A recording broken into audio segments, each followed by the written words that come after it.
Okay, good morning, everyone. Welcome to our math intensive class today. For those who had joined us on Tuesday for the all four subjects, today we're going to spend the whole time just working all those math questions that you'll see on the math part of the ACT.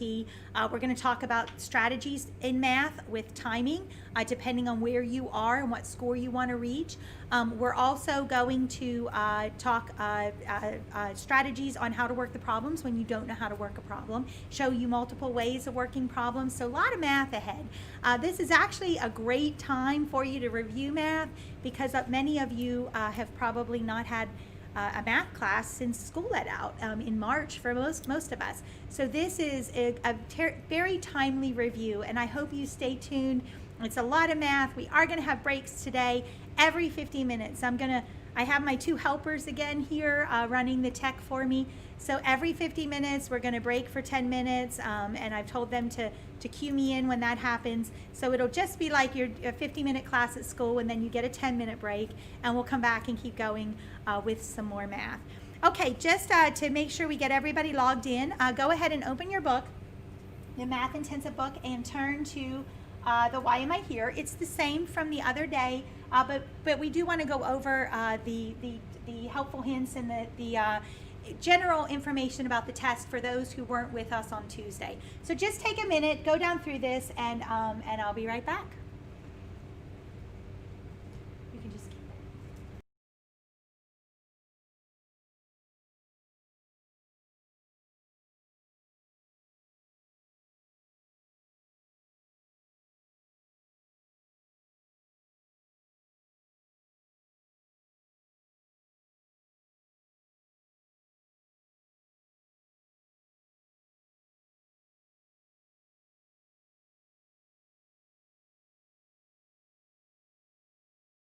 The other day.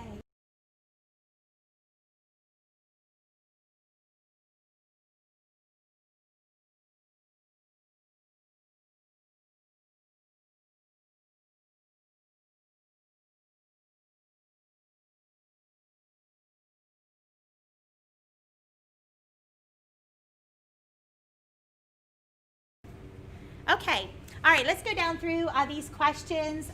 Regardless of why you've joined us this morning, we're glad you're here. I hope you find it very worthwhile. We're going to review a whole lot of math. Really, the math section covers 4 to 5 years of your math that you've learned from middle school. Yes, middle school questions. Questions that are on the ACT math that you have not seen since middle school and really are just math sense questions. Up through your Algebra 2 and trigonometry into pre-calculus. Rather be sleeping in today. I think we all would, but this hopefully will be well worth your time. A lot of students come and prep if they've never taken the ACT class before. This is usually something I ask everyone, who has not taken it, and hands go up. So some of these things that we're going to talk about right now are especially for you if you've never taken the ACT. Other kids, they're taking it for the 6th, 7th, 8th, 9th time. The ACT company will allow you to take the test up to 12 times. After 12, you're cut off. I've never known a student to take it 12 times. The most I've seen is 9. The average is 4, 5, or 6. Most kids take it that many times. There's nothing you can do to improve your ACT score. That is false. Practice and prep will improve your score. ACT will tell you that. And especially with the math. If you ask ACT, how can I improve my math score? The single number one hint or a tip that they will give you is to practice the ACT questions. So those practice tests for math are invaluable. You can go back and study your notes, and of course today anything I box when we're working problems are formulas and things that you have to know. So you have to make sure you commit that to memory. But ACT will tell you the number one thing you can do is work problems and practice the problems over and over. So you can improve that score. There is no penalty for guessing on the ACT. That's true. You want to make sure you bubble them all in and make sure you bubble them in before time is called. So that answers the next question. To max your score, you answer every question. Absolutely. Okay, every question on the ACT math section can be worked without a calculator. That is true, but that calculator is going to help you save time. You want to make sure that you use the calculator that you know how to work. Don't go buy a calculator the night before or a fancy graphing calculator that you do not know how to work, because it's not going to help you on the ACT. I actually prefer a scientific. I think the types of questions on the ACT are much faster to do on a scientific than a graphing. But I have many students that are awesome, very, very quick with their graphing calculator and use it, and that's fine as well. Okay, by reviewing math concepts and memorizing formulas, you can help improve your score. Yes, the formulas, there are some that you're going to see on every single ACT math test. The Pythagorean theorem, it's going to be on there. The area of a triangle and a rectangle, how to find perimeter, the area and circumference of a circle, they're going to be on the ACT. The equation for a circle, it's been on every released ACT test for the last 4 to 5 years. We only see 3 tests a year. So that's how those of us who look at the ACT get the information to tell you those 3 released tests. And the equation of a circle, it's on there. It's going to be one of the 60 questions. So there are a lot of formulas that you should know by heart. These are ones that at some point in your math life you have learned for a quiz or a test for a teacher. But the ACT, it's cumulative. It's all of those years: geometry, algebra 1, algebra 2, middle school math, and trigonometry. So it does take some review to go back and make sure you're solid on those things that you need to know. Okay, working through released ACT math tests and reviewing the questions that you miss, you can improve your math subscore. Yes, the release practice tests are exactly what you want to be working. The book before you is actually 3 release tests that ACT has actually put out, and we're allowed to print and put out there. Some release tests no, some yes, but the ones in the book are the ones that I'm allowed to give you. And what I did with those tests, though, is I took all the math questions from those 3 release tests and I sorted them according to topic. So as we go through the review book, we're going to look at the problems on perimeter and area, all of the problems that were on these 3 tests. And you can see how they can ask a question that's easier. It's a lower number question versus a harder question that's further back in the 40s and 50s in the math section. But we grouped it according to concept. So when you can take a concept and ask a whole range of questions, and you can see how ACT does this. And we can kind of review by topic as we go today. So in your workbook, the sections, that's 3 release tests, and at the very end is a 4th release test that I can give you, and you can actually time yourself after we do all this practice between now and next Saturday and go through your strategies and score that test as well, and that's at the end of the booklet. And talking about release tests, I mentioned this on Tuesday, and because the June 13th test date is coming up, I want to make sure that those who are joining us just today are aware of this as well. For 3 dates, 3 testing dates every year, April, June, and December, the ACT offers test information release.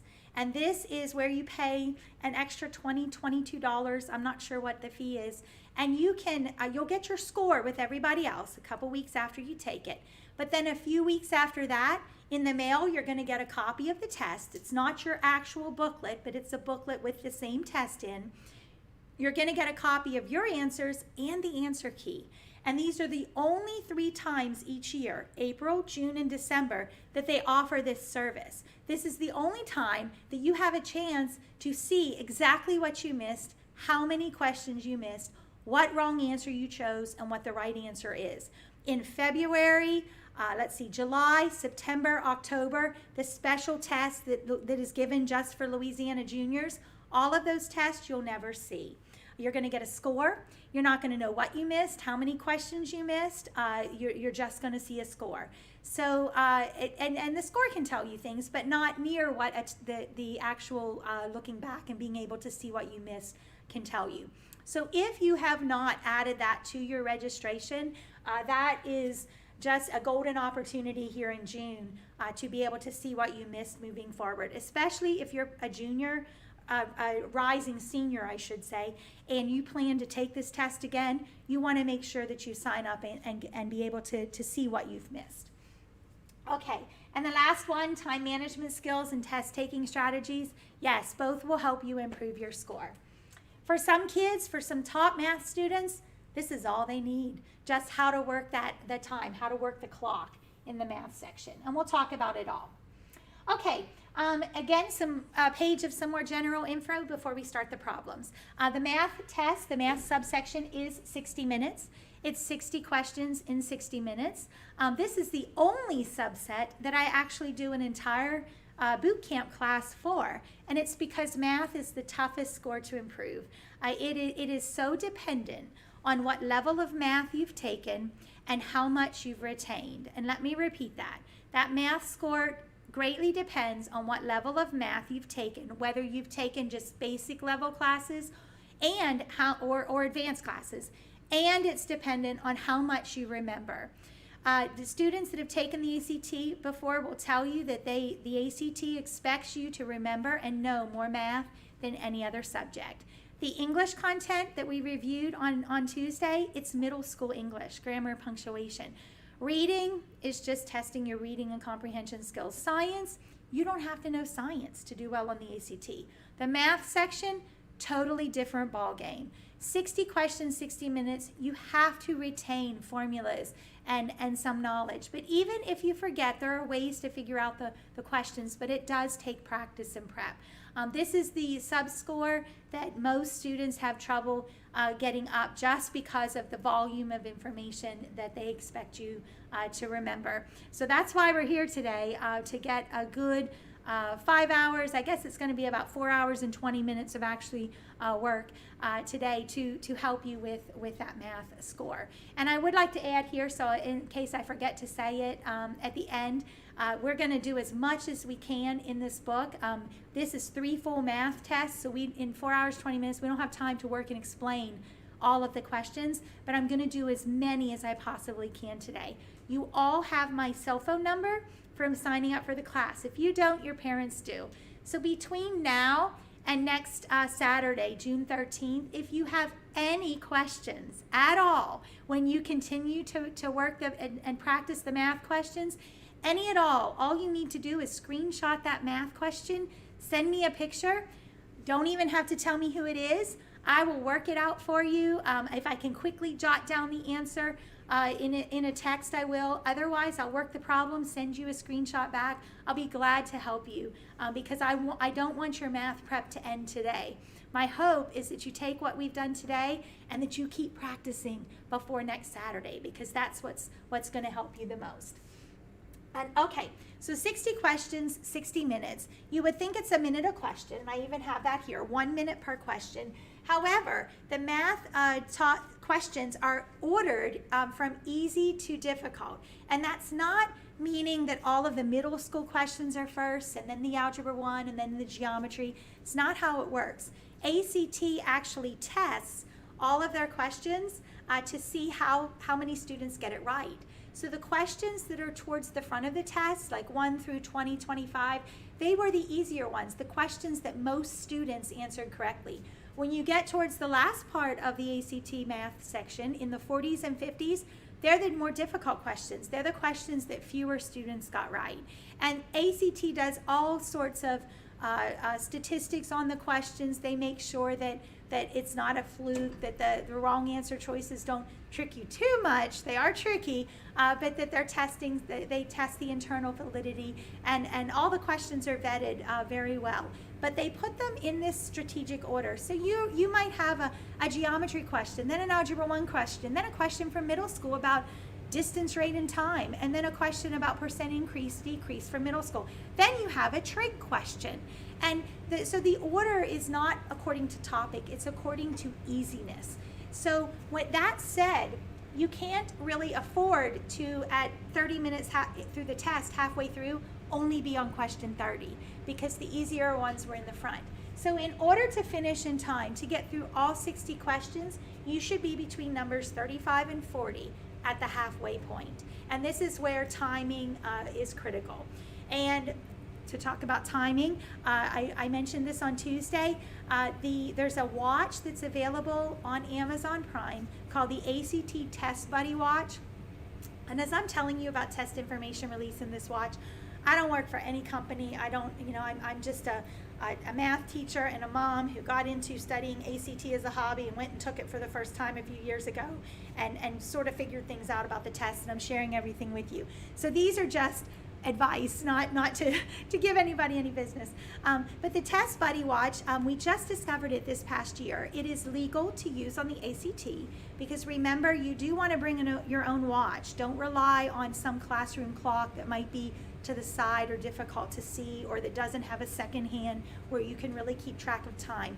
But you should wear a watch, and you cannot wear an Apple Watch, and you can't have a watch that's going to make a sound. That'll get you dismissed. The Test Buddy Watch makes no sound, and what it is it's programmed for the time limits for every section of the ACT. So you have the English, the math, the reading, and the science all programmed in there. And a stopwatch is not allowed on the ACT, but the Test Buddy Watch doesn't count down like a stopwatch, it counts up. So you'll hit math, it'll say 60 minutes, you hit begin when the instructor tells you to go, and it'll count up, and you can see exactly when you're halfway.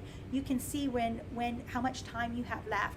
And I've had students use it, and they love it. So it's on Amazon. I think it's $34.96, $35. And I think it would, if time is always an issue for you, I think it would be a great investment for you to use before the test. And make sure you practice with it first too. Okay, so halfway, you want to be between questions 35 and 40. Okay, a quick note on calculator use. Every problem can be worked without a calculator.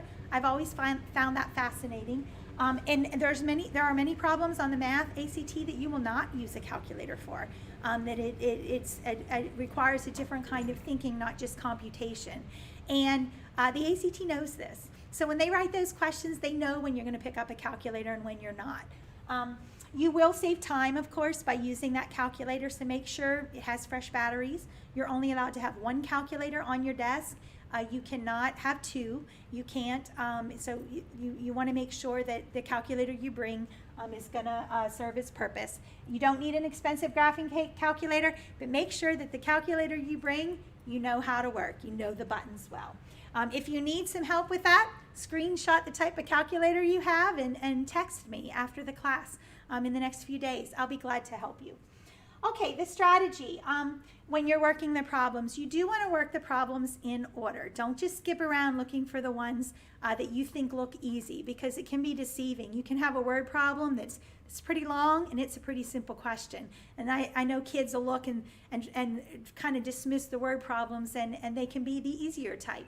So do work them in order, but you have to be strategic about when you stop and spend a lot of time on a problem. If time is an issue, work the ones you can. So when you're running out of time, of course, you go, and if one's going to bog you down or you don't know how to do it, you skip it and go on. You guess and go on. As you read each problem, underline the keywords that give you clues as to how to work that problem. If it just says a parallelogram and asks you for the area, underline that. If it tells you percent increase or what is the probability, underline probability, because you know you're going to be setting up a fraction. Underline those keywords. Even I, as a math teacher, I do that same thing. Okay, when you come to a problem that you're not sure how to work, try one of the following. And we went through these 3 strategies on Tuesday. We're going to list them here. And in this book, it's towards the end, you'll see sections that are labeled with these 3 strategies, and all the problems from these 3 tests that you can use these strategies for, I have under those sections. So those who had joined us on Tuesday, you can practice in those sections using these strategies because those I paired it up for you so you can see how many times you can actually use these strategies to work a problem. And the first one is when you don't know what to do, how to solve a problem, and you read it. And one of the things that you can try is to draw a figure or a diagram or a graph. Draw a figure, like a geometric figure that they've described. If they say area of a parallelogram, draw a parallelogram. If they're talking about a rectangular prism, they love that term, rectangular prism. You know what that is? that's a box. If they say volume and they ask you to find volume, you're looking three-dimensional. Don't draw a rectangle if they're talking about volume. You got to draw that three-dimensional box in order to visualize it. But what you want to do is draw the figure that they describe. Draw a diagram. If they describe a sequence, write out the sequence with a diagram. If they're asking you the 2 clocks chime at the same time, and this clock chimes every 5 minutes and this clock chimes every 15 minutes, how long will it be until they chime together? Well, that one's pretty easy, 15 minutes. But that's a least common multiple question. But you can draw a diagram where you have the clocks chiming and you can see when they chime next. But if you're not sure what to do, draw that diagram. The last one is a graph. Draw a graph. If they give you points and they're asking you where does the line that contains these points cross the x-axis, and a lot of kids will say, oh, I got to write an equation for a line, but they forget how, or they put up a wall right away and say, I can't do that, because if I write an equation for a line, that only gives me the y-intercept. Y equals mx plus b. B is the y-intercept, and they're like, I don't know how to find the x-intercept. And they'll put up this wall and they think that they're done because they don't remember how to write an equation for a line and find the x-intercept. All you need to do is plot the points, draw the line through them, see where it crosses the x-axis. Many times a problem can be worked without the math, without the math way or the equation way. And that's the kind of thinking that you want to tackle these problems with. So the first one, draw something. The second one is to use the answers, to work backwards. Make the fact that the math ACT is a multiple choice test work for you. This is why math teachers do not like multiple choice tests, because y'all are good at this, where you plug in and you see what works. And like we did on Tuesday, it's not just plugging in to see what makes the equation true, but you can use those answers in other ways by looking at what those answers represent and what is asked for. And then the last one is make it real. And this is where you have a problem with all variables and you put a number in for the variables and see what works. Okay, put a number, just pick a number that fits the description of the variable. They tell you the variable represents a positive integer, pick a positive integer. Don't ever choose 0 or 1, so 2 is always a good number to start with. But put a positive integer in and see what works. Okay, another good place to use the make it real where you put a number in is when they give you an algebraic expression and they'll say, which of the following is equivalent to, and then it's some algebraic expression. They might want you to add rational expressions, add two algebraic fractions together. They might want you to factor and cancel like factors. They might want you to just simplify, distribute. It might be an exponential, where you have a rule with exponents, and you have to simplify a radical with exponents. It could be any kind of algebraic expression. When you see that word equivalent and you don't know how to simplify that expression or how to add the fractions together or how to factor, no worries. Pick a number, put it in the expression, figure out what value it equals, and then put the same number in the 5 answers. The only one that matches with the same number, gives you the same result, will be the equivalent expression. It can be that simple. And there's always at least one question that asks you for an equivalent expression. So make it real, look for it, and put the number in if you're not sure how to do the algebra. But just 3 quick strategies on what to do when you don't know what to do to solve a problem. And the very last one, before we start some math, is do not waste time hanging on a particular problem, letting those valuable minutes tick away. When I work one-on-one with students, I'll give them, 10 math problems, and I'll say, go, we'll time, and I'll watch them. And these are strong students, good students, that they're the kind that I love having in class, that just want to get problems right. And they'll sit on a question in 1 minute, 2 minutes, 3 minutes, and they let that time tick away because they know if they just give it a little more time, they'll get the answer. And in my class and on my tests, that's great. I love to see that. But the ACT does not afford you that opportunity to spend many minutes on one question. So you have to have the ability, you have to be able to guess and go on and let go of a question. If you want to get into the 30s, you can do this about 6 times. 6 questions, you can guess and go on and still make it in the 30s. Because you can, of the 60 questions, if you get 50 right, 50 out of the 60, you get about a 30. I actually looked up on the December test, because that's the last release test there was, and you could have missed 12 questions in December. 12 questions and still got a 30 in the math, okay? For those who are in the low 20s, trying to get into the mid to the upper 20s, give yourself permission to guess and go on 10 or 12 questions. Go into the test saying you can do that and still make that score. Because if you don't and you hang on those questions, you're not going to finish. Okay, 60 questions, 60 minutes. And then for those that are in the teens, there might be many of you that are watching today that need that 19 to get into a McNeese dual enrollment class, or you're trying to break into the 20s with your math score. And for you, the good news is that 30 of the 60 questions right, 30 of the 60 questions will give you a 20 or a 21. 20 or 21, half right. So you don't have, I think that takes a little burden, a little weight off the shoulders, because you don't have to get every question, but you do have to be strategic with how you work the test. So knowing that the test is ordered with the easier questions and then the more difficult questions, if you're in the teens trying to get that 19 or into the 20s, you want to focus on the first 40 questions. Don't even worry about the last 20. When you work practice tests, worry about the first 40. If you guess on the last 20, math, they give you 5 answer choices. It's the only subsection of the ACT that has 5 answer choices and not 4. And they do that because they know you can use those answers and work backwards, so it's a little penalty. But they give you 5 answer choices. So if you guess on the last 20, you should get about 1/5 right. So you'll probably get 4 of the 20 right by guessing on average. And just pick a letter and go straight down. Kids always ask me about guessing, and the only advice I give is that whenever you try to jump around hoping to hit more right answers, you're equally likely to hit as many wrong answers. So it's a true gamble. It's a true 50-50. So I think the best advice is to pick a letter, go with it, go straight down, and just know your letter when you go into the test. But anyway, the last 20, so you get 4 right. So in the first 40 questions, if you get that you work, and you get 26 of the 40 right, plus those 4 that you get right from guessing, that's 30 questions right. That's a 20 or 21. And that's only working 26 of the first 40, only getting right 26 of the first 40. What I've seen is that if you practice those first 40 and you commit to mastering the first 40 each time, knowing they're the easier questions, students can get way more than 26 right on those first 40. And you're giving yourself more time on each question as well by not worrying about the last 20.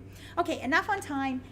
So you just need to be able to guess and go on. Don't hang on those questions. And we'll talk about time as we go through the problems as well. Okay, these topics are in absolutely no order whatsoever. We're just going from topic to topic. It's probably how they came up when I was separating them and piecing this together. So it'll just be one topic to the next. We'll review rules. We'll look at how to work the problems. The first one up is midpoints. If you look at that page on midpoints, you'll see that there's actually, and there's one on the back, there's 5 questions that have to do with finding the middle of something on these 3 tests. So are you going to see a midpoint question on the ACT? Probably so. Okay, the midpoint of a segment joining 2 points, x sub 1, y sub 1, x sub 2, y sub 2, is, I have to practice my writing again. What do I do right there? Okay, the midpoint formula to find the x, I did it again. Those who were with me Tuesday, I've practiced on this board. I'm not very good at it, but I'll get better as we go in the class. I just know I can't touch it. Okay, the midpoint formula is you add the x's and divide by 2, and you add the y's and divide by 2. And that's how you find the midpoint of a segment given their 2 endpoints, And if you think about it, what we're really doing is averaging the x's, because to find an average, you add and divide by however many you have. So if you add the x's and divide by 2, that's the average. It's going to give you the number halfway between those 2 x points. Same with the y. Okay, and then if you look at the questions that are here, you'll see that there are 5 questions, and when I separated these questions, I kept the number of the question in front of it, because that number tells you how easy the question is. When it's a low number question, it's going to be very quick, very, very easy to do. The higher numbers they get tougher. More kids missed it when they tested the questions. So that's a clue as we go through these. And you can see on the midpoints, we had a number 9. Then we had a midpoint question number 39, 32, 26, they're kind of in the middle, and 44, a midpoint that was up in the 40s. So that's just a clue on how easy that question is, how many people got it right or wrong. Okay, so go ahead and read the first question.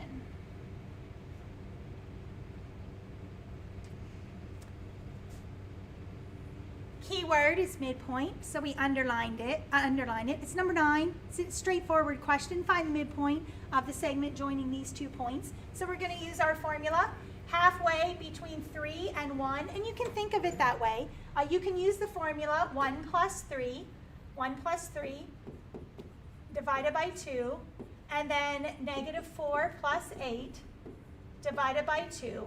You can use the formula, or do it like what's halfway between 1 and 3? It's going to be a 2, and if you work that out, you get a 2. And at that point right there, when I find the x-coordinate, stop. Take a look over here. Do we even need to find the y-coordinate? No, we know the answer is D, okay, because there's only one point with that x-coordinate, so you don't even have to do the y-coordinate. This is where you save those 5 seconds a question. Stop as soon as you know the answer, like always be checking. As soon as you know the answer, go to your bubble sheet, bubble it in, and move on.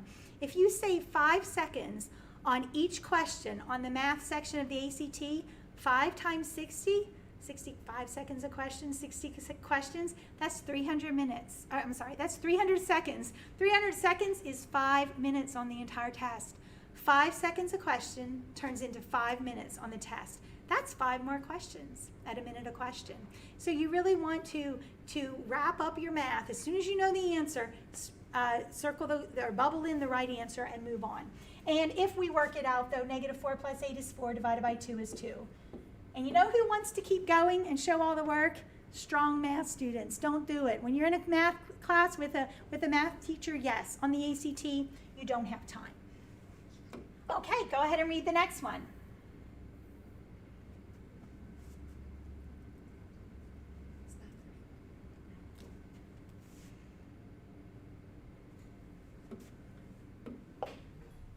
Okay, on this one, the first question was number 9. This question is number 39. At a much, a lot of kids missed it. And if you take a look, they still give you the endpoints to the segment, but instead of asking you for the midpoint, they say, what is the x-coordinate of the midpoint? And just that seems to throw kids off. Well, it's actually a simpler question than number 9 because you only have to find x.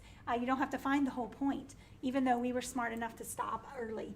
So you just want to find the x-coordinate. So we look up here, the x-coordinate is going to be negative 4 plus 14 divided by 2.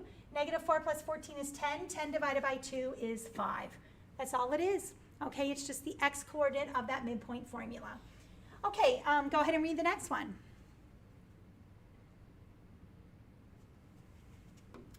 Does this question say midpoint? Doesn't. Okay, but whenever it asks what fraction lies exactly halfway between, right there, exactly halfway between 2 numbers on a number line, it's going to be their midpoint between the 2 fractions. So how do you find the midpoint halfway between 2 numbers? You add them together and divide by 2. So on your calculator, you could do 2/3 plus 3/4, get that answer, and then divide by 2. Okay, and you can do that on your calculator. Or you can find the common denominator so that you can compare the fractions equally and see what is halfway between. What is the common denominator of 3 and 4? It would be the least common multiple of 3 and 4, and that is 12. And 3 times 4 is 12, so 2 times 4 is 8. 4 times 3 is 12, so 3 times 3 is 9. So what's halfway between 8/12 and 9/12? It would be 8.5/12, but we don't want that decimal or that half in. So I'm going to go one more step and write them as 24ths right here. And 12 times 2 is 24, so 2 times 8 is 16. 12 times 2 is 24, so 9 times 2 is 18. And now you can see halfway between 16/24 and 18/24 is 17/24. And if you punch this up on your calculator, you'll get the same answer. Some kids, an alternative, if you see exactly halfway between, you're like, that didn't register as midpoint, you didn't think to add and divide by 2 or find the average, they might convert to decimals, convert both of these fractions to decimals, convert all 5 of these to decimals, and see which one is halfway between. And that can work as well. Okay, go on to the next one.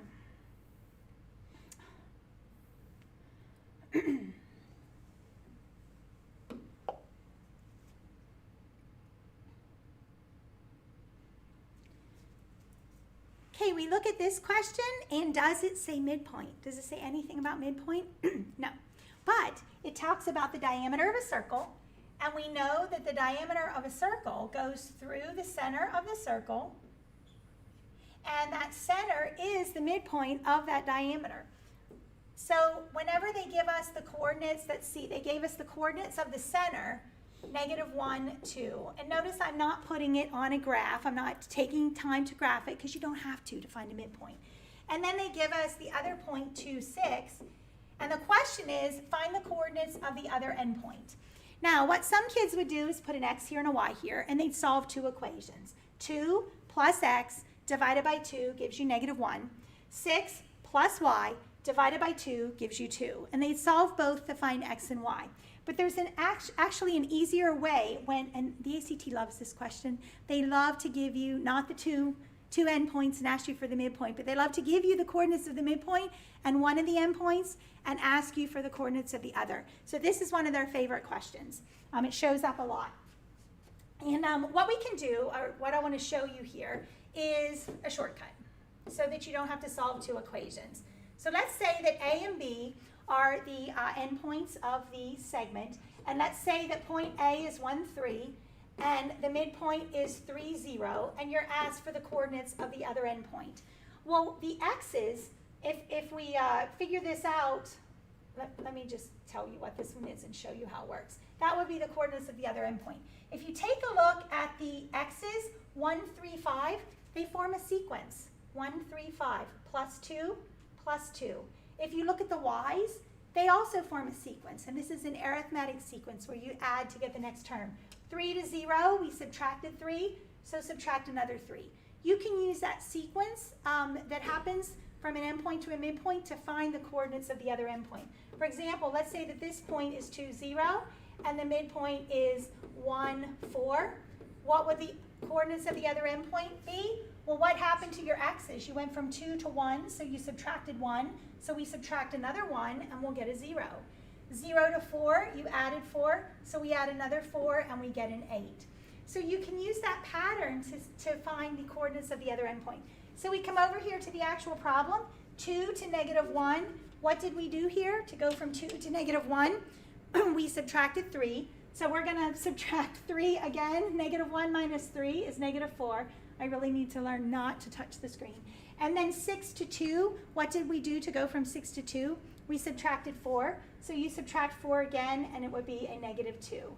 And in fact, did I need to take time to find that -2?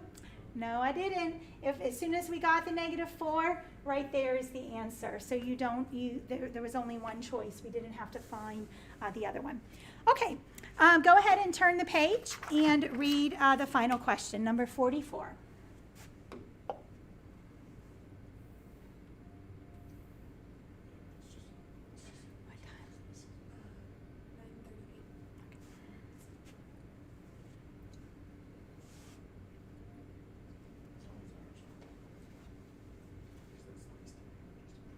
Okay, again, in this question, does it say anything about midpoint? Nothing. All right, it says you have point E, point F, they even give you a graph, and point D lies on EF, on segment EF, so point D is somewhere along here, such that the length of EF is 4 times the length of DE. So if I divide EF in half, whoops, gotta get my writer. If I divide it in half, right there is the midpoint of that segment. I think you can see that. And then if I divide each of those halves in halves, you would agree that each of these segments right here is the same length, despite how I drew them. They're all equal.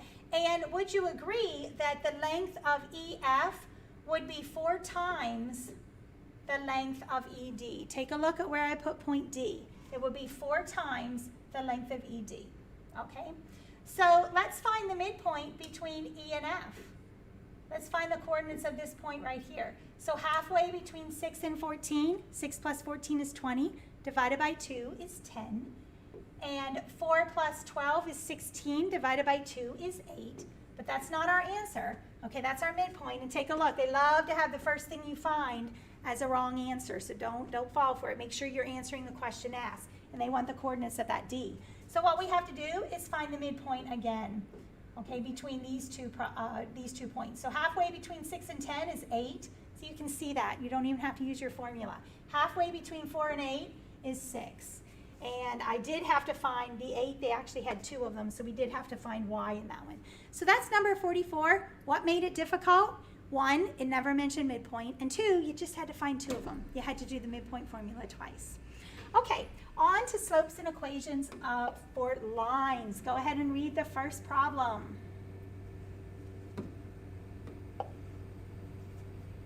Okay, keyword, slope of the line. This is a formula that you want to make sure you know because it will be on the ACT.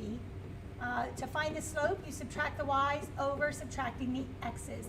Anytime I box a formula, box it. If you, between now and next Saturday, if you haven't already started to study formulas, grab some note cards, make some notes with the formulas that you don't know, make sure you know them. Can't tell you how many times I work with one-on-one kids, with kids one-on-one on the ACT, and we will work 8 practice tests.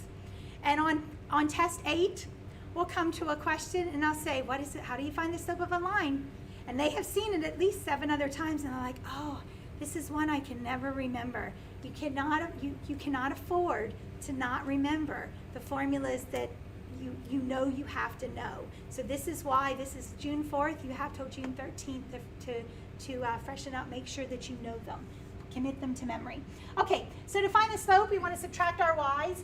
If I take -5 minus 1 when I subtract my y's, then to subtract the x's, we have to take 2 minus a -2, which is 2 plus 2.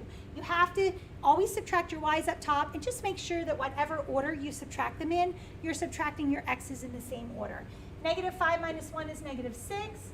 2 plus 2 is 4. That reduces to the correct answer, D, -3/2. Some can reduce it on their own. Others, punch it in your calculator and hit enter. Your calculator will reduce it for you. Okay, go ahead to the next one. I'm so bad at that. I don't even know what's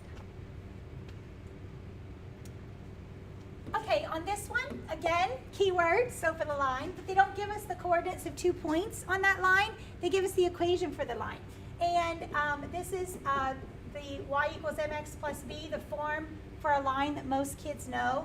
I think with your high school math life, 20 years from now, this is one of the things, the Pythagorean theorem and y equals mx plus b. Kids will just recite. They might not even remember what it means, but I know that you've seen it 100 times.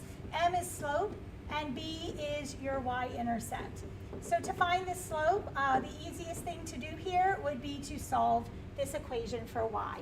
So to get y by itself, we're going to have to move, first of all, the 5, and we'll bring the 5 to this side and subtract it. And you can do -5 minus 5. I just move it over and change the sign. And then at the next step, we divide everything by 7, and that's all 3 terms by 7.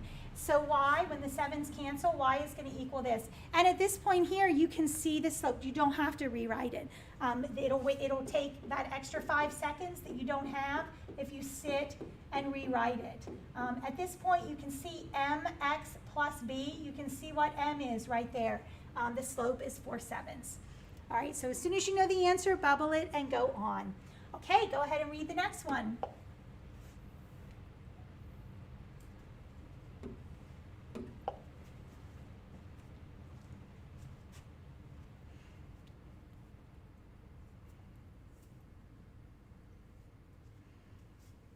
Forgot to point out that the first 2 had numbers 11 and 17, so they were in the easy section of the test. 24 is like the medium section, still on the easy side though. You're not, until you hit the 40s and 50s, they're still considered, a lot of kids got them right. They're still considered on the easier side. So let's take a look at this one. They say P and N are 2 lines in the plane. The equation for line P is right here. Y equals 0.12x plus 3,000. So what is your slope of that line? This is line P. Your slope is 0.12. What is your y-intercept? 3,000. We got it. Then it says the slope of line N is 0.1 greater than the slope of line P. So greater than means more than. It means in addition to is another way of saying it. So to find the slope of line N, which is what they ask us to do, what is the slope of line N? All we need to do is take the slope of line P, the 0.12, and add 0.1 to it. And I don't want that x there, I'm sorry.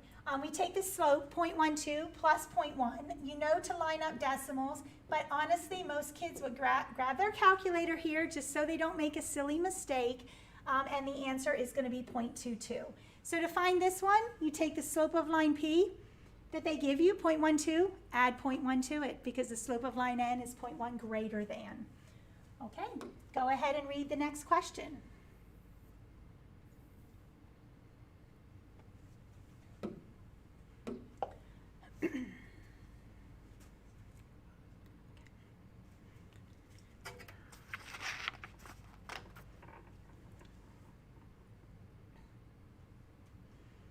Okay, this one's 41. So this is a question that's into those more difficult. And what makes it difficult? The fact that there's no numbers. Kids will say you have A, B, and C and no numbers. So, but we can still do it. Let's just review, though, about what we know about lines. If you have two lines that intersect here, you know they have different slopes. So two intersecting lines have different slopes. Their slopes will always be different. If you have two parallel lines, okay, their slopes are going to be the same, but their y-intercept is going to be different. So it doesn't matter where you put them on the xy plane, the slopes will be the same, the y-intercepts will be different. So two parallel lines are going to have same slopes, but different y-intercepts. And if you happen to have two equations that represent the same line, not only do those two equations have to be multiples of each other, but when you graph the two equations, they're going to give you that single line. And if they represent the single line, of course, they're going to have the same slope. The equations represent that same line, same slope, and same y-intercept. Okay, so this is what to know right here. And I've seen this question where they give you the equations for two lines. I've seen it where they graph and ask you a question about the graphs of the lines, but this is what you need to know. Okay, the attributes of these three systems of two lines. All right, so what we're going to do is start with the first equation, ay plus bx equals c, and let's solve it for y to put it in y equals mx plus b form.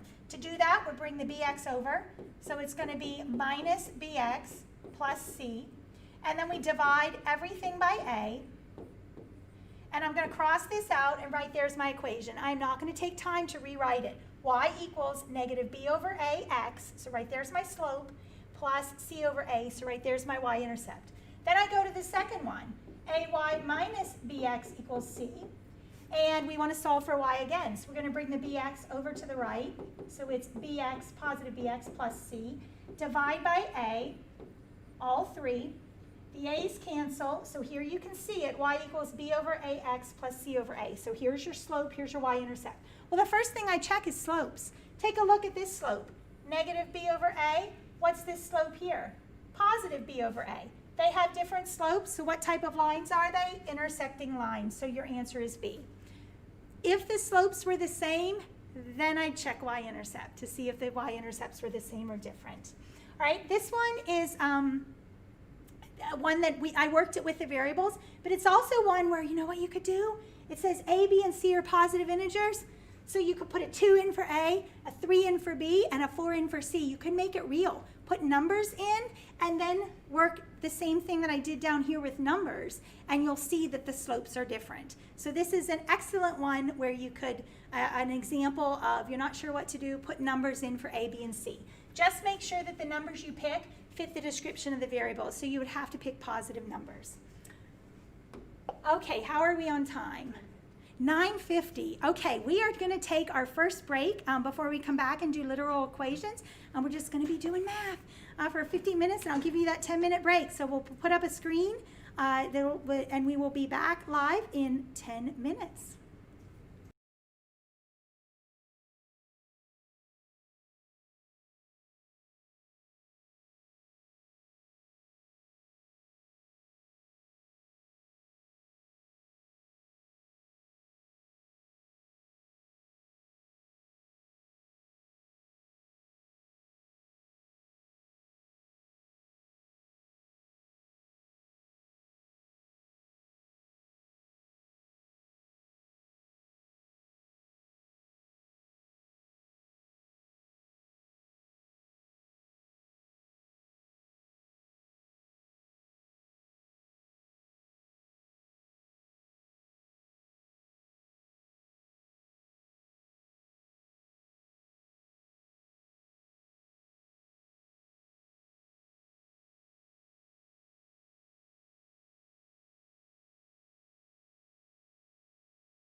Okay.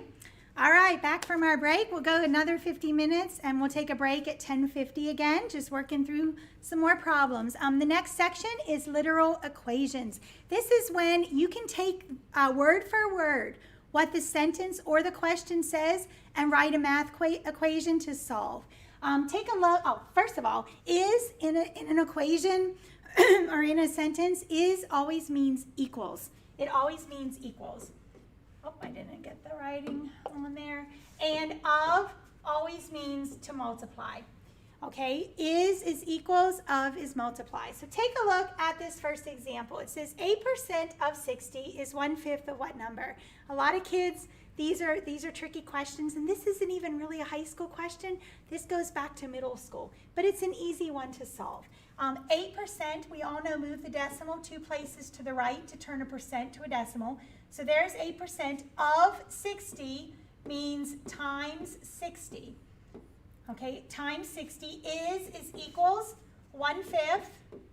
And then of means times what number? That's our x. So right there is our equation. 8% of 60, 0.08 times 60 is equals 1/5 times x. So on your calculator, oh, and this is where I'm always asking kids to help me out and call out the answers. 8% of 60 is 4.8, I believe. Oh, this is going to catch me today. Equals 1/5 of x, and then we multiply by 5, so x equals 24. So when we multiply both sides by 5, and again, right there, don't take the time to write x equals 24 like I just did. Multiply by 5, get the answer, bubble in C on your answer key. Okay, go ahead and read the next one. Do you have a calculator?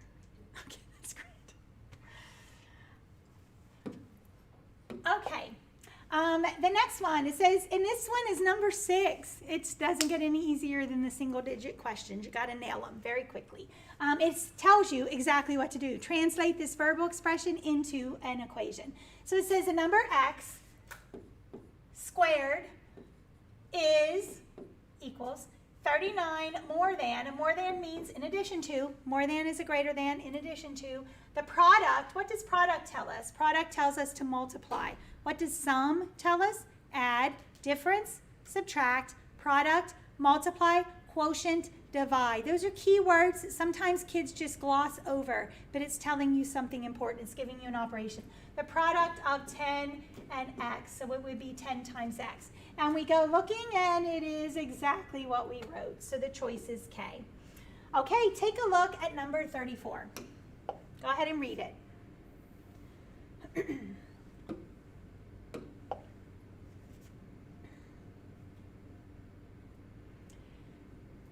Okay, this question is from one of those sets of questions. It's going to happen 2 times on the math test. They're going to give you information and say questions 32 through 35 are based on this information. Sometimes it'll be 3 questions, sometimes 4 questions. Sometimes there's a question on the next page, not ever when you flip a page, but when it's open, an open book, you'll have some information here and one more question up there. You always work through until you come to a line across the page separating the last question that went with the information given, separating between that and the next question. Okay, so this was part of the information that they gave, and it was a diagram of a park. And it says the length of the south side of the park. And what is the south side of the park here? 40 inches. So the length of the south side of the park, that is a 40, is equals what percent, that's my x, we'll turn it into a percent at the end, of means times the length of the north side, and the north side is 28. So right there, the question was an exact equation. The length of the south side of the park, 40, is equals what percent x of times the length of the north side, 28. And once you get your equation, we know to divide by 28. And at this point, I would not even take the time to write divided by 28. When you get this equation, pick up your calculator. 40 divided by 28 is 1.42. And 1.42, when we turn it back into a percent, we move the decimal 2 places to the right, and we know it's going to be h. Okay, on to sequences. there will be a sequence question on the ACT, either about an arithmetic sequence or a geometric sequence. And towards the back of the book, there are some formula pages that will give you the formulas for arithmetic and geometric. But most kids, even if they've learned arithmetic and geometric sequences, do not remember the formulas. You can learn the formulas, especially if you've already been taught sequences, if you've studied it. Usually it's Algebra 2, I think, where teachers cover sequences. I think so. Okay, I'm pretty sure. And that's when I hit it. But if you have not studied sequences, you do not really need to know the formulas to solve the questions on the ACT. In fact, we found that using the formulas can take even longer than just figuring the questions out. The only thing you need to know is what an arithmetic and a geometric sequence represent. An arithmetic sequence is when you add each term by a constant to get the next term, and a geometric sequence is when you multiply each constant by a term to get the next term. So arithmetic is add, geometric is multiply. This is really all you need to know. Go ahead and read the first question.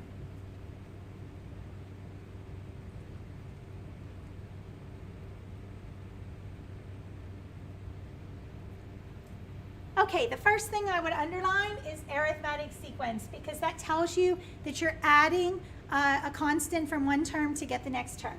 And then I know that I want the 50th term of the sequence. So that's way out there, and you do not want to sit and add up. So let me show you what to do. We're going to draw that diagram, set it up. First term, second term, third term is 13. Fourth term is 18. That's all respectively means in that order. That's your third, that's your fourth. And then it says, what is the 50th? So we're way out here up to the 50th term, and we're not gonna go out there. We're gonna look for a pattern. Okay, so when you have a third term of 13 and a fourth term of 18, what constant are you adding to the 13 to get the 18? A 5.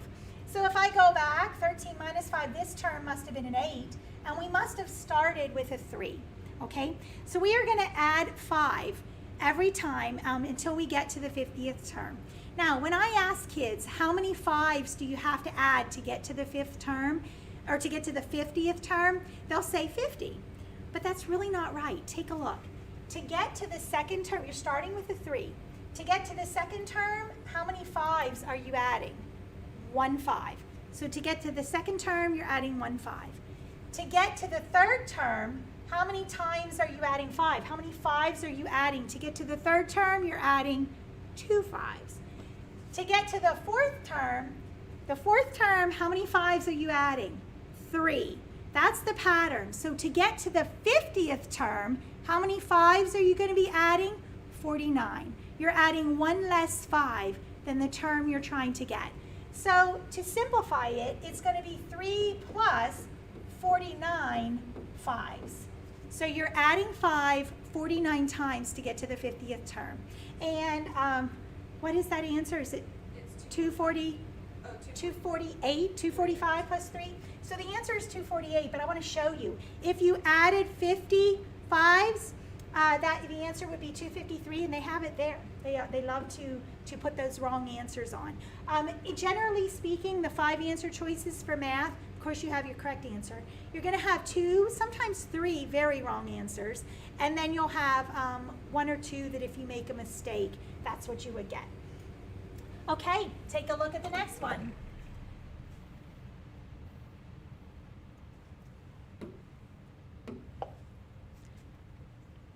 Okay, keywords to underline. We have geometric, so this time we are not adding a constant to get the next term, we are multiplying. And this one is number 7, so this is a give me. Okay, all you need to know is you're multiplying by a constant to get the next term. And notice they give you the first 4 terms, and they ask us what is the 7th, and they even have it in all caps. 5th, 6th, 7th, so here's the one I want. Okay, so you look and say, what am I multiplying by to go from the first term to the second term? And you can see that we multiply by -3. -3 times -3 is positive 9, times -3 is -27, times -3 is positive 81, times -3 is -243, times -3 is 729.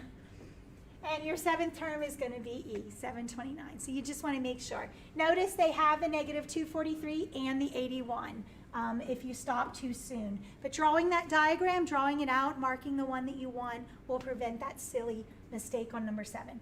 Okay, number 58. Take a look.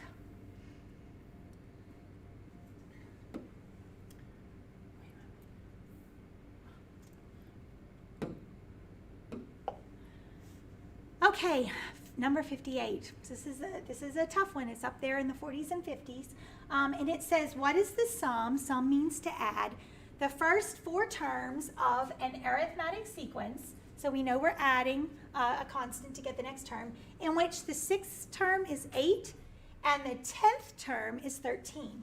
So let's draw our diagram. 1, 2, 3, 4, 5, and then our 6th term is 8.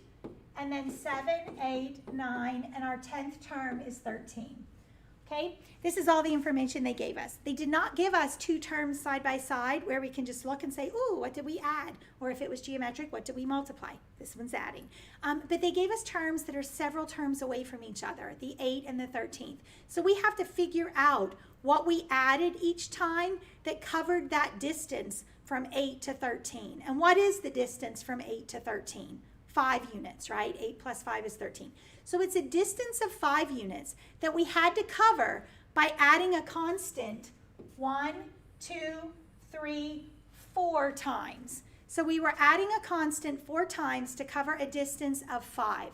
So we want to take 5 and divide it by 4 to see what constant we were adding each time. And you grab your calculator, 5 divided by 4 is 1.25. So if we take a look at this, 8 plus 1.25 is 9.25, plus 1.25 is 10.5, plus 1.25 is 11.75, and plus 1.25 is 13. So you can see that it works. You really don't need to do that. I just wanted to show you what you did at that point.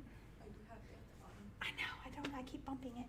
Okay, so what we want to do is work backwards, where we'll subtract the 1.25 to get the first 4 terms. So 8 minus 1.25 is 6.75.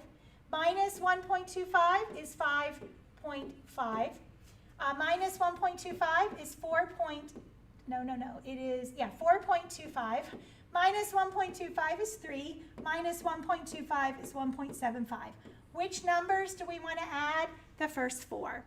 And let's see, these two are 6, 7, 8, 9, plus that, it would be 14.5. Okay, so you just had to reason with how to cover that 5 units with something that you're added 4 times, divide to find out what you're adding. And then just work backwards, and then make sure you answer the question. And the question is the sum of the first 4 terms. Okay, go ahead and take a look at the next one.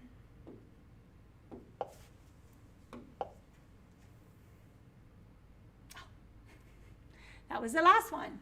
Okay, let's talk equations for circles. You have to know this. It's on every ACT. All right, the equation for a circle is x minus h quantity squared plus y minus k quantity squared equals r squared. X and y represent the coordinates of any point on the circle. H and k are the coordinates of the center of the circle. And of course, r is your radius. R is your radius. And notice it's x minus h quantity squared plus y minus k quantity squared, and then this is equal to your radius squared.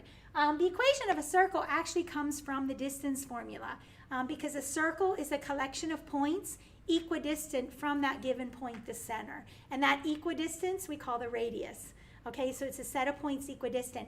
And when you set up the distance formula, if you would square root both sides here, r would equal the square root of this squared plus that squared. You can see the distance formula. It just might help you remember it. Okay, so take a look at the first question.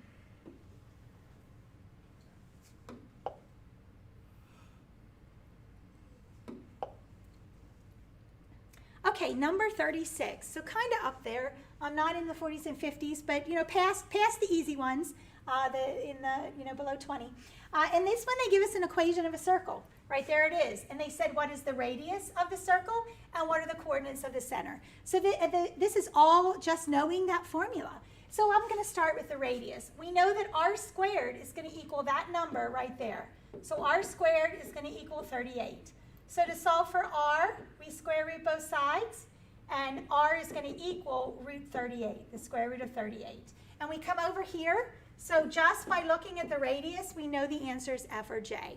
Now let's take a look at the center, or for the center. If you take a look at the equation, this is x minus 5. The equation of a circle is x minus h. What must h be in order to end up with x minus 5? H has to be 5. If h were negative 5, it would have been x minus a negative 5, which would turn this into x plus 5.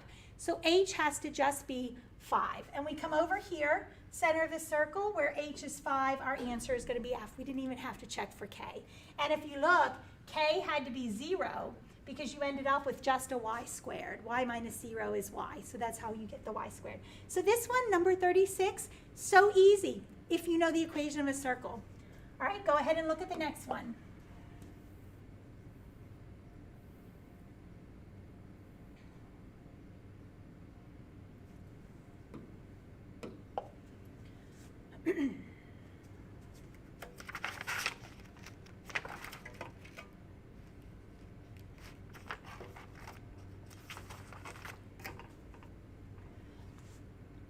Okay, on this one, they ask us to come up with which set of solutions represents the shaded part. Let me see if I can make it all on here. Okay, and the shaded part, I think you should be able to see it in your booklet. It's this part right in here, okay, that's shaded. And we wanted to see which of these inequalities actually represents that shaded part. So if we look at what is going to be on the circle, it's going to be all the points in which x minus 1 quantity squared plus y minus 2 quantity squared equals 9. That's going to be the points on the circle. But we don't want, our shaded part does not include on the circle because it's dotted. It includes inside the circle. Well, the points inside the circle are going to be when this is less, oh, I forgot, I can't write. It's going to be when this is less than 9.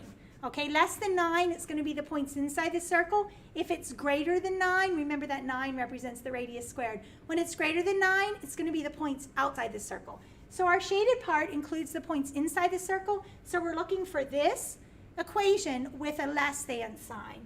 And we come down here, and when we look at our choices, we have that one's going to work, that one's going to work, this one is wrong. This one's wrong, this one's wrong, and this one isn't even what we, boy, I'm struggling with this one. Why is it not writing? There we go. And that one doesn't even have an equation of a circle. So it's going to be one of these. So then we look at our line, and we know that all the points on the line make y equals negative x plus 2 true.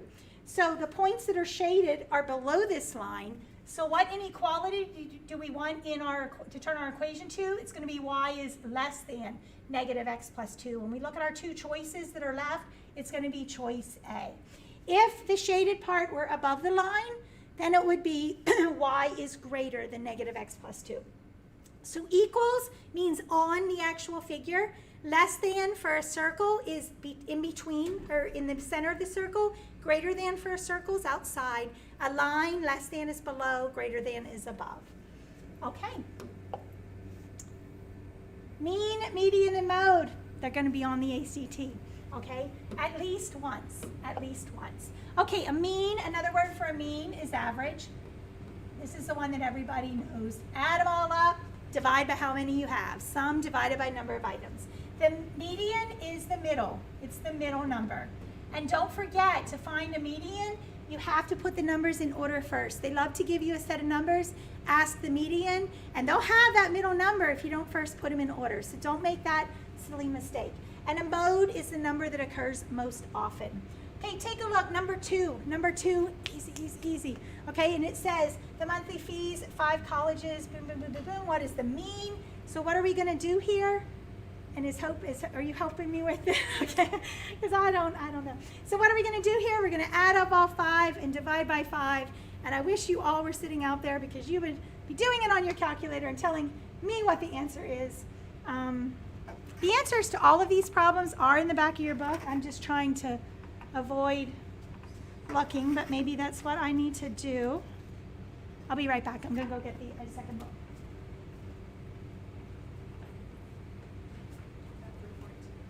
What is it? Yeah. Okay, it is H. 342. The answer is H. Okay, I need you all sitting out there to help me out with the answers. Okay, so that's a give me one. All right, go ahead and look at the next one.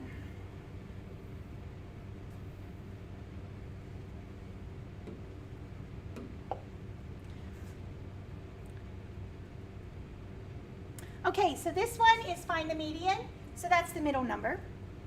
And if you look at these numbers, how many cars were sold each month, you can't just look in the middle because they're not in order. So we've got to put them in order first. And it's months. How many are sold each month? So there are 12 months. And anytime you have an even number in your list, you're not really going to have an item that is the median, that is the exact middle number. That only happens when you have an odd number, like 5 items here, 5 here, and 1 in the middle. That would be 11. But if you have an even number, you're going to get 6 and 6. You're going to have 2 numbers, so you have to average those 2 middle numbers to find the median. In this case, we have to put them in order first. If you just go down 6 and go up 6 and find the median here, the answer is the very wrong 16. So don't do that. All right, so we put them in order, and let's see, what is the lowest one? You guys probably have it already worked. 13, and then what? 15, 16, 13, 15, 16. I think there are 2 19s. And then what is next? A 22. 225. And then you know what? I'm going to stop right there. Because 1, 2, 3, 4, 5, 6.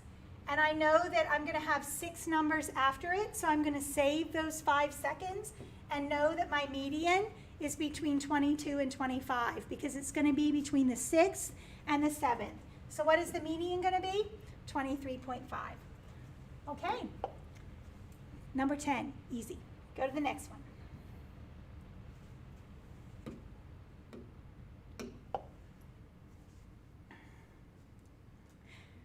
Okay, 3 key words here. It says, what is the difference, and difference means to subtract, between the mean and the median. So we want to find the mean minus the median to get our answer. So the mean is we add all 4 and divide by 4. And what did you all get for the mean? 9. I think the answer is 9. My assistants are helping me on this. And then for the median, it would be the middle number. Again, you have 4 elements. So the median is going to be the number halfway between 8 and 10. So our median is also 9. And 9 minus 9, because we want the difference, is going to be 0. Okay? All right, number 4. Oh, and take a look. That was number 37. That's pretty easy. Okay? But you know, it was a multi-step question because you had to find the mean, you had to find the median, and then you had to find the difference. Okay, don't let a multi-step question trick you up when the concepts themselves are really simple. Number 37, easy question. Take a look at number 4.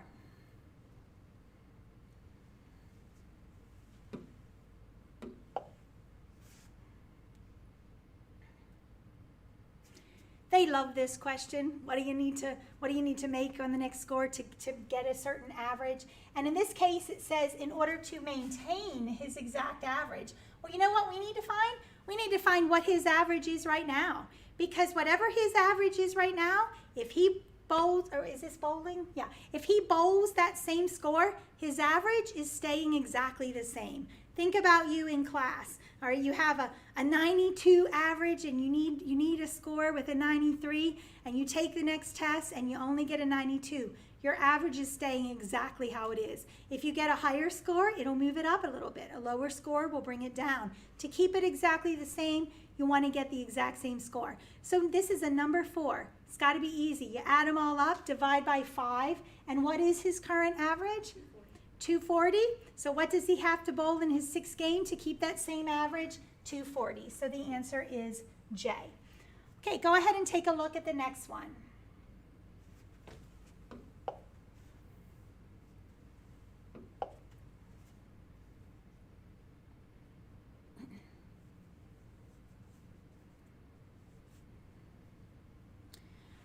Okay, this is number 14, and I think it's a tougher question for number 14 than we usually see, but we can do it.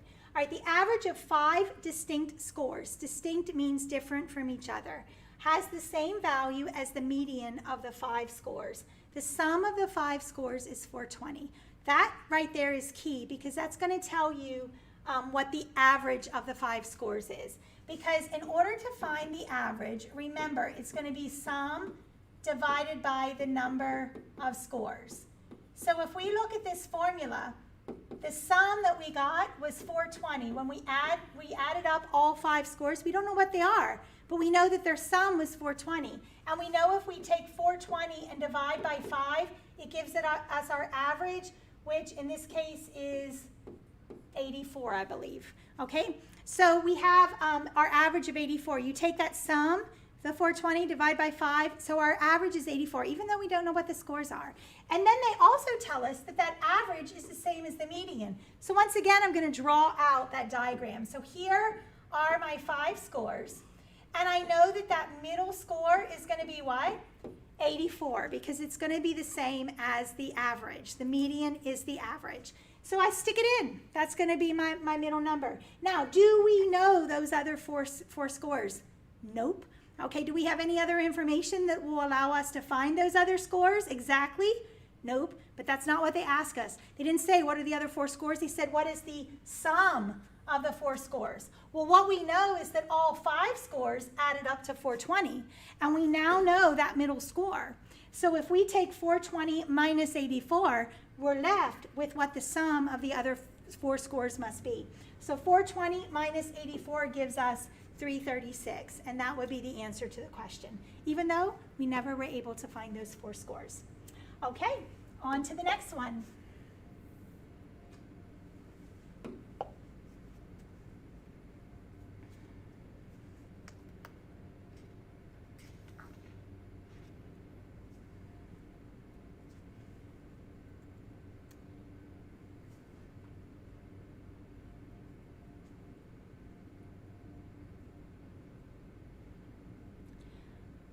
Okay, so we have 4 numbers that give us an average of 90. And it says a new list that has the exact same 3 first numbers than is the original list, but the 4th number in the original list is 80, and on the new list, the 4th number is 96. It says, what is the average of this new list of scores? So let's let those first 3 scores just be A, B, and C, because we don't know what they are. So for the first list, A plus B plus C plus that 4th number of 80 divided by 4 equals an average of 90. On the second list, A plus B plus C, the first three numbers, plus 96, that 4th score is 96, divided by 4, we want to know what is the new average. So this is the information they gave us. The first 3 numbers are the same. We'll take a look. This sum, if we look at what that sum is, we can multiply both sides by 4, 90 times 4, so it must have been 360. This sum must have been 360, because 360 divided by 4 is going to give us a 90, right? So this sum right here, if this sum is 360, this sum right here must just be 16 more than 360, because A, B, and C are all the same. The only difference is 96 is 16 more than 80. So this sum is 16 more than this 360. So what is 360 plus 16? It's 376. 376 divided by 4 gives us a 94. So our new average is 94. Let me show you another way of doing it. These 3 terms are all the same. What's the only difference here? The only difference is 16. So 16 more. 16 more. What's 16 divided by 4? 4. 4 more. Okay, it can be that simple. All right, you have 16 more points here. 16 divided by 4 means it's bumping your average up by 4. Okay, so to a 94. All right, last one. Oh, I like this problem. Go ahead and read it.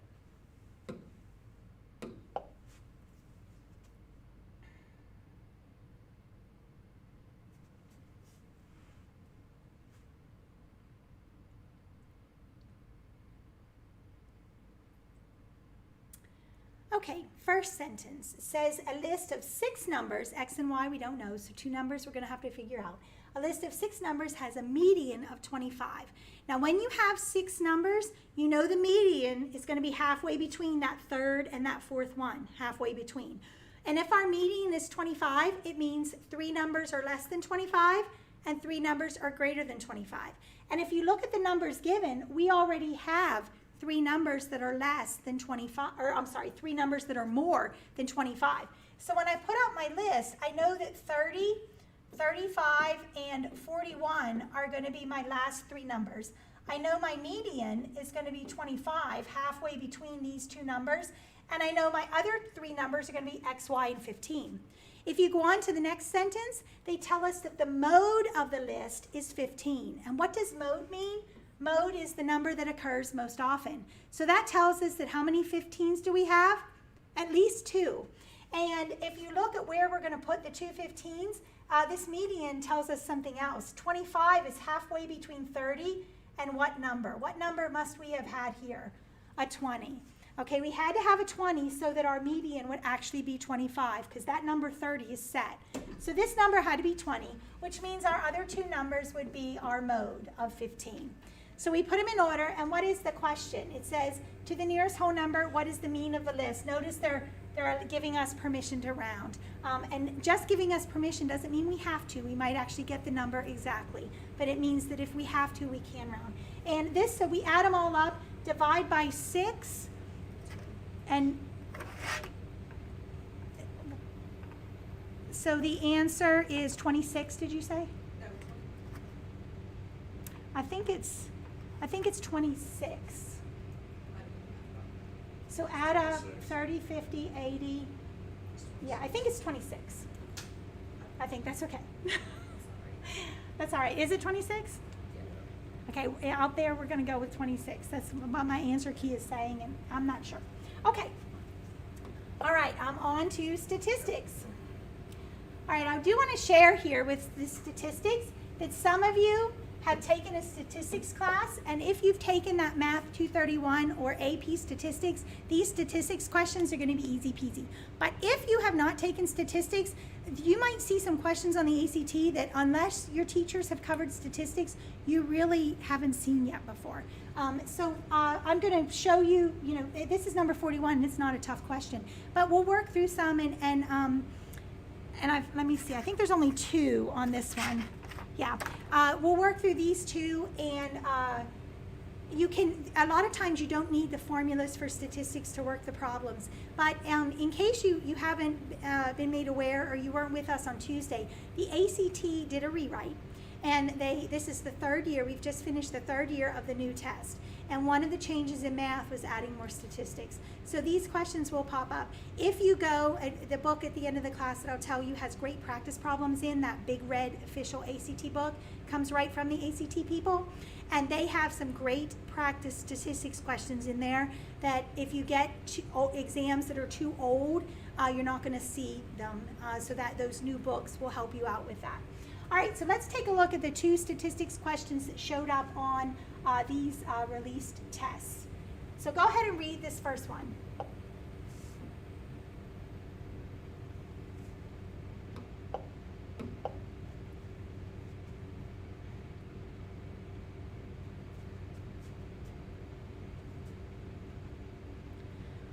What a weird table, okay? This is only in 41 because it has a little trickery in it. Okay, nobody would list scores like this. When I want to show my class how kids performed on a test, I will put 90 to 100, how many kids got a 90 to 100. 80 to 89, how many kids got an 80 to 89. 70 to 79, and so on. But if you carefully look at the score range here, this first range, 65 to 70. How many kids scored between a 65 and 70? 12 students.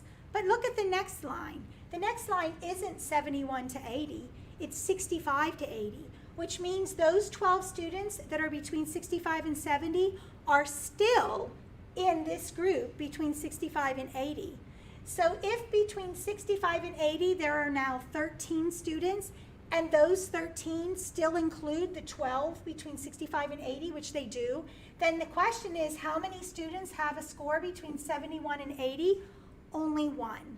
Does that make sense? Can you see that? 65 to 70, there are 12, and then they have 65 to 80, so those 12 are still in there. So only one has between 71 and 80. If you take a look here, if there are 13 students between 65 and 80, and then the next line is students between 65 and 90, those 13 students are still in here. So how many are between 81 and 90? Only 6, okay? It's a cumulative frequency table, and cumulative means they are included in the next part. And do they say that, or only right here? Cumulative number. Yeah, so you just have to be careful. Just watch what they give you. The answer is 1. Between 71 and 80, there's only 1, because the other 12 were between 65 and 70. Okay, and let's take a look at this last one. Ooh, number 56. Go ahead and read it.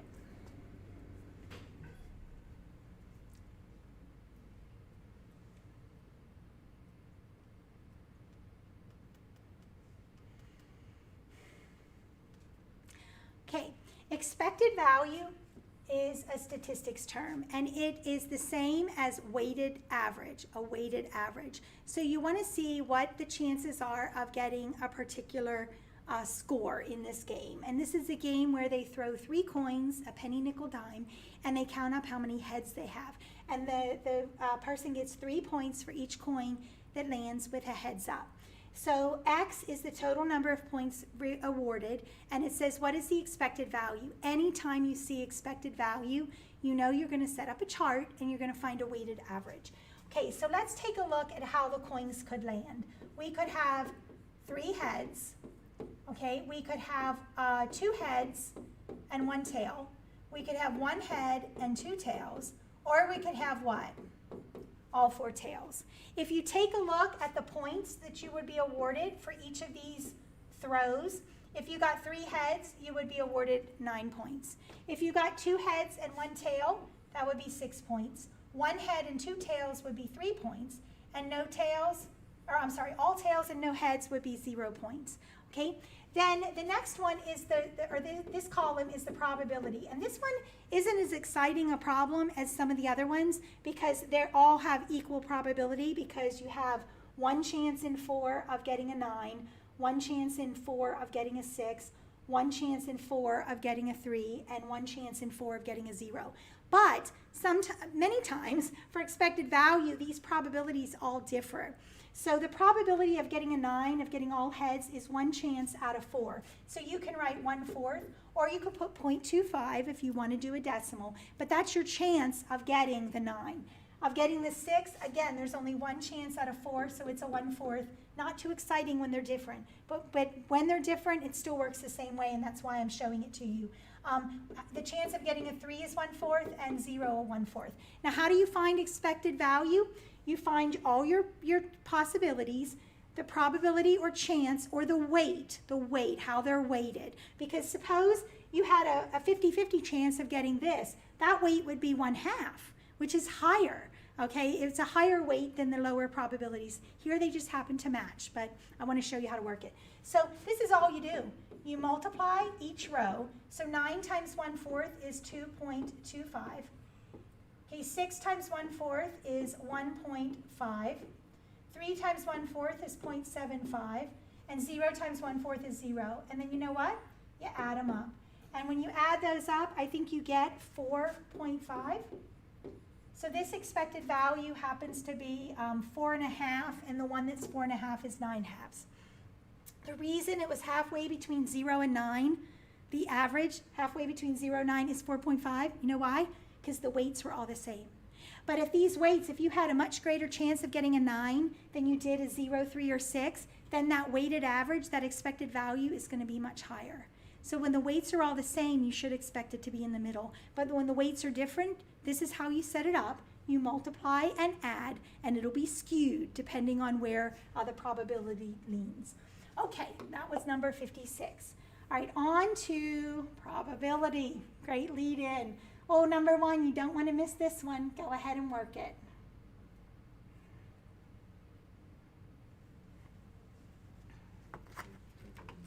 What is it? 39. Okay, 10 minutes. Okay.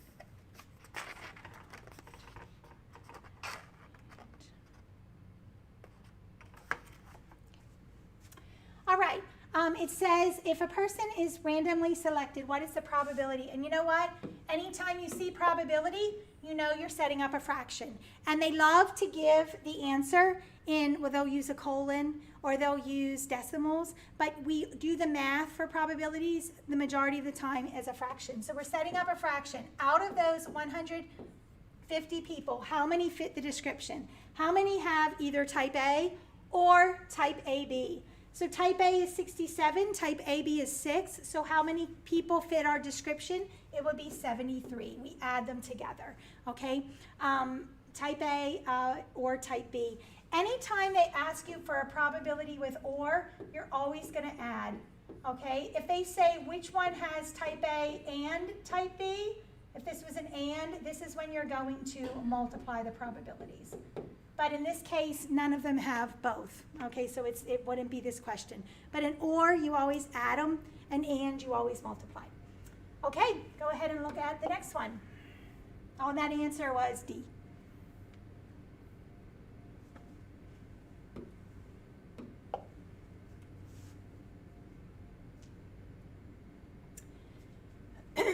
What is the probability that the one chosen who is a member of the club but not an officer will be chosen? Well, again, we see probability, we're setting up our fraction. On the bottom, it's how many are you choosing from, the total number that you're choosing from. And it says there's 35 members, but the 3 officers cannot be a representative. So how many are you actually choosing from? 32. So it says, what is the chance that Hiroko, who is a member but not an officer, will be chosen? It would be 1 out of 32, because there's one person out of the 32. Make sure that your denominator is always how many you're choosing from. Again, that was a number 2 question. Pretty simple one. All right, number 5, same thing. Go ahead and read it. I'm going to try to finish this before the break.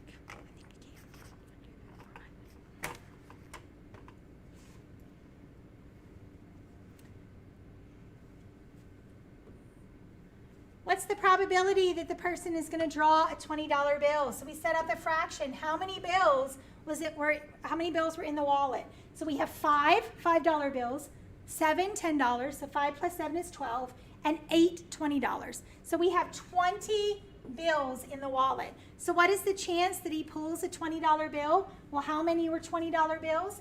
8. So he has 8 chances out of the 20 to pull a $20 bill. That reduces to 2/5 right there. So the choice is D. Okay, read the next one.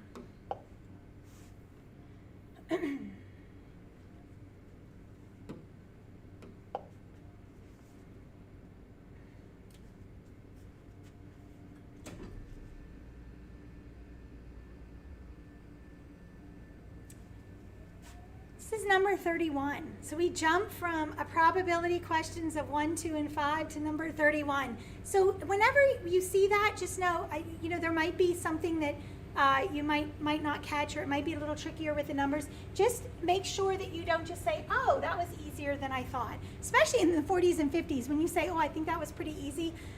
Many times you missed something that the kids who were getting it wrong, and that's why it ended up in the 40s and 50s, were missing as well.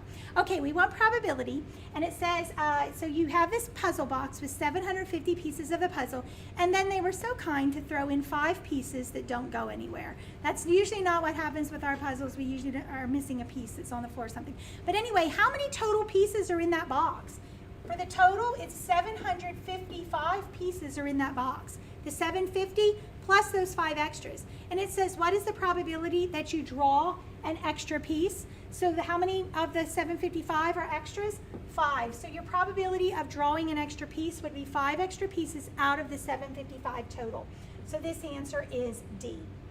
Okay, go ahead and look at the next one.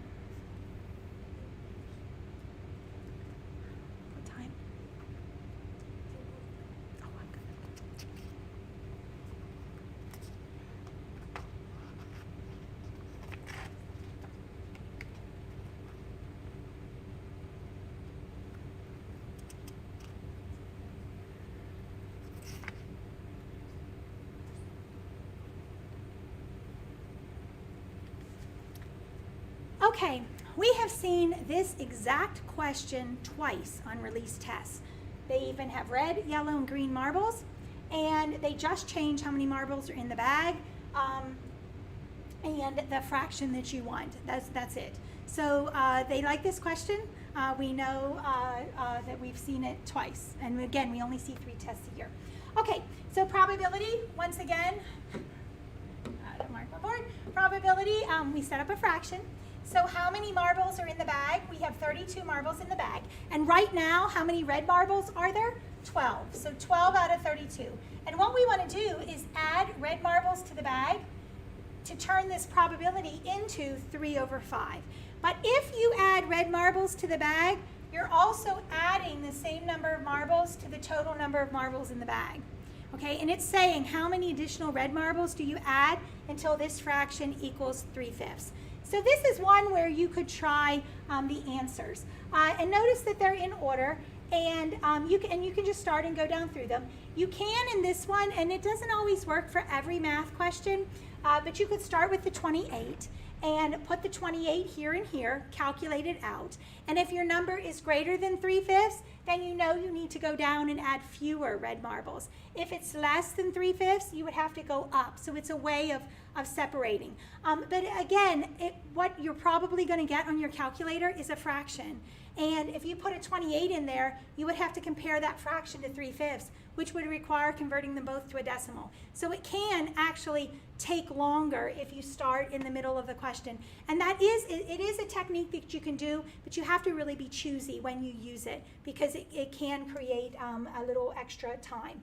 Okay, so this one, I'm just going to start with the 13. And if we add 13 red marbles, that's going to add 13 to the total. So on our calculators, we punch this up, 25 over 40, what's it going to be? 25 over 45. And we hit enter. And does it reduce to 3/5? No. So we cross it out. So let's try an 18 in here. So we put, that's just my scribbles, 12 plus 18 over 32 plus 18. And you punch that up, and that's 30 over 50. Bingo, 30 over 50 is going to reduce to 3/5. So we end up getting it with the 18. Okay, on to the next one.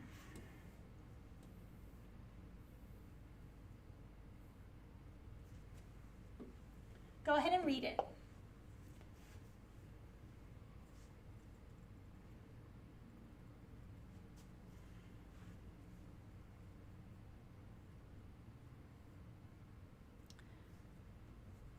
Number 43, so there's something a little different, and the difference is that they're asking you for the odds, not the probability. I want you to get this, because in this problem, they were kind enough to tell you the difference, but it is a statistical term, so we never know if the next question, the next time you see it, they're not going to tell you. So look here. Suppose you have a bag with 3 red, 2 blue marbles in it. 3 red, 2 blue.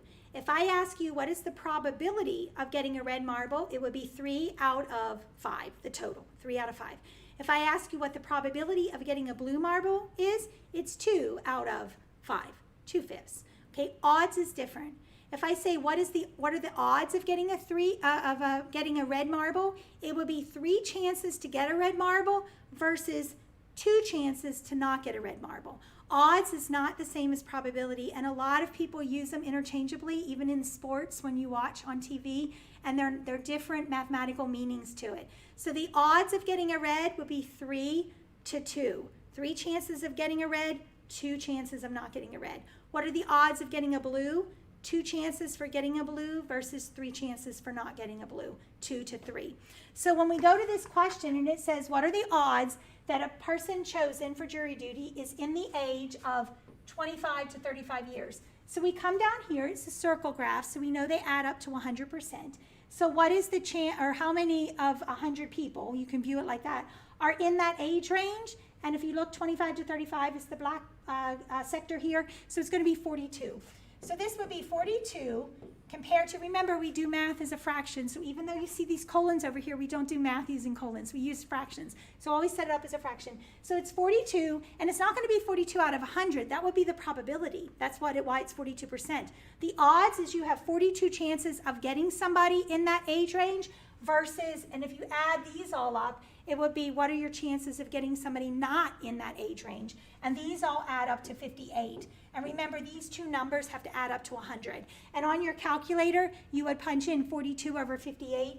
It reduces 21 to 29. So the odds of getting a person in that age range are 21 to 29. Okay, and just reduce the fraction. But it is different than probability. And again, they were kind enough to tell you that up there, but we don't know if they always will. Okay, take a look at number 47. 1049. Oh, okay. I'm going to finish these two and then we'll take a break. This was a long section.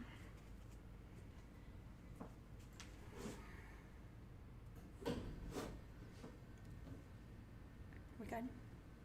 Okay. All right. In this one, we have 10th, 11th, and 12th grade students in the school, and it says 10th graders. The ratio of 10th graders to the school's population, they have, 86 out of how many? 255. For 11th grade, I think it's been reduced. They say 18 out of 51. Well, let's get a common denominator, because in order to compare amounts, and when you're comparing fractions, you need that common denominator. So 51 times what is going to give me 255? And on your calculator, you can do 255 divided by 51, and it's going to be a 5. So what we want to do is multiply the numerator and denominator by 5, because we want to get a fraction that has the same denominator as what we had in 10th grade. So 10th grade, there's 86 out of 255 kids. 11th grade is 90 out of 255. So now we have to come up with the 12th grade count. And to do that, just grab your calculator, and it's going to be 255 minus 90 minus 86. Let me quickly do that. 255 minus 176. So is it 79? I think it's 79. Okay, and then the question is, if one student is chosen at random, which grade is that student most likely in? It's going to be the grade with the most number of students. 86 out of 250, 79 out of 250, it's that junior class, 90 out of 255. So the answer would be 11th grade. Okay, one more question, then we'll go to break. Go ahead and read it. Scribbles.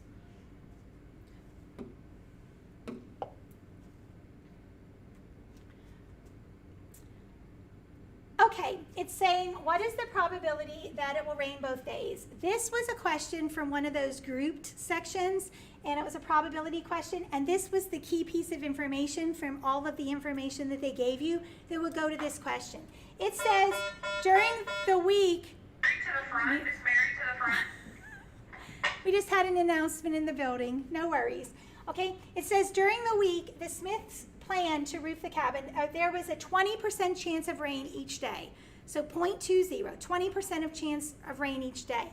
And it says, what is the probability that it will rain both days? And this goes back to what I told you. If you're looking at what is the probability of event A or B occurring, you add. What is the probability of event A and B occurring?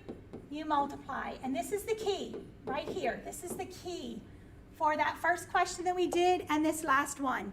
So they are saying, what is the chance that it rains both days? So it's going to be 0.20% chance the first day, and we want and, because we want both days. It rains the first day and the second day.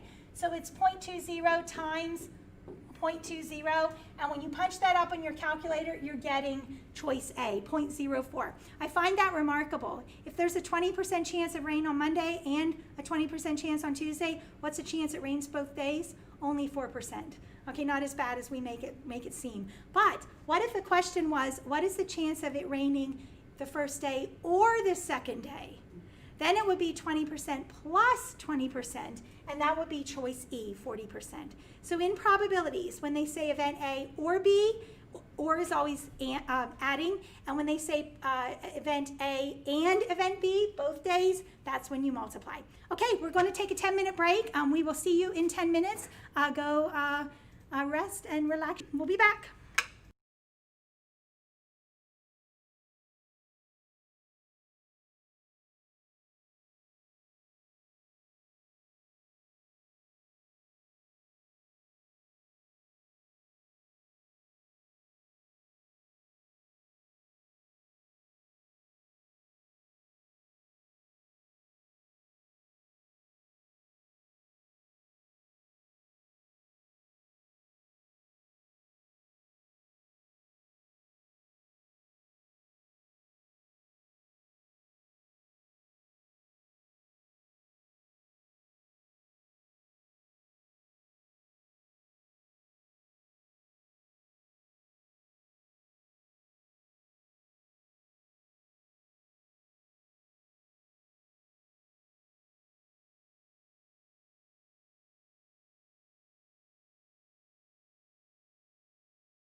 Okay, welcome back. We lost our internet. The bandwidth jumped down to 0 there. We're not sure what happened, but I think we've had a 10-minute break, and we'll keep. They know what happened. I don't know what happened. That's what I should say. But we're back on. Hopefully, we won't have any issues when we're going through. But if we do, just stay tuned, and we'll get them solved. All right. So on to combinations. Combinations, number 12, go ahead and read the question. Not a too difficult one.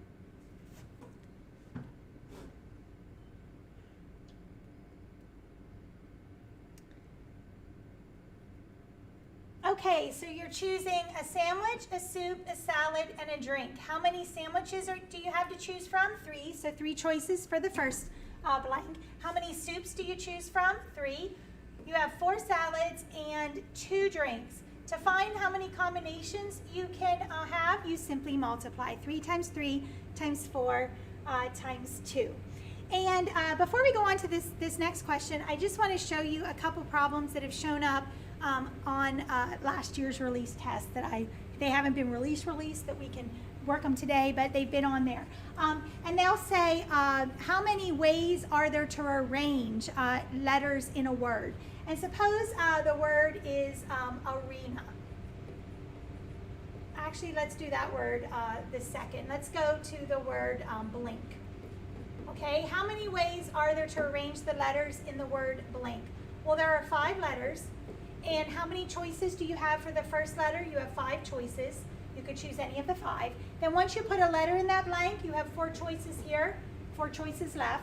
You put a letter there, you have 3 choices, then 2, then 1. You multiply these as well to find how many ways there are to rearrange the letters of the word blink.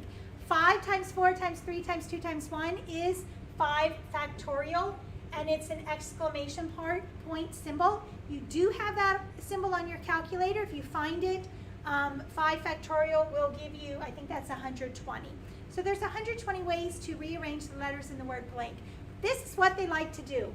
They'll give you a word like arena in which one of the letters repeats. So you could switch those A's and still technically have the same ordering of the letters. So what you do when you have the word arena is you take your 5, 4, 3, 2, 1, your 5 factorial, and you divide by how many letters repeat by that number of times. So you have the A letter repeating twice, so we would divide by 2 factorial. That cuts down the number of orderings that are possible, so you're not counting the same order of letters twice when you switch those A's. The word Mississippi, M-I-S-S-I-S-S-I-P-P-I, how many letters are in there? 4, 8, 11. So how many ways are there to arrange those letters? 11 factorial. But you have several repeatings. How many I's are there? 4. So you have to divide by 4 factorial. How many S's are there? 4. So you divide by 4 factorial. How many P's are there? 2. So you divide by 2 factorial. We've seen this question now twice recently. So I just wanted to show you the factorial meaning and how you organize, you arrange letters, especially when they repeat. Okay, go ahead and look at number 59.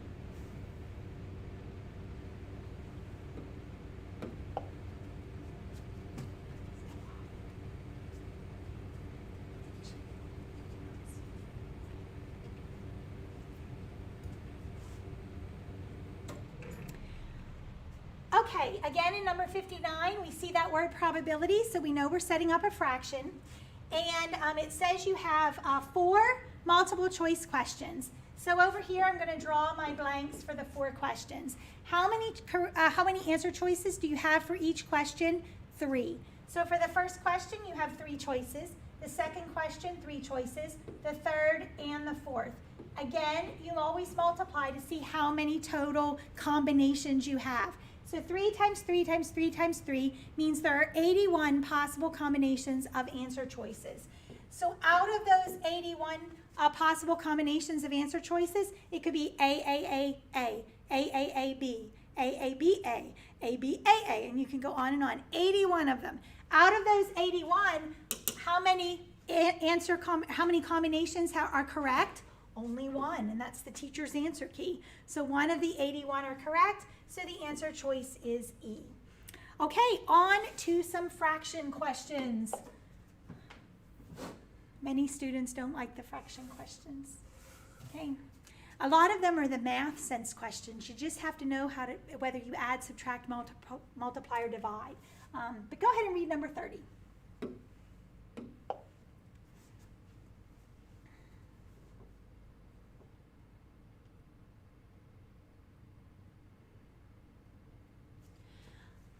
Okay, so Maria has a pizza. She ate 2/9 of the pizza. So picture the pizza divided into 9 slices. She ate 2 of them, 2/9 of it. So how much was left? 7/9 of the pizza, and there were 7/9 of the pizza left, and it was divided equally among her 3 brothers. So all this is 7/9 divided by 3. So this is one that you just grab your calculator, 7/9 divided by 3. If you work it out, dividing by 3 is the same as multiplying by 1/3, and at that point you can see the answer, 7/27. But if you grab your calculator, punch this in, you get it. She ate 2/9, 7/9 were left, divided equally by 3. Okay, go on to the next one. 30. See, that was number 30, not too tough. Okay, but sometimes when kids see fractions, they put up a wall. They say, oh, I can't do fractions, but you can. Okay, not as hard as you think. Look at number 35.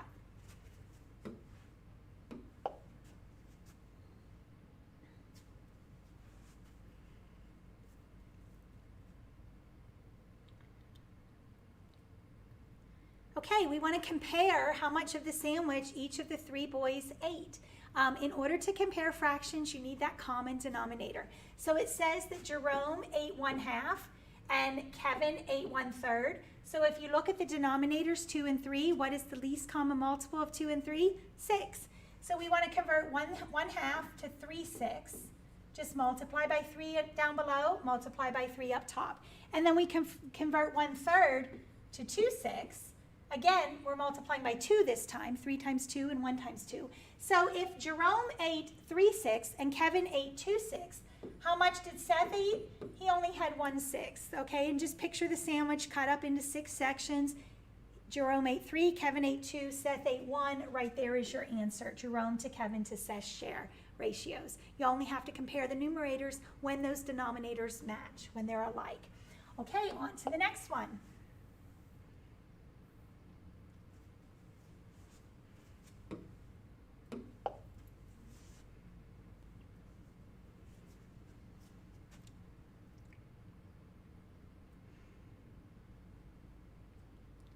Why is this number 56?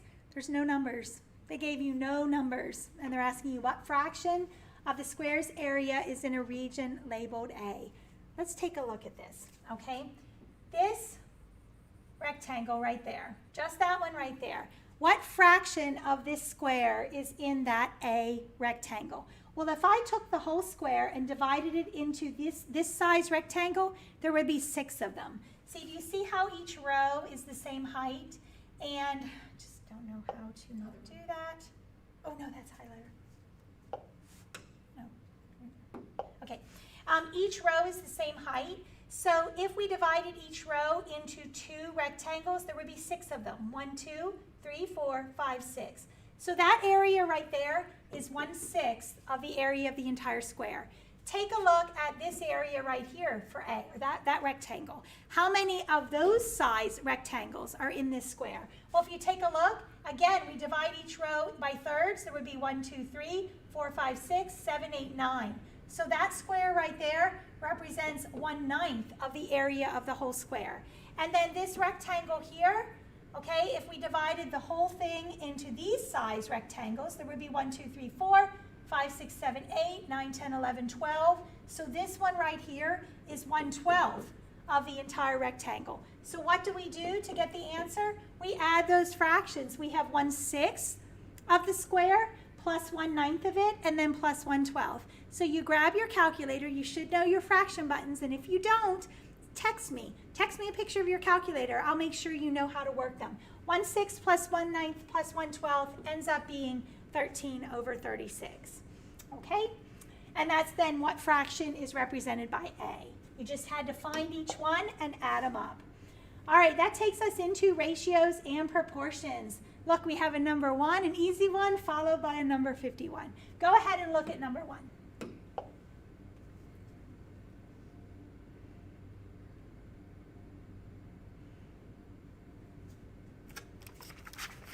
Okay, so we have a recipe. If you use 3 eggs, you make 6 servings. So if you use 5 eggs, how many servings will you make? You can see the ratio, the proportion. 3 eggs is to 6 servings, as 5 eggs is to how many servings. And that's how you set it up, as a proportion. If you put the eggs on top in the first fraction, make sure you put the eggs on top in the second fraction. Or if you can switch it, it really doesn't matter. Just be consistent. How do we solve a proportion? We cross multiply. 3 times x equals 6 times 5 is 30. At this point, you stop. You save your 5 seconds. You can see that the answer is 10. So you would bubble C. Okay, take a look at 51.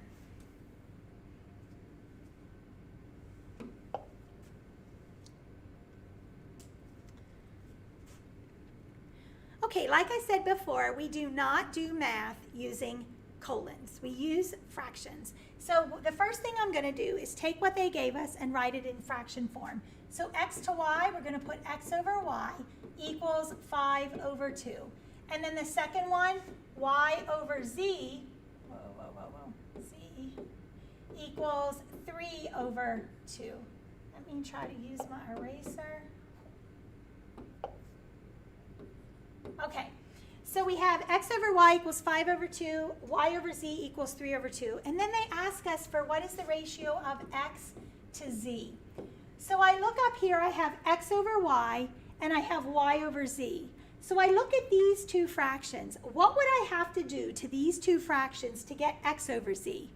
Well, I want to cancel the y's, right? So I want to multiply them. If I take x over y times y over z, the y's cancel, and what am I left with?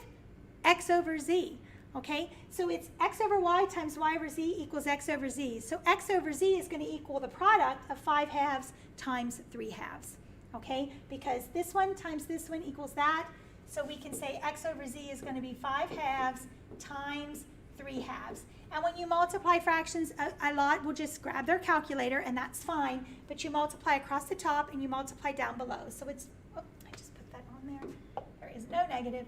It is going to be 15 over 4. So the answer would be E, 15 to 4. And they're going to write it as a colon. All right? Okay, go ahead and take a look at the next one.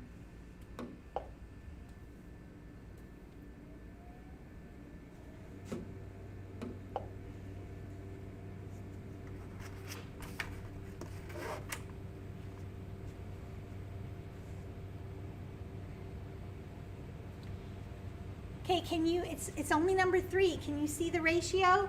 1/2 inch is to 18 miles, as 2.5 inches is to x miles. Okay, 1/2 inch is 18 miles, 2.5 inches, x miles. You set up the proportion. So we cross multiply. 1/2 times x is 1/2 x. Grab your calculator. 18 times 2.5 is 45. And then at this point, you can either divide both sides by 1/2, because it's 1/2 times x, or you can multiply by 2. It really doesn't matter what you do, but 45 times 2, punch it up, it's 90, bubble in E. Okay, on to the next one. Oh, another jump, 3 to 54.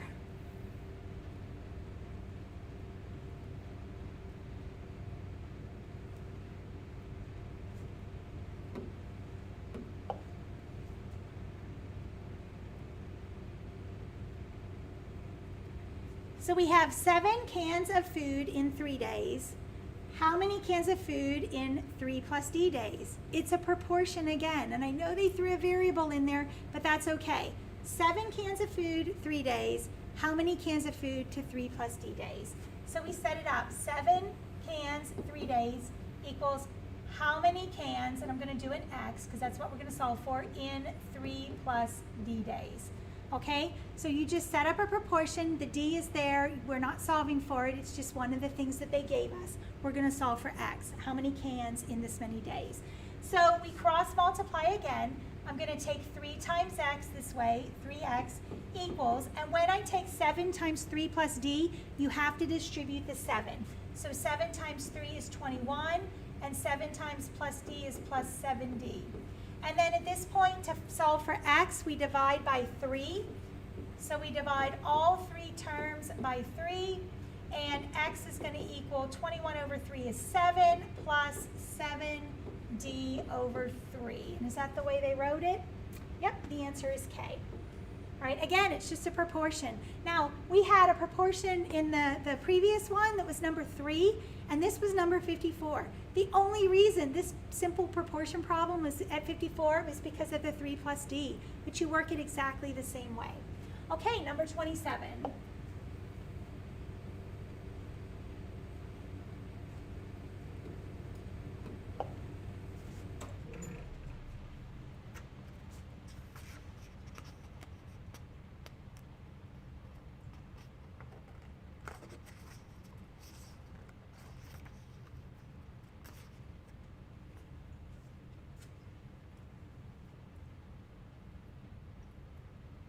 Okay, this is a great lead into the next topic, Pythagorean theorem, because we're going to have to use it.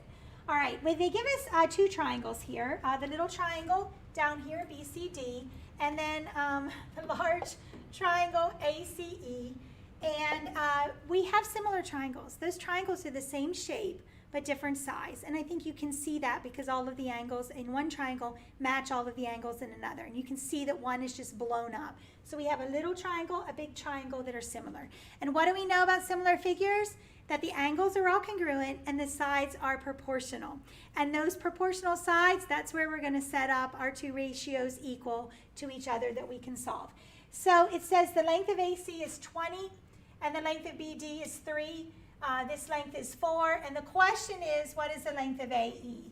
Well, AE in the large triangle, that side right there, is paired with 3 in the little triangle right here. So this side matches this side. We got that, okay? And then, but the 20 is the one we're missing. 20 in the large triangle is going to be paired with this side right here in the little triangle. Honestly, I think I just get it close and it writes on it. I have such trouble with that.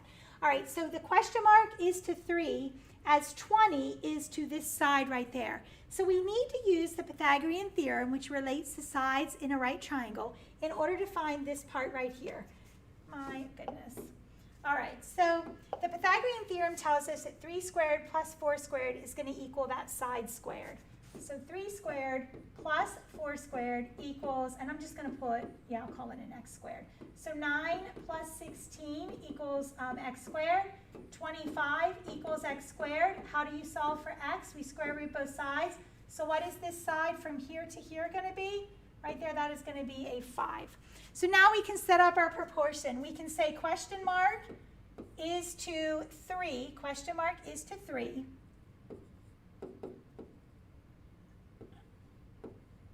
As 20 in the large triangle is to 5.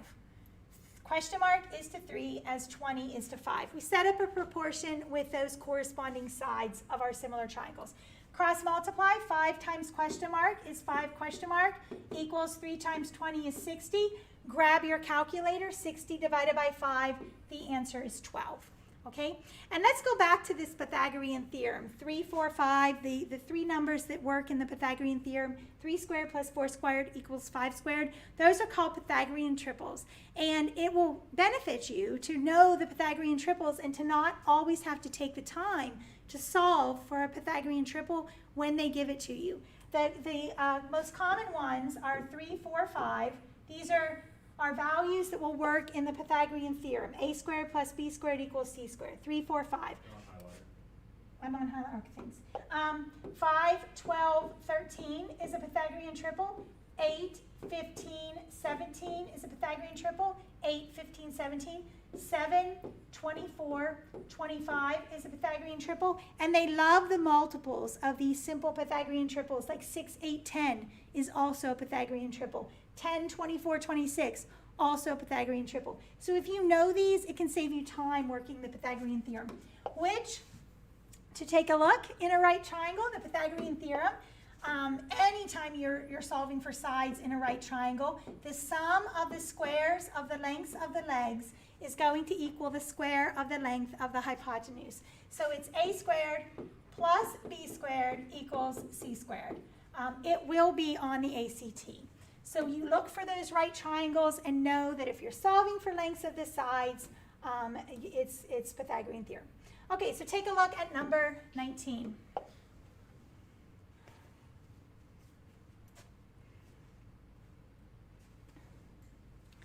You see the word midpoint there, but they didn't give us any coordinates for points, so this isn't going to be a midpoint question.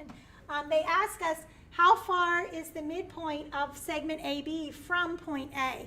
Well, we first have to find the length of AB. This is just a question. They just add one little step just to throw you off. But we need to find the length of AB, and then how far is the midpoint? It's going to be half that length. So to find the length of this side, we're going to use the Pythagorean theorem. 32 squared plus 24 squared is going to equal the length of that hypotenuse squared. And when you work this out, I think 32 squared plus 24 squared is 1600. And then we square root both sides, so x is going to be 40. So this length is 40, but that's not the answer. But take a look. They got it over here. Okay, they always will have the wrong answer. The question wasn't what's the length of AB. The question is how far is the midpoint from point A? And in this case, it's going to be halfway, of course, and it's going to be a 20. Okay. I wanted to point out, so take a look at your numbers. 24, 32, 40. That's actually a multiple of 3, 4, 5 times 8 times 8 times 8. So it's one of the multiples of 3, 4, 5. And that's how I knew it was a 40, and that's how I knew that was 1600 because I was working backwards in my head. All right, next one, number 20. Go ahead and read it.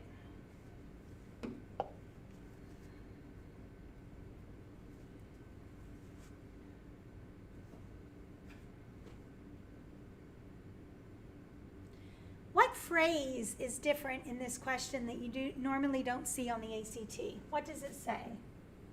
If it can be determined. And I'm here to tell you that that's not always the answer.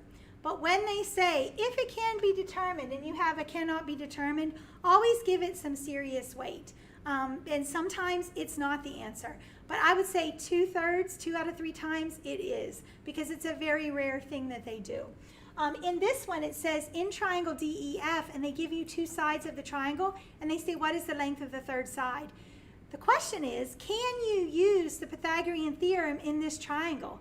And the answer is no, because they didn't tell you it's a right triangle. And if they did tell you it's a right triangle, they didn't tell you what vertex the right angle is. And you would have to know that to know which side is your hypotenuse. So in this question, we cannot solve it. I mean, we could draw triangle DEF like this and put a right triangle falsely because they didn't tell us that. And the length of DE would be root 30, and this would be a 3 here, and then we'd be finding this side. Or we could draw it where we would put the 3 here and the root 30 here, and we'd be solving for the hypotenuse, and they would be 2 very different answers. But we would be falsely drawing the triangle because they didn't tell us there's a right triangle. So really all we have right now is some triangle with a 3 and a root 30, and those who have studied trig, unless you have an angle with that triangle, you're not finding that third side. Okay, we really have no idea. So this would be a K, cannot be determined. All right, the next one, number 27, go ahead and read it.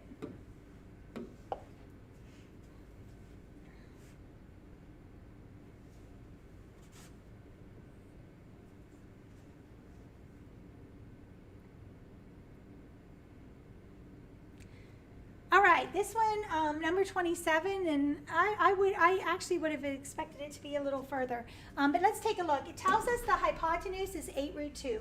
The hypotenuse is always the side opposite the right angle. So there's my 8 root 2. And they tell us that this is an isosceles right triangle. What does isosceles mean? It means 2 sides congruent. So we have the 2 legs of this triangle congruent.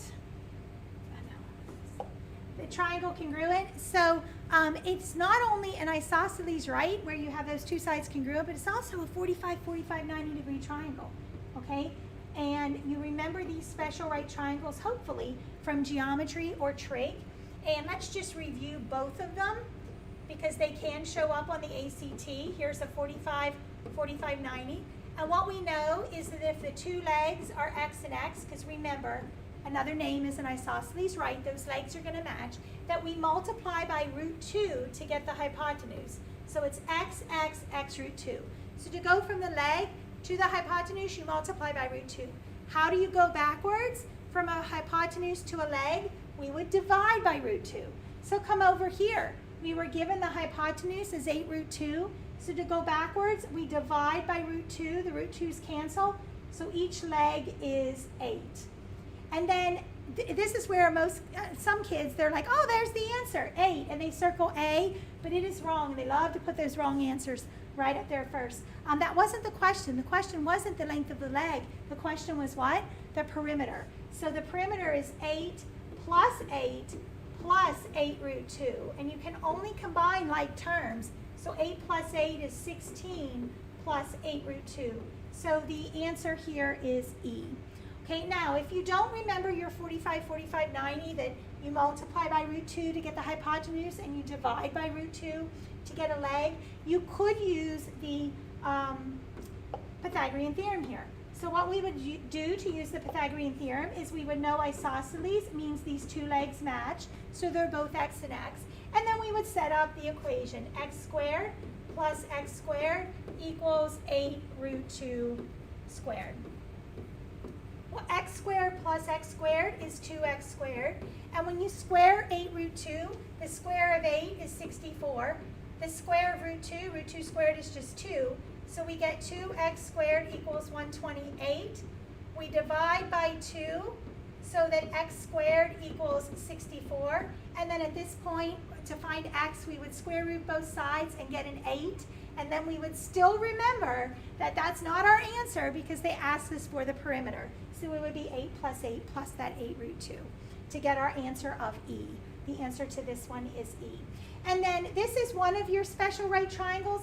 The other special right triangle, just to put it here so you can put it in your notes, is the 30, 60, 90 degree triangle. And unlike a 45, 45, 90 where the legs are the same, in a 30, 60, 90 you have a short leg that's opposite the 30. You have a long leg that's opposite the 60, and that's where you take x times root 3, and then your hypotenuse is 2 times that short leg. So it's x root 3, and then 2x. And those triangles will show up sometimes on the ACT, not always, but we've seen them quite a bit.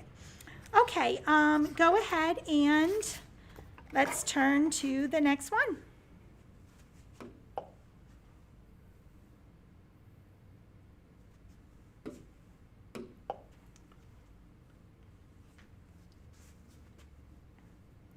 Okay, on this one, it says find an expression for y. They love to do that. Find an expression for y. All that means is set up an equation and solve for y. What does y equal? And you're just setting it up, solving for y. Whatever they ask you an expression for in terms of, don't even worry about that. You just want to know, you get an equation, that's the one you want by itself. So we have a right triangle, so what are we going to use to set up in the equation? The Pythagorean theorem. And since I'm solving for y, I'm going to start with that hypotenuse. Y squared equals, x squared plus 4 squared. And I could have turned it around. So y squared equals x squared plus 16. And at this point, I square root both sides. And y is going to equal, now here's a good question. Am I allowed to take the square root of x squared and the square root of 16? And the answer is no. You have a plus in there. Anytime you have a plus or minus, you cannot. That's called crazy math. You can't take the square root of each of those terms. So the answer is just the square root of x squared plus 16, and that would be E. But take a look. Look at answer A. Answer choice A. They know what kids will try to do. Just to let you know, the square root, take a look. The square root of 3 squared plus 4 squared, that is not equal to 3 plus 4. You can't just take the square root of 3 squared is 3 plus the square root of 4 squared is 4. That would be the same thing that you would do here to get the wrong answer, choice A. If we work this out, 3 squared is 9, 4 squared is 16, the square root of that is 25. The answer is 5, not 7. So this is just an answer or an example to show you why you cannot do that crazy math. So you end up just like this. Now, to show you what you can do, if it was multiplied, try that again. If they were multiplied, if you had the square root of 16 times x squared, then yes, you can take the square root of both. The square root of 16 is 4. The square root of x squared is x. If they're multiplied in there, you can break them apart. But if it's added or subtracted, you're stuck. You cannot simplify. All right, on we go. Perimeter and area. This is a big one. There are multiple questions, and if you look at this section, it's one of the longest sections here. When I took the questions and divided it, they came from the 3 tests. So you do have to know these formulas. You have to be able to jump right in and use those formulas, whether it's rectangle, parallelogram, trapezoid we've seen, the circles, of course. So let's go through all of the formulas. Okay, the perimeter, of course, is the sum of the lengths of the sides. The area of a circle is pi r squared, and we don't say the perimeter of a circle. We use the term circumference. You all know that. And the circumference is 2 pi r, or pi times the diameter, because we know that 2 times the radius is the diameter. So you could use either one there. Okay, for a triangle, the area of a triangle is 1/2 base times height. Now the triangle can look different ways. You can have a triangle, a right triangle, and we love those because this side is your base, this side is your height, so that's easy. Base times height divided by 2. Or you can have a triangle that doesn't have that right angle in, and here is your base, and here is your height, and it's still 1/2 base times height. Your height is always perpendicular to your base. So if you have a right angle, great, because that side is going to be the height. If not, you just have to take the length of the altitude. And this right here, that height is the length of that segment called the altitude. All right, a rectangle is just base times height or length times width, however you look at it. But it's the simple standard base times height. Again, length times width, same thing. Okay, the area of a square, what makes a square different is it's a rectangle with 4 congruent sides. You still have the 4 right angles. And the sides match, so whatever that side is, you're going to square it, side squared. And you can think of the area of a square as length times width. It's just the length and the width are going to be the same thing. Okay, for a parallelogram, this one has shown up recently several times. A parallelogram, you have a base right here, and you have your height, which is your perpendicular distance between the bases. And take a look at the parallelogram. If you take this triangle right here and cut it off and move it over here and put it in this part, the area of the parallelogram is the same as the area of that rectangle. And that's why the area formula for a parallelogram is base times height. Notice, again, the height is the perpendicular distance between the bases. It's never going to be the slant height.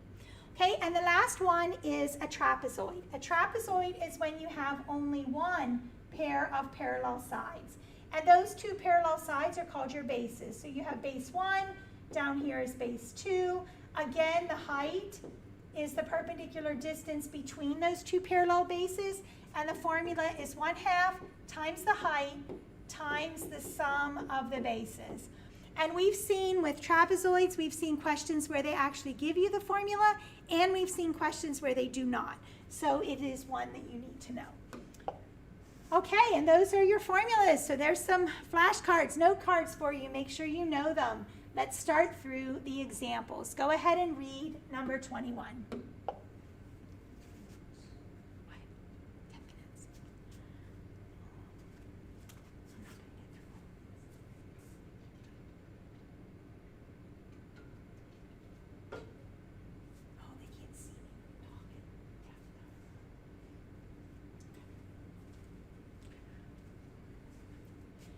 Okay, 21, it's not a tough one, but it's kind of wordy, so you might have to draw your pictures as you go. She plans to paint the 8-foot-high rectangular walls of her room, and before she buys paint, she wants to know the area.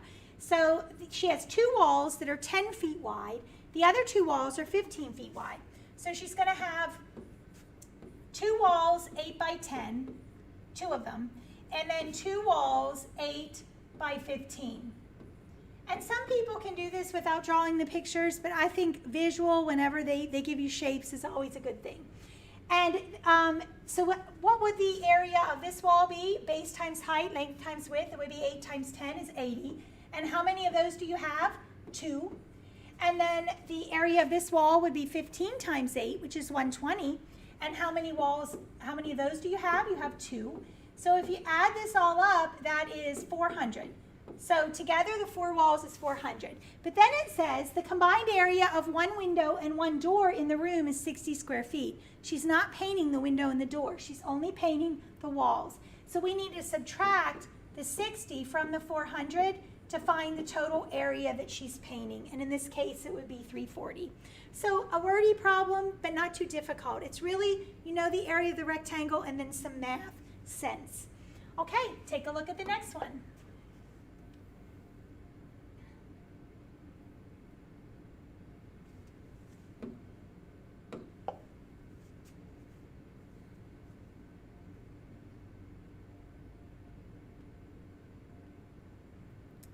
Okay, on this one, I'm going to show you a couple ways of working it. It says the length of the rectangle is 5 inches longer than the width. And the question is, what is the width of the rectangle? So we draw a rectangle, okay? When you're not sure what to do, draw something, okay? And then the width is what we're trying to find. So I'm going to put a W for width because that's what they're asking us. And then it says the length is 5 inches longer than the width. So the length is going to be W plus 5. And of course, for the perimeter, there's all 4 sides that we have to add up. So it says the perimeter is 40. So if we add up W plus 5 plus W plus W plus 5, it'll equal 40. So don't write that all out. Don't write W plus 5 plus W. It's just waste of time. Do it in your head. W plus W plus W plus W is 4W. 5 plus 5 is 10. And what does that perimeter equal? 40. So now we can subtract 10 from both sides. So 4W equals 30. Grab your calculator. 30 divided by 4, you get is 7.5. So over here, your width is 7.5. Okay, the other thing we can do here is they're giving you information. Those who tuned in Tuesday, we looked at the column method, the gift questions when they give you information about 2 things and then ask you for one of those things. So we know that all of these answers are possible widths of our rectangle. So we want to find the length.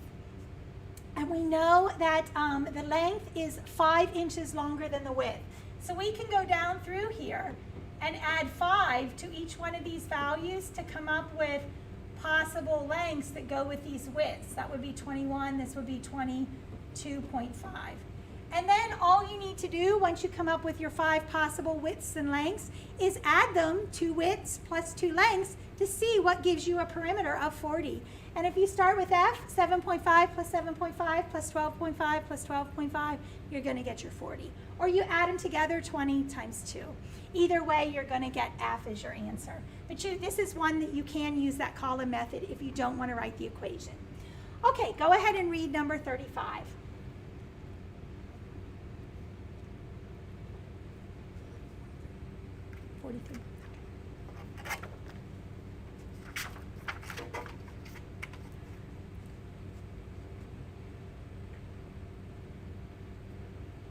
Okay, they love this question where they ask you the area, you know, if you cut something out or take something out in the middle, it's always going to be the area of the large figure minus the area of the small figure. Sometimes the question is you have a picture frame and the picture frame is 16 by 20 and the picture is 12 by 16. What is the area of the frame around it? So you would take the area of the large rectangle minus the area of the small rectangle. It's always the same idea.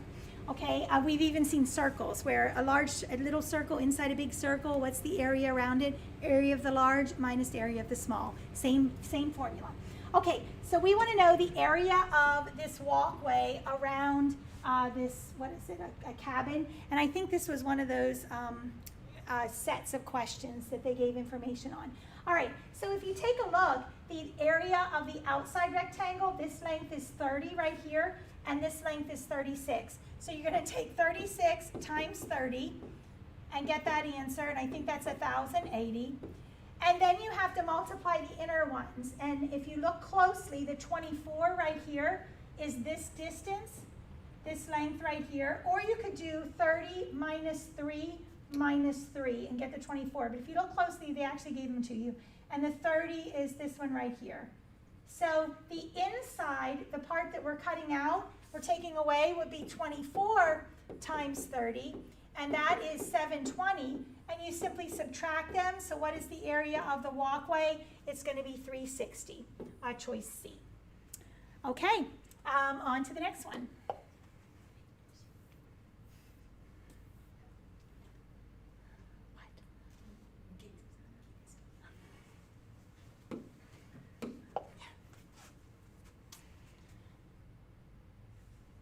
Okay, this was one, I think we had this park diagram earlier when we were doing probabilities. So this was, you can see the section where they gave you this information and asked different questions from different concepts. So both of these questions, 32 and 33, use this diagram.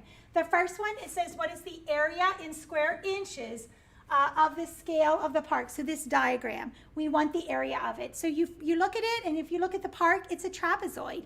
And this is one where they did not give you the formula for the trapezoid. Okay, so it's going to be 1/2 times the height, and the height is 16, times the sum of the bases, and the bases are the parallel parts, so that would be 28 plus 40. So let's see, half of 16 is 8, 28 plus 40 is 68. So I'm going to go with 544, I think is the answer there. Okay, and go ahead and read number 33.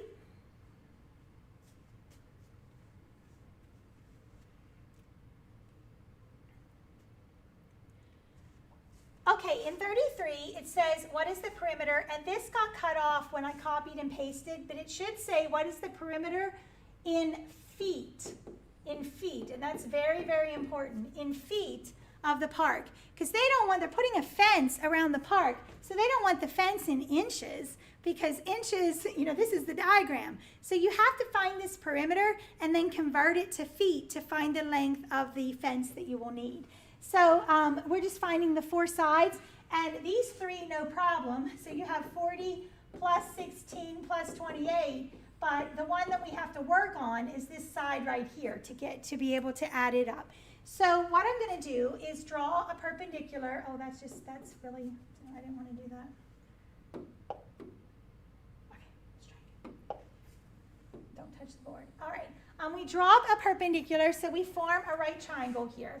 And this length is going to match the height over here, so we have a 16. And then we know that this side right here is 40, and this much of it is 28. So if it's 28 from here to here, and the whole thing is 40, we take 40 minus the 28 to get the 12 right here. And now we have a right triangle with 2 sides that we need the 3rd side, so we're going to use the Pythagorean theorem. 12 squared plus 16 squared equals this side squared. And you might see that it's going to have to be 20 because, and you can work it out. 12 squared plus 16 squared equals x squared. Work it out. Or what I noticed is 3, 4, 5. Remember that Pythagorean triple? 12, 16 times 4 times 4, so 5 times 4 is 20. That it was a multiple of 3, 4, 5 again. So we get the 20, and that's going to be the last side. So we add these up. Let's see, 44, 84, we get 104. And if you stop there and you come over here, you would choose the wrong answer because that 104 is how many inches? So is the perimeter of the scale. And we have to use the conversion to convert that to feet to find how much fencing we need. And they'll remind you, they'll tell you in feet. So 104 inches, we're going to multiply it by, oh goodness. All right, 104 inches. And we're going to multiply, let's see, it says 1.5 feet is equal to 1 inch on the scale. And notice this is just unit analysis. My inches cancel. So we take 104 times 1.5. So the number of feet is actually 156. Okay? Kind of tricky when they put the inches up there, but just make sure you read and answer the question asked. All right, go ahead and look at number 47. Okay.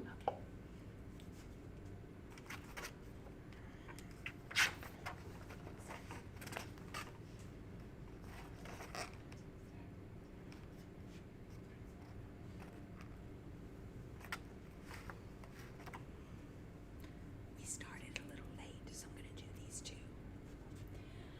Okay, in number 47, this is 47, and this is a question that when I'm working one-on-one with somebody, they'll say it seemed too easy.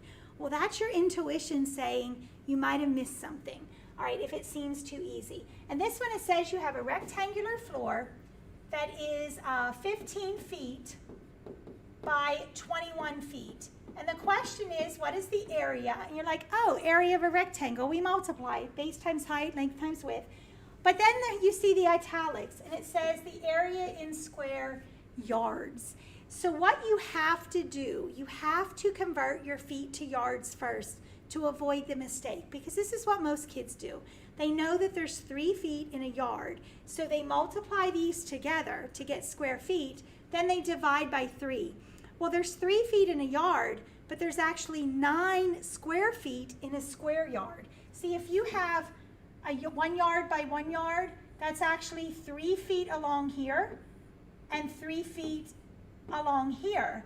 So you have 3 feet by 3 feet, so there's actually 9 square feet in 1 square yard. So they missed the conversion. That's why this simple question is way up at 47. So the key is to convert to yards before you go to square yards. Convert to yards first. So 15 feet, if there's 3 feet in 1 yard, 15 feet would be 5 yards. And 21 feet would be 7 yards. We simply had to divide by 3. And then once you convert the length and width to yards, then you simply multiply them, and your answer would be 35 yards. Now, you could multiply the 21 times 15 and get the square feet, but to get the right answer, you'd have to divide by 9 square feet in 1 yard instead of 3. And that's why the mistake that the kids make. So always convert and then do your multiplying. Okay, one more, and then we'll take our next break. Let's take a look at 49.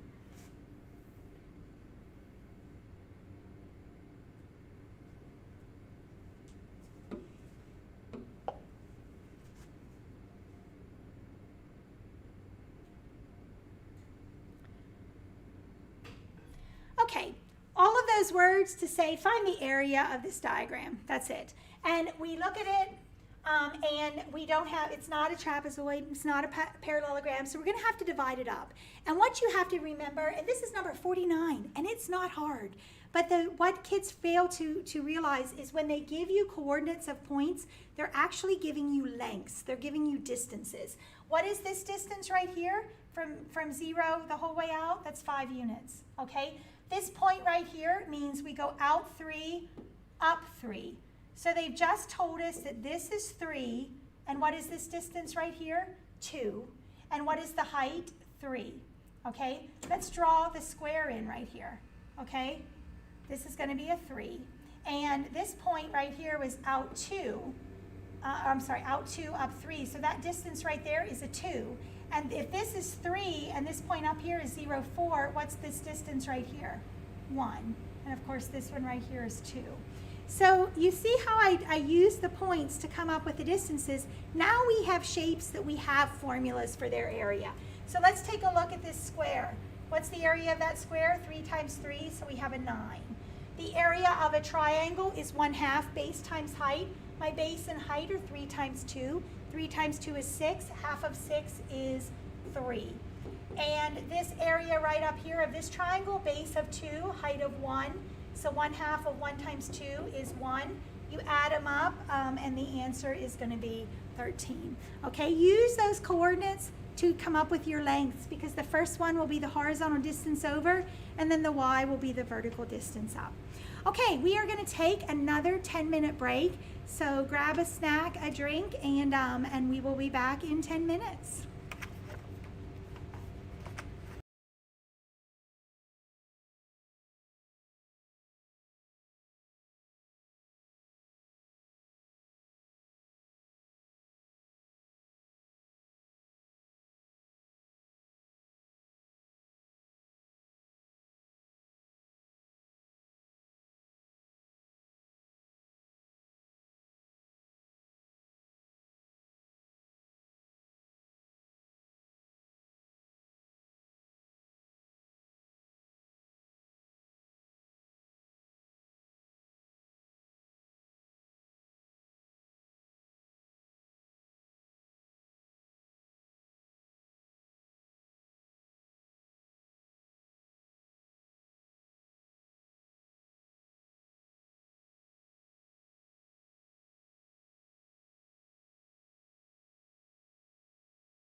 what number are we on?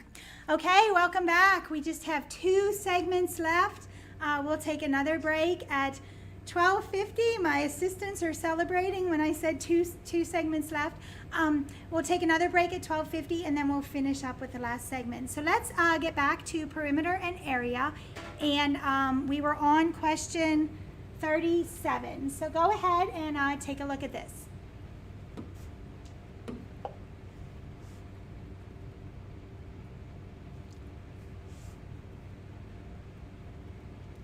Okay, so they give us a figure to use, and we are going to use that figure. And the question is, find the outside perimeter. And they're kind enough to say outside, but they really didn't need to. If they said find the perimeter, it would, by default, be the outside perimeter.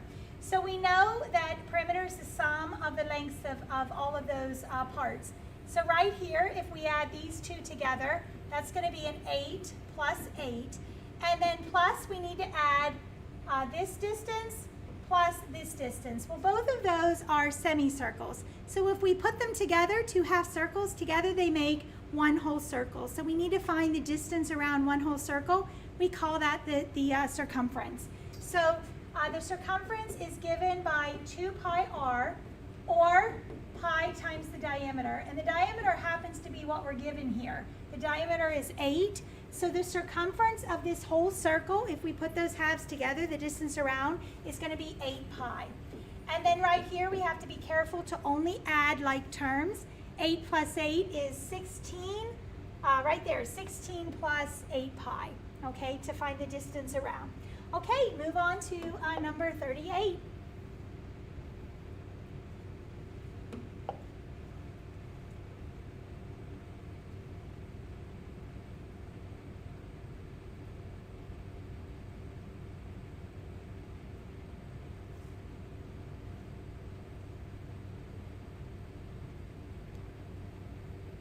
There's a lot of words in there just describing this figure. And if you look, they're asking us for a ratio, so we're going to come up with a fraction that we will convert down here to the colon notation, no problem. And there's no numbers. And they ask us for the ratio of the area of EGFH, so that would be the white area, to the area of the shaded area. So we want a ratio. And at first glance, you would think, oh, let me compare triangles. But these 2 triangles don't appear to be the same size. I think they are, but at first glance, they don't look like it. So what we're going to do is draw in some lines to where every triangle pictured is the same size.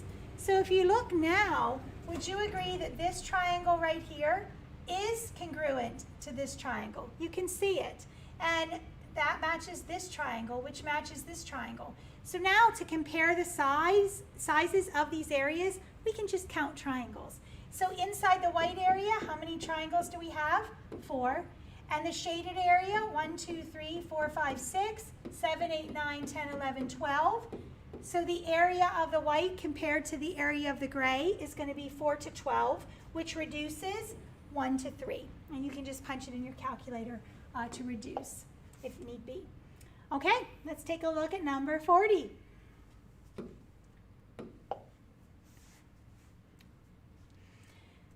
Okay, number 40. So it's not that tough, but I'll tell you the mistake that most kids make.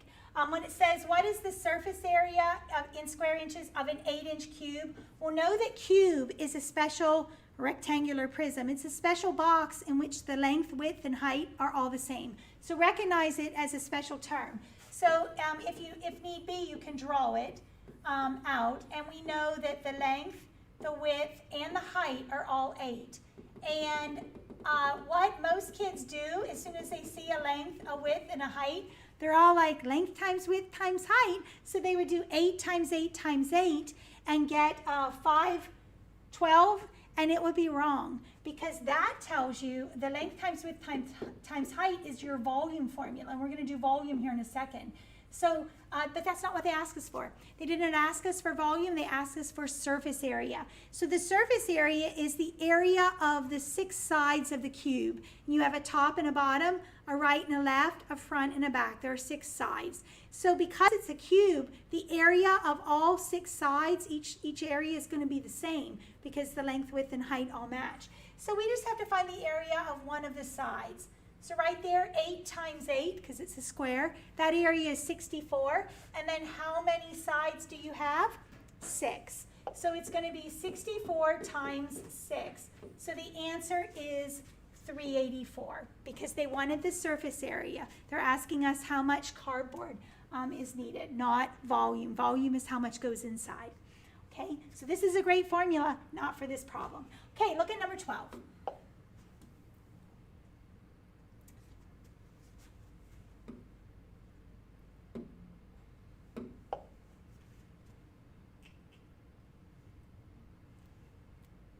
Okay, this is an easy one because it's number 12. That's how we know. All right, length of a rectangle is 9, and it says the area is 54, and we know the area is length times width. So 9 times what is 54? It's a 6.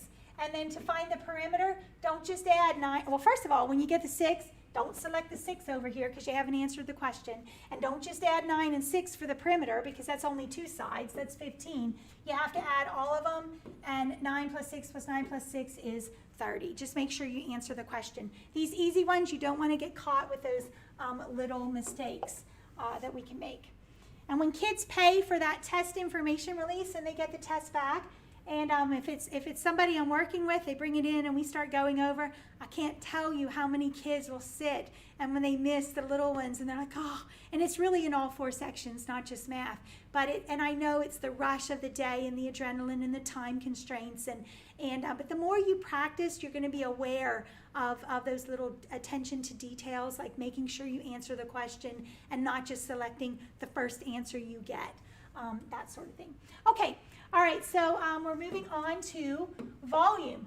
The volume of a box or rectangular prism, we just said, is length times width times height. And the volume of a cylinder, anytime you're finding the volume of something, it's area of the base times the height. Okay, so whatever the area of the base is, whatever shape it is, a circle, a square, you find that area and then you multiply it by the height. So for a cylinder, the base is a circle, so the area of the base is pi r squared, and then times the height. So if the volume of a cylinder is pi r squared, the area of the circle times h. All right, so go ahead and take a look at 17.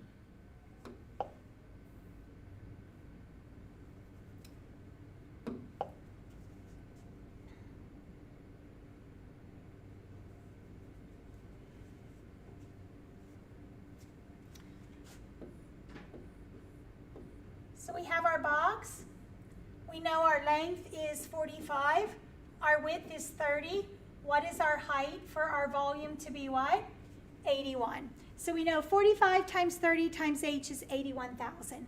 And you can try them. And this is a great one that if you start with choice C, if you put a 48 in and you're too low, then you would try a 60 or a 75. This is a great question for that. If you're too high, then you will go down to a 27 and an 18 because it's all being multiplied. There's no change in units. There's no tricks. So this one would work. The other thing you could do is set up an equation. You could say 45 times 30 times h equals 81,000. And 45 times 30 is 1350. H equals 81,000. You grab your calculator, 81,000 divided by 1350, and is it 60? Okay, the answer is 60. All right, go on to the next one. Go ahead and read it.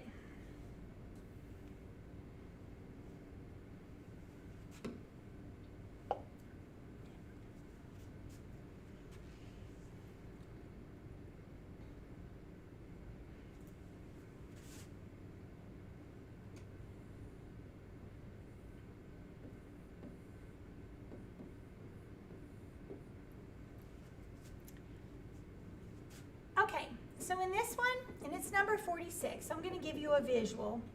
All right, we have a container, and it says it's 1/8 full of water. So we have water that covers like 1/8 of it. So here's your water in here, okay? 1/8 of the container. And then it says we add 10 cups of it, and it takes the volume up to where it's now 3/4 full. So it's up here, okay? So what what I would do, you can set up the equation a number of ways, but the question is, what is the volume of the container? So the total volume. And so I'm going to let that be V because that's what we're finding. So the amount of water you start with is 1/8 of that volume. And remember what of means? Of means times. So you started with 1/8 of the volume of the container, 1/8 of the volume. So 1/8 V. And then what did we add to that? 10 cups. It's not 10 cups of V, it's just 10 cups of water. That's a unit, so just plus 10. And then what did that take us to? That took us, when we added those 10 cups, it now took us up to 3/4 of the volume of the container. So we write our equation, 1/8 of the volume plus 10 cups is now equal to 3/4 of the volume. And then to solve this equation, I always like to multiply to get rid of those fractions. So I multiply through by the least common multiple of the denominators that you have. And our denominators are 4 and 8. The least common multiple is 8. So I'm going to clear out my fractions by multiplying through by 8. And we're going to multiply all three terms in the equation to clear out those fractions. So 8 times 1/8 over V, the 8's will cancel, and I'm left with 1V, plus 8 times 10 is 80, equals 8 times 3/4, and you can do that on your calculator, but 8 times 3 is 24, divided by 4 is 6, so 6V. So then I subtract a V from both sides, so 6V minus 1V is 5V, and at this point 80 divided by 5 will be my volume, and which is going to be 16. So that was one that you had to put some thought to come up with that equation. All right, go ahead and look at the next one.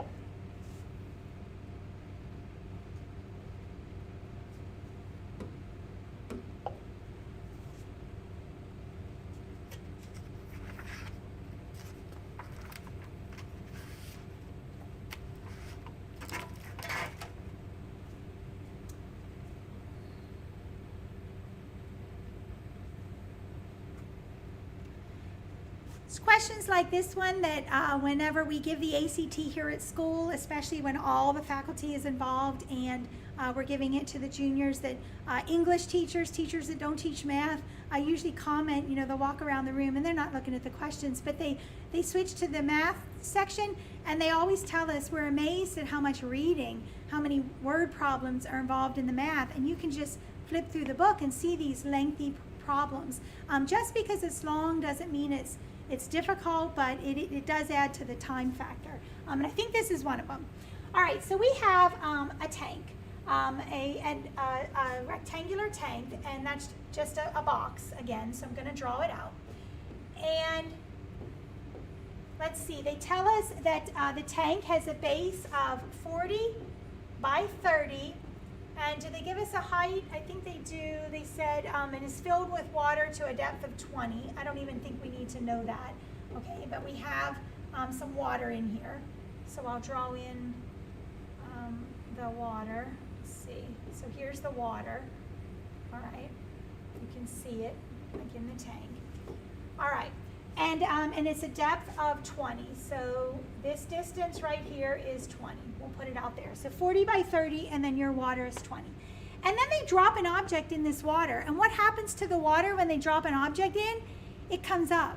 In fact, the reason the water comes up is because that water displaced the water. It moved it out of position, and the water just had to come up. It's the same thing that happens when we get in a bathtub. The water rises because we've displaced it. So it says the object goes in the water, and the water goes up a depth of 0.25 centimeters. So we're talking just a little bit up right here. So it's 0.25, very small, smaller than what I drew it. The water goes up. And the question is, what is the volume of that object that you put in? Well, the volume of the object is going to be exactly the same as the volume of water that moved above our original level in the tank, because that's how much water the object displaced, the object took the place of, and that water had to move up. So we want to find the volume of this little layer of water right here. And again, what is the volume it's really small because the height is small, but volume is length times width times height.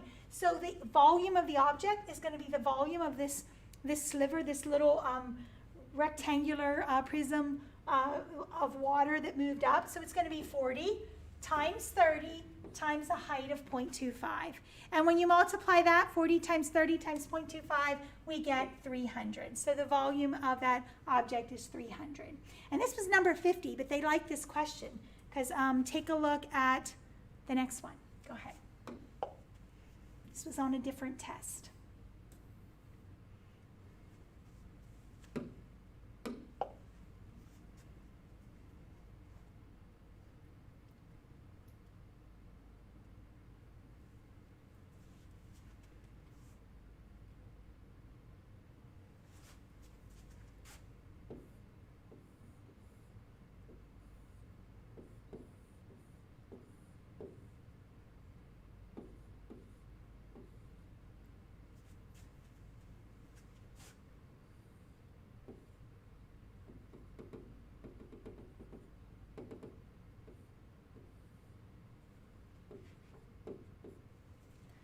Okay, so we have water 8 by 6 by 4.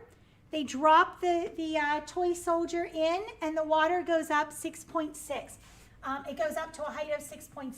So that water, when it went up, the new height is now 6.6. So you want to ask yourself, how much did it go up? What's the height of the amount of water right here that was displaced? Because that's what we want to find the volume of. That's what this toy soldier is, the volume of the toy soldier is equal to, how much water moved up. So 6.6 minus the original 4, so it moved up 2.6. So the numbers we want to multiply are 8, 6, and 2.6. And I'm thinking that's 192. Is that right? 45. No, maybe it's A, 125. 48. Yeah, I got one. Is it 125? Okay, it's 125. The answer is A. 8 times 6 times 2.6. Okay, all right, go on to the next one.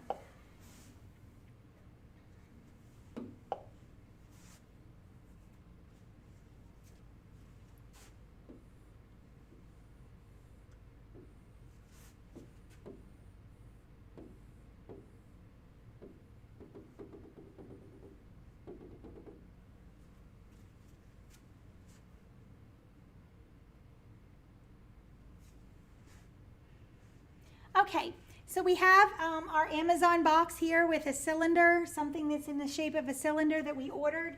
So our cylinder is inside, and they put all this packing material around the cylinder, pack it in. And the question is, which of the following expressions gives the number of cubic inches? Guys, anytime you see cubic inches, cubic unit, cubic means volume. Squared units are area, cubic units are volume. So when they say what's the number of cubic inches of the box filled with packing material, we want the volume of what's around that cylinder. So it's like finding the area of the walkway, except it's volume. We're going to find the volume of the box and then subtract the volume of the cylinder, and what's left is going to be the volume of the packing material that would be in our box. So the box is, what does it say? It is, again, a cube with a length of 18 inches. Well, that means that all three sides, the edges are 18 inches, length, width, and height. So what is the volume of that cube? It's going to be 18 times 18 times 18. So that is 18 to the third. And then what are we going to subtract from that? We're going to subtract the volume of the cylinder. The volume of the cylinder is area of the base times the height. So the base is a circle, so it's going to be pi r squared. And what is our radius? Our radius is 6, so it's going to be pi times 6 squared times the height of the cylinder, and the height of the cylinder is 12. So it's the volume of our box minus the volume of our cylinder, and I'm seeing J for that. Okay? All right, on to graphing. They love graphing questions. There's usually multiple questions on each test. So go ahead and look at number 10.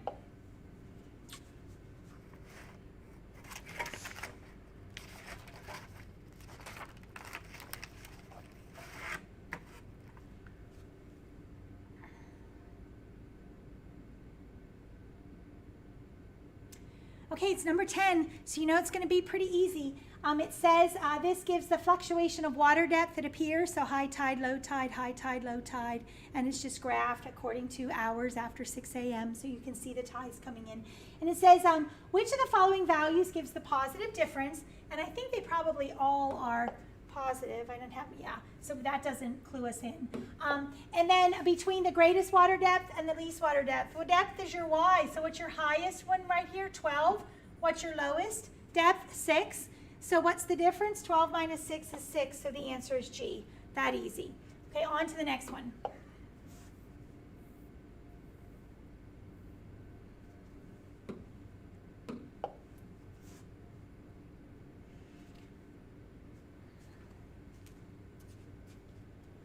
Okay, transformations. You got to know the rules because they like this question too. It's shown up.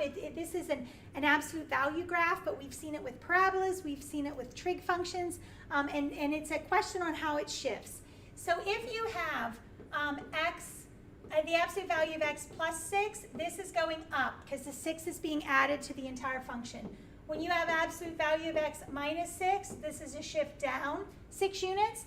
When the 6 is added to the x, added or subtracted, this is left or right, and it's kind of backwards of what you think. Plus 6 is actually 6 units to the left, and then absolute value of x minus 6, when 6 is subtracted from just x, that's 6 units to the right. So if it's at the end of the function, tacked on at the end, it's up or down. And if it's added or subtracted from just x, it's left and right, but kind of backwards from what you would think. Plus 6 goes to the left, minus 6 goes to the right. So up here we have a minus 6. So what is the translation? It's 6 being subtracted from just x. So it's going to be F, a translation 6 units to the right. So the answer for number 44 is F. And this is number 44, guys, but if you know that concept, it's an easy question. You answer it in 5 or 6 seconds. Okay, go ahead and look at 48.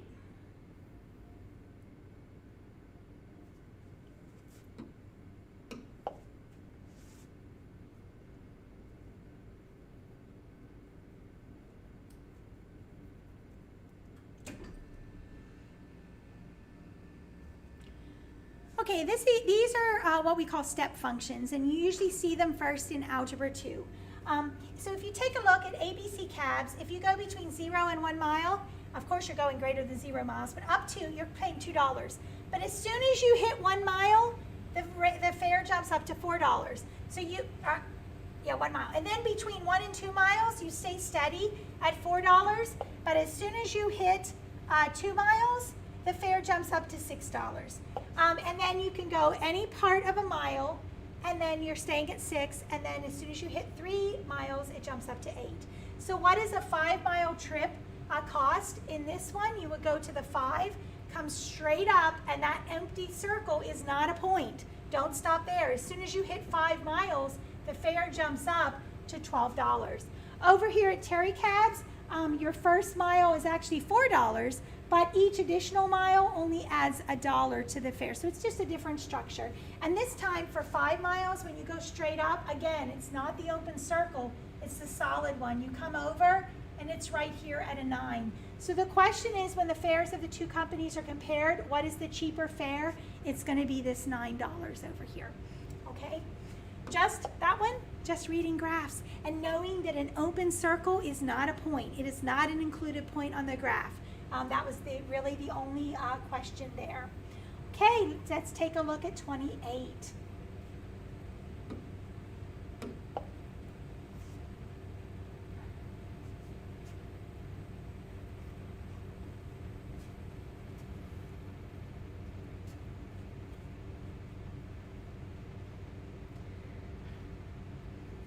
No numbers, right? Everybody wants the numbers, and this one's all variables. The ax squared plus bx plus c, that's a quadratic equation. We know that a graph of a quadratic equation is a parabola. And the question is, when y is equal to 0, and right there is your key, when y is equal to 0, because that tells us that they're talking about the x-intercepts. How do you find x-intercepts? And this is something to know. They love the intercept questions. To find x-intercepts, you set y equal to 0. And this is on any graph, any graph. To find y-intercepts, likewise, to find the y-intercept, what do? You set x equal to 0. You know what? And this is, I'm telling you, any graph. Take a look at the equation of a line. Y equals 3x plus 5. You all know that's the slope and that's the y-intercept. Why is that the y-intercept? Because if you put a 0 in for x, it zeroes out this part. And what is y equal to? 5. Okay, but this works for any equation. So as soon as I see when y is equal to 0, I say, hey, this is a question about the x-intercepts. So we look at the graph and I look at the x-intercepts. Right here you have a -1 and you have a +1. Okay, it's crossing on the negative x-axis and the positive. So what do you know about the solutions for x? What are those x-intercepts? It's going to be h, one positive and one negative. Okay, on we go. Take a look at the next one.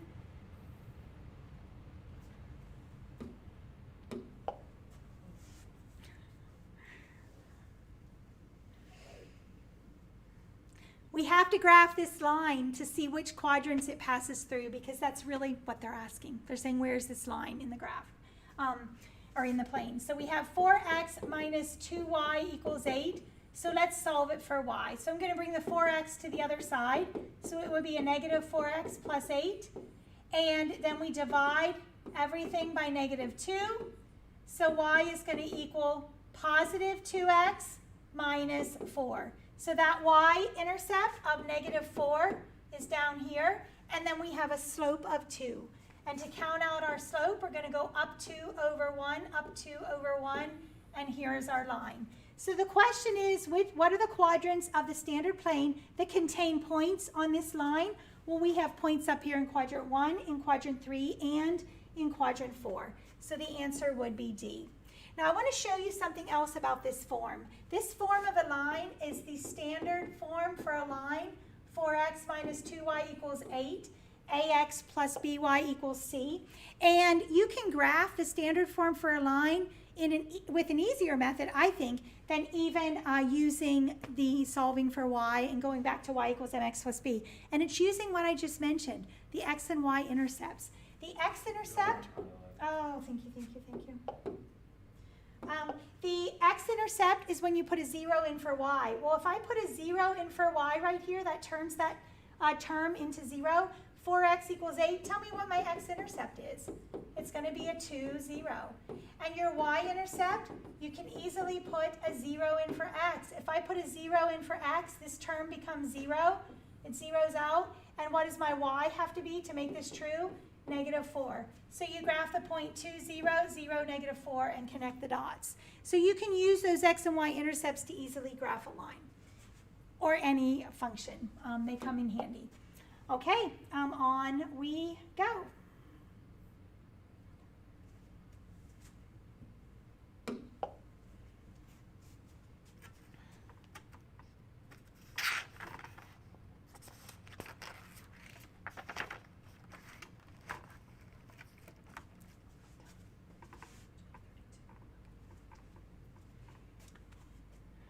Okay, this was one of those where they give you information and ask a bunch of questions. And they did give you this graph. And one of the questions, it says the weekly constraint represented by the horizontal line segment containing 9,2. So they're talking about this segment right here. And the question, or the information was, this person was making so many small frames and so many large frames a week. And the combination that she would make always fell inside this triangle. So she would never make 2 small and 1 large, because that would put her here, and that's not inside the triangle. So whatever she made each week was always a point inside the triangle. So what this question is asking, it's saying, what does this horizontal line segment represent? And if you look, she's never going to make 2 small and 1 large. She's never going to make 4 small and 0 large, or 6 small and 1 large. She's always going to be making a minimum of how many large frames? 2, because of that horizontal line segment. So it says she makes a minimum of 2 large frames every week. Now, if you look at the vertical line segment here, it shows like she could make 0 small and 2 large, or 0 small and 3 large, or 0 small and 4 large. It's telling us that she could make 0 small frames, but that horizontal line segment says at a minimum, she's always making at least 2 large frames. Reading a graph. That's all that question was, number 50. Okay, take a look at this one.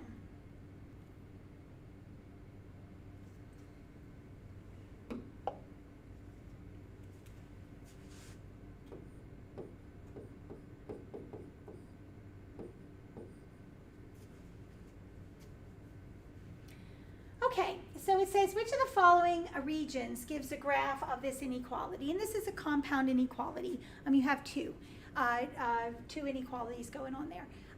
Remember what I said about x and y intercepts? They love questions that you can get the answer just by looking at x and y intercepts. If I wanted to know where it crossed the x-axis, where this region will cross the x-axis, what do? I put a 0 in for y. This works for every type of graph.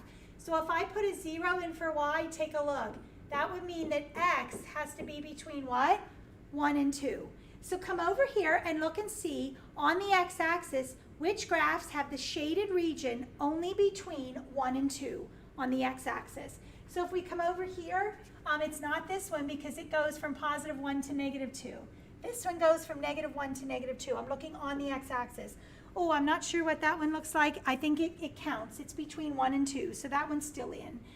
This one, look here, between 1 and 2, that one's still in. And this one between negative 1 and 2, so it's out. So just looking at the x-intercept, putting a 0 in for y, we've eliminated 3 of them. Okay, let's come over and do the y-intercept. To find where it crosses the y-axis, we put a 0 in for x. And if you look, what does y have to be between? Y also has to be between 1 and 2. The answer is J, because look on your y-axis. Your y's are between 1 and 2, just like your x's. That one, they were not. Okay? So intercepts, when you're looking, you're saying, I don't know how to graph that. And really, to graph it, you would have to separate it into 2 distinct lines. Y is less than x plus y, and then x plus y is less than 2, and graph both and look for the intersection. The intercepts is the easiest way to go when they're asking you to pick out a graph. Okay, the intercepts are will save you a lot of time. Okay, one more on volume, so let's take a look at it.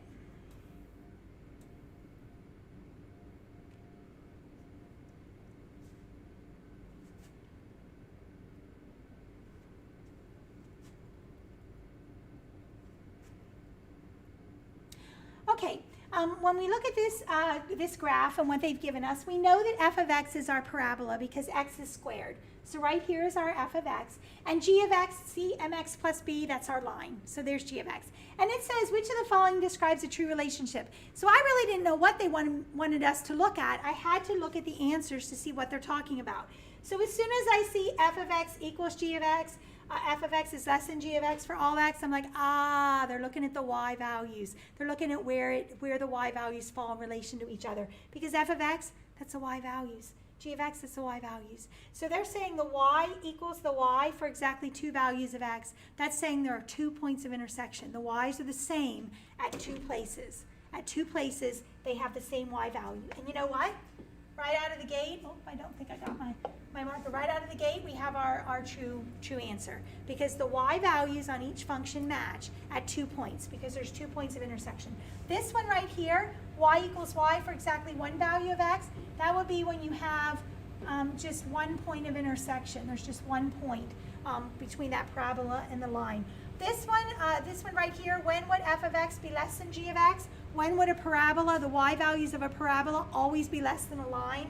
It would look like this, okay? When the parabola is always, for all y values of the parabola, are less than the y values of x. This one, when would the parabola be greater than a line? It would look like this. Okay, the parabola would be above. And inverse functions, just to remind you, are reflections about the line y equals x. So if you have this line right here, as function f, its inverse would look like this. I tried to make it look like a reflection. That would be its inverse. It's always a reflection about the line y equals x. And we don't have that. We do not have that. Okay, let's move on to trigonometry. Okay, go ahead and let's let's move it up here because we have to look at some notes on trig. Okay, if you have had pre-calculus, then you know what's on this page. You've seen everything on it. But if you are a student who maybe is just finished their junior year and you've only been in Algebra 2, or you've just had trig that was presented in geometry, then some of this you probably haven't seen, but the SOHCAHTOA you will have known that. So I'm gonna just go through some concepts that are simple questions that we've seen on the ACT, that even if you just memorize and know something, that you can get a question right. There are only 4 questions, always 4 questions, 4 trig questions on the ACT, 4 questions that contain trig. That's it, out of the 60. Usually 1, 2, and sometimes 3 of them, all you need to know is SOHCAHTOA.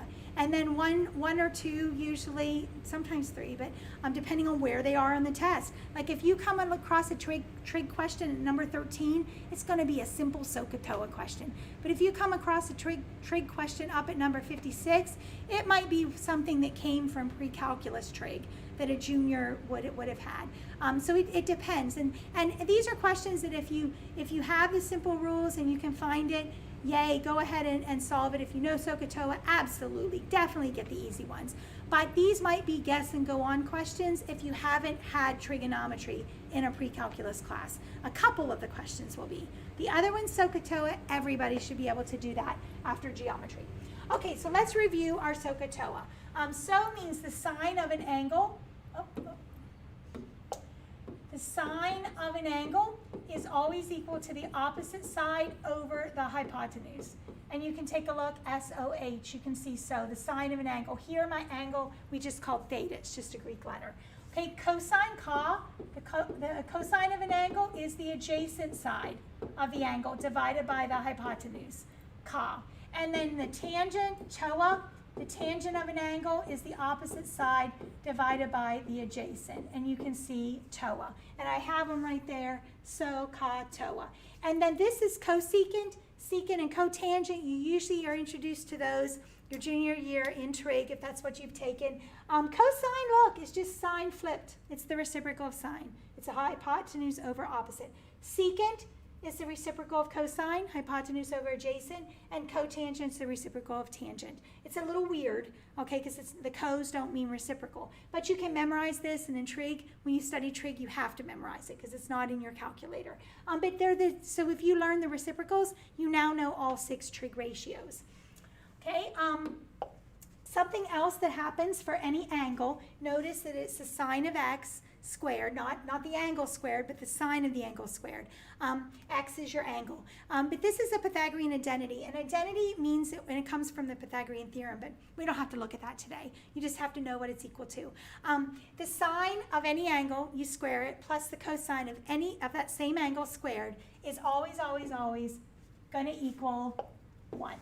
Okay, it's called the Pythagorean identity, and it's true for any angle. So you can grab your calculator, pick an angle, pick 1,000 degrees or a negative angle. You can make it any number you want, and take the sine of that angle and then square that number plus the cosine of that angle, get the cosine, square that number, hit equals, you're going to get 1.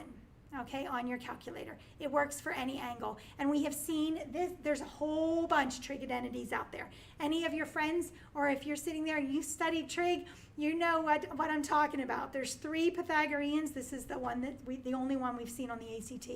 There's quotient identities, reciprocal identities, which I actually gave you up here. There's double and half angle, sum and difference, power reducing. There's odd and even identities, cofunction, there's all kinds. But the only ones we've seen, the only one we've seen on the ACT is this one right here, Pythagorean identity. And then you have to know your reciprocals. So it's 1 to memorize. All right, the graph properties of your sine and cosine waves. Anytime you graph sine or cosine, they're the only 2 that give you waves, sine and cosine. So this could say 2 cosine of 3x minus pi.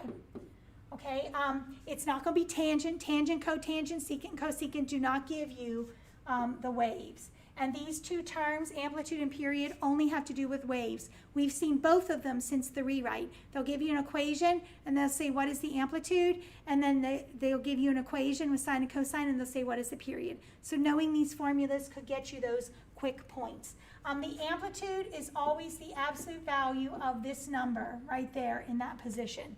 This one, it just happens to be positive, but if it was negative, you take the absolute value of it. So here the amplitude is 2.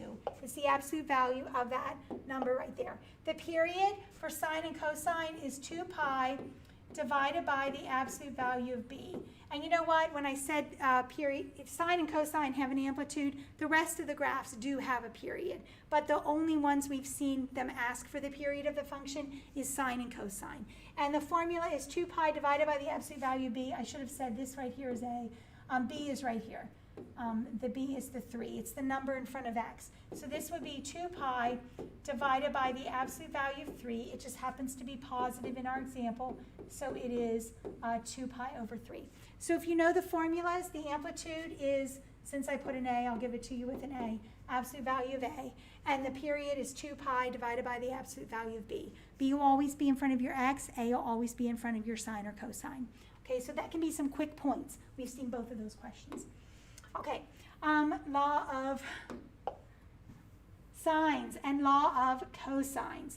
Okay, these are two formulas used to solve non-right triangles. If you have a right triangle and you're asked to find an angle or a length of a side, you're going to use SOHCAHTOA, okay? Or you're going to use Pythagorean theorem, okay? Or you're going to use the fact that the three angles add up to 180. You're not going to use law of sines and law of cosines. These formulas are used when you are given a non-right triangle and you need to find lengths of sides or measures of angles. So in this one, if you're given angle, side, angle, and an example of that would be, oh my goodness, would be angle, side, angle, if you're given that combination, or it could be if you're given angle, angle, angle, side. So either one of those combinations, you're going to use law of sines. A, B, and C, the capital letters, are your angles, of course, because you're taking the sine of the angle. And then little a, b, and c are your sides. So if you're given 3 of those and asked to find the 4th, you can set up the ratios. Okay, law of cosines is used when you're given 3 sides, so like A, B, C right here, or side angle side, which would be side angle side, or side angle side. And law of cosines, what we found is that I think there's only been one question I've seen in recent years where you actually had to know how to work it out. Sometimes they'll just give you the information and say which of the following can be used to solve, and in the examples there's only going to be one. But when you use law of cosines, notice that each of the forms involves all 3 sides and only 1 angle. And notice that the side that's on the side of the equation by itself, the side of the triangle, matches that angle. So you have side A and angle A right here, and then B and C are here. Side B, angle B, A and C are here. Side C, angle C, A and B are here. And they have always given you law of cosines when you needed it on the test. Okay, so if you've studied these, this hopefully is just, you've got them down again. You remember when to use them because that is key. This is important, when to use each one, and you can go back to that. All right, so let's take a look at some trig questions. Go ahead and read 39.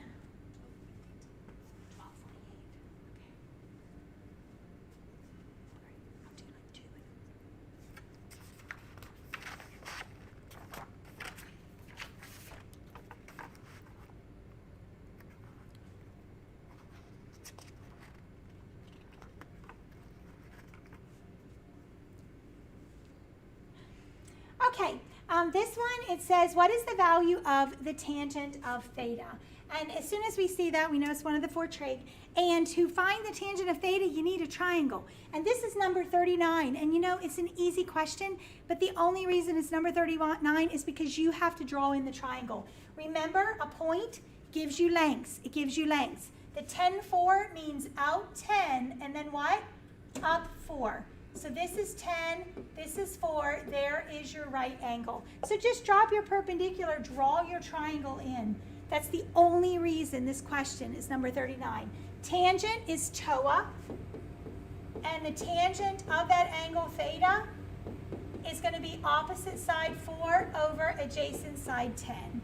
And that reduces to 2/5. That easy. Okay, look at the next one.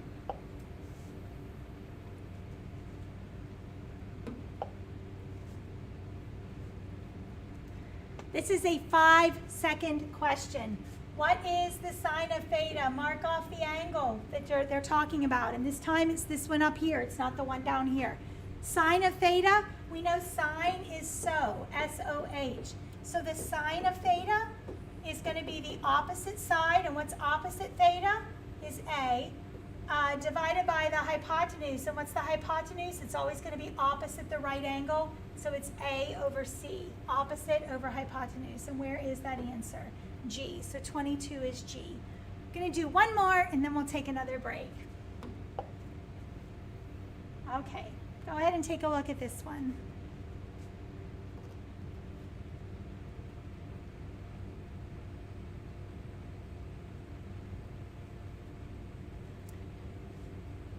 Okay, here they're saying which of these equations will help us find theta. And theta is in the right triangle right here. Okay, so take a look at what we were given in this right triangle. All of this writing just to say what equation is true. That's really what they're asking. Which of these is true? So compared to this angle, 7 is opposite, 5 is adjacent. This is your hypotenuse. We weren't given the hypotenuse. We're not looking for the hypotenuse, so we don't use it. So the trig ratio that involves opposite and adjacent is TOA. So the tangent of that angle is opposite 7 over adjacent 5. And where is that answer? Right here. So, and that's number 30. All right, and sometimes you'll see them down at, question 13, 16, depending on how the question tested. But just knowing SOHCAHTOA, you can get some easy points. Okay, we are ready for our last break of the day. 10 minutes, then we'll come back. We'll finish trig, do some more problems, and wrap it up.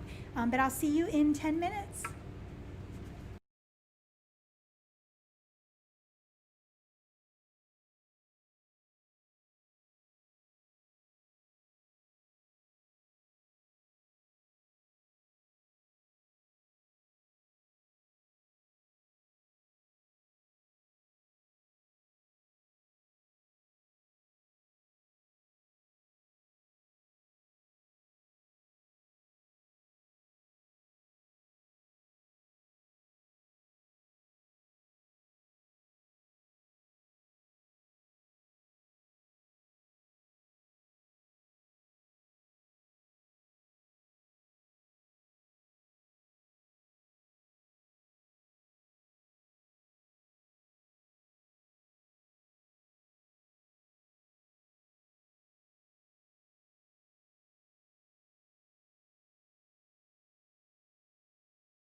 Okay, welcome back. This is our last final push. We're going to finish the trig, get through the angles questions, and then we'll see where we are and what time we have left. And I thank you all for hanging in there. I know this is probably more math that you've done since March, if you haven't done any prep, and I hope that it's brought back a lot of recall for you from geometry and algebra 2, and even some middle school math with how to set up those simpler problems. All right, so we are in trig. If you take a look at the trig questions, all of them that are in this test happen to be high number questions, but we are in these 3 tests, but we are seeing some of them, the easier ones, just SOHCAHTOA, that they are moving down because kids are getting more of the trig questions correct. Because of what you get in geometry. All right, so here we go. Number 42, go ahead and take a look.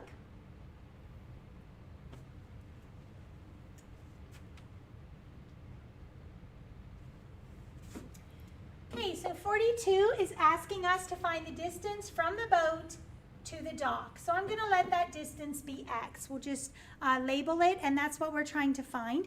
So we take a look at our right triangle, and we have a 52-degree angle right here, and we were given we're trying to find the opposite side, and we were given the adjacent side of 30. Opposite and adjacent, that's tangent again. Opposite and adjacent. So we're going to set it up. The tangent of 52 degrees equals opposite x over adjacent 30. And before we even solve for x, take a look at all your answers. There's only one that has tangent in it. So that's your right answer. Like just glancing, you can see that the answer is going to be F on this one. But if we solve for x, we would multiply both sides by 30. And the 30s cancel, and right there's your answer. 30 times tangent of 52. Notice that the answers are not exact. They're not decimal approximations or rounded. That's because in order to find the 30 times the tangent of 52 degrees, you would have to use a calculator. So this is why they say every problem can be solved without a calculator, because this one, they give the answers in a form that you know the right answer without punching it in. All right, but like we've done before today, that calculator can be quite useful for simplifying those calculations. Okay, take a look at this one. I love this question.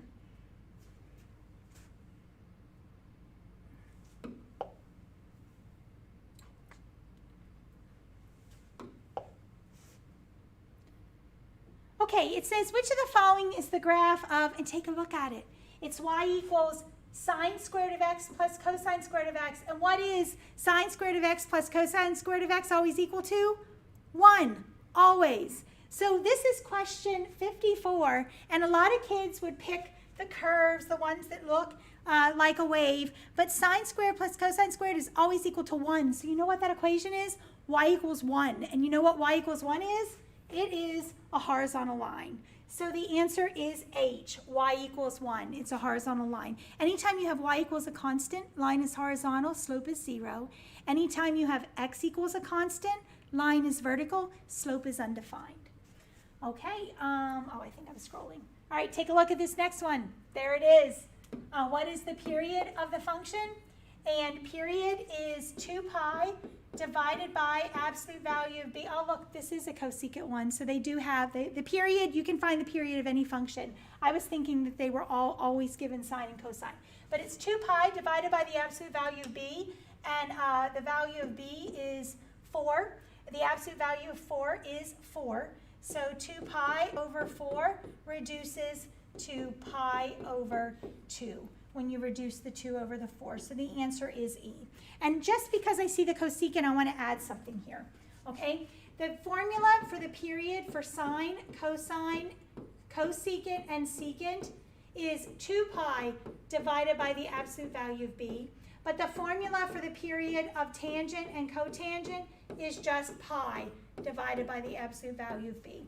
I don't know why I thought earlier that they had only given sine and cosine. But there are 2 different formulas for period, depending on what function you're asked to find. Amplitude is only sine and cosine, and it's just the absolute value of that A. Okay, go on to the next one.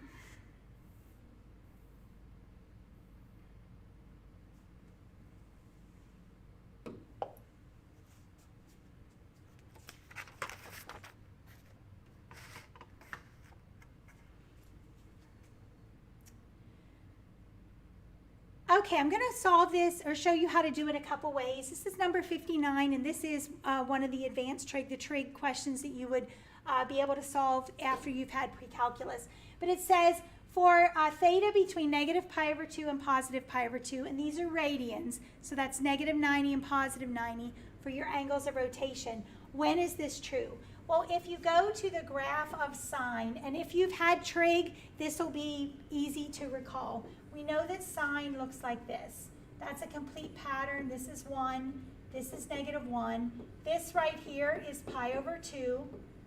This right here is pi. This is 3 pi over 2. And this is 2 pi. And the graph keeps going. It repeats, just like this. Okay? And so this point right here is negative pi over 2 on x. And you will know this graph. Okay, if you've had trig, you know this graph inside and out. Okay, and it says, where is the absolute value of sine greater than or equal to 1? And it's in this range from negative pi over 2 to positive pi over 2. So they're only talking about this part of the graph. Well, the absolute value of sine is going to be greater than or equal to 1 when the sine value is 1 or negative 1, because the absolute value of negative 1 is 1. And of course, the absolute value of 1 is 1.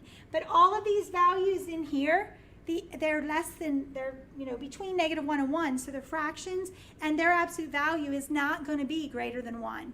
So the only two answers are going to be negative pi over 2 and positive pi over 2, because the value for sine is negative 1 and positive 1. The absolute value of that is 1, which is greater than or equal to 1. So the answer is going to be A. Now, if you did not have trig, or this is beyond you, they're asking you to solve an equation here, okay? And all you need to know is that you can plug these values in right here for sine and punch it in your calculator, the sine of that angle, and see if the sine is greater than or equal to 1. And if it is, the absolute value of it, then it works, and if it's not, it doesn't. But here's the catch, this is the only thing, is theta, because of the pi's, it's given in radians. Theta is in radians, the angle is in radians. So on your calculator, on the mode setting, you would have to switch from degrees to radians in order to plug in on this question. Otherwise, you can plug it in, and so you can switch to radians and then see which one works. And if you put in pi over 2, you're going to see that it works, so that rules out this one, because it doesn't include pi over 2, and it rules out the empty set, because of course that's nothing. And then if you try negative pi over 2, well, it works, so it's either going to be this one or this one. That would rule out B. And then you'd pick a value between negative pi over 2 and positive pi over 2 to work, like 0. 0 is not going to work, so it would rule out this one. So it's just a way that you could solve it by using your calculator. Okay, take a look at 56.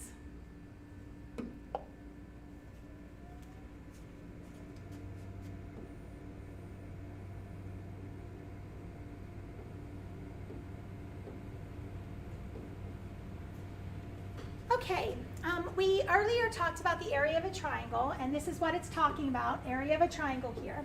And the formula that I gave you is 1/2 base times height. But there is a formula that you get your junior year in trig that says if you're given side angle side of a non-right triangle, that to find the area of the triangle, it's equal to 1/2 A times B times the sine of the angle between those two sides, side angle side. So this is an alternate formula for the area of a triangle when it's a non-right triangle and you do not know the height down, okay? So over here, if you look at these two triangles, we are given side angle side, side angle side. So the area of this one right here would be 1/2 x times y times the sine of 70. The area of this one here would be 1/2 x times y times the sine of 110. 1/2 AB sine theta. It's the same formula. So the only difference between these two areas is the sine of 70 and the sine of 110. So if you have your calculator set on degrees, punch in sine of 70 and sine of 110. They're the same. Okay, they're exactly the same value for sine of 70 and sine of 110. And from your trig that you learn your junior year, here's your 70-degree angle of rotation. And then 110 is right here, and it has a 70-degree reference angle, so they're equivalent triangles. And if you know what I'm talking about with angles of rotation. But if you haven't had that, sine of 70 and sine of 110, exactly the same thing. So if they tell you that the area of triangle ABC is 30, guess what the area of triangle PQR is? It is also 30, okay? And that was number 56. Now I will say this, knowing that you cannot use a calculator on this, I would think that to get any other number up here, you would have to use a calculator. So if I had to ballpark guess on this one, I'd guess that they were the same. This one's a little taller and skinnier. Then you flatten it out, they look like they might be the same area. Okay. Number 60. Go ahead and read it.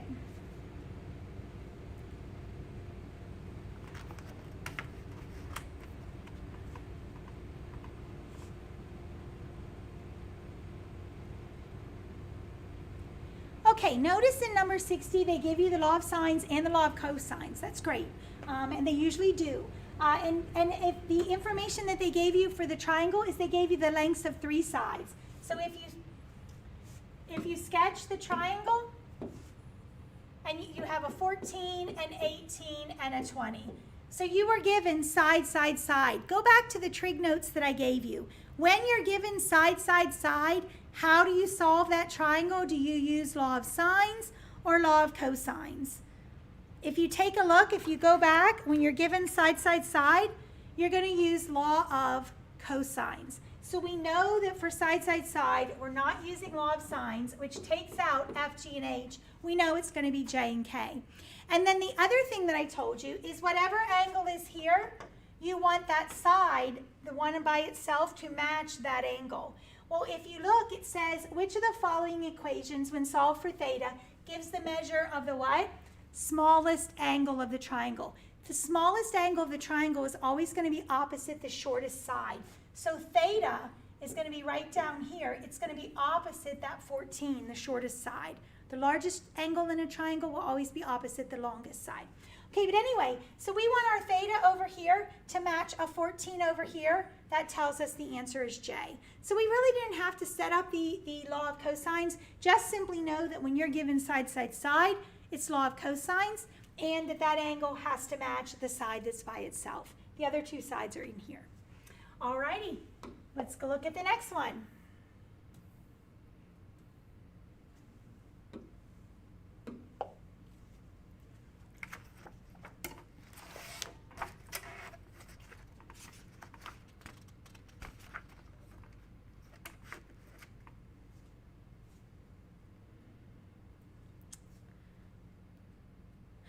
Okay, this is another one, law of sines, law of cosines, and they're asking us to find the length of BC.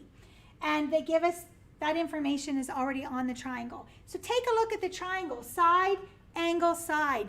Go back to your trig notes. Which rule, law of sines or law of cosines, do we use for side, angle, side? It's law of cosines. Take a look at your 5 answer choices. The only one that is law of cosines, b squared plus c squared minus 2bc cosine, is going to be E. So your answer is E, just knowing that you were given side, angle, side, and that's what you have to use.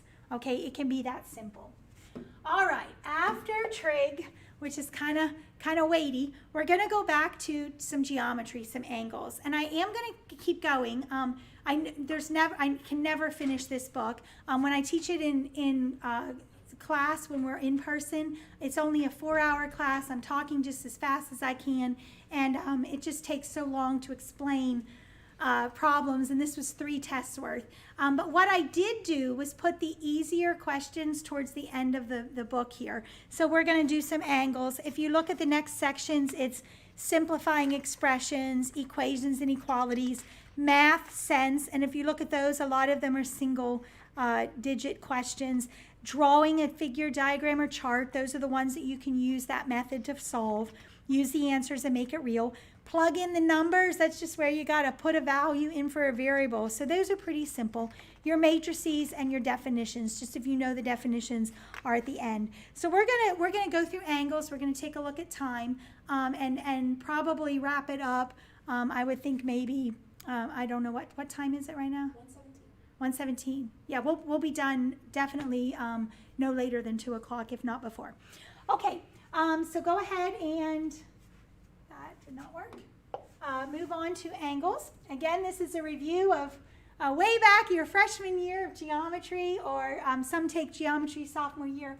All right, supplementary angles. Supplementary angles are two angles that add to 180. Complementary angles add to 90. The angles in a triangle always add to 180. And the angles in a quadrilateral always add to 360. And anytime you add another side, you simply add another 180 for what the angles would be. So in a pentagon, 5-sided, you would simply add another 180 here, and it would be 540. And that's just how to remember them. A triangle is 180, and then every time you add a side, you add another 180. Okay, take a look at this first example.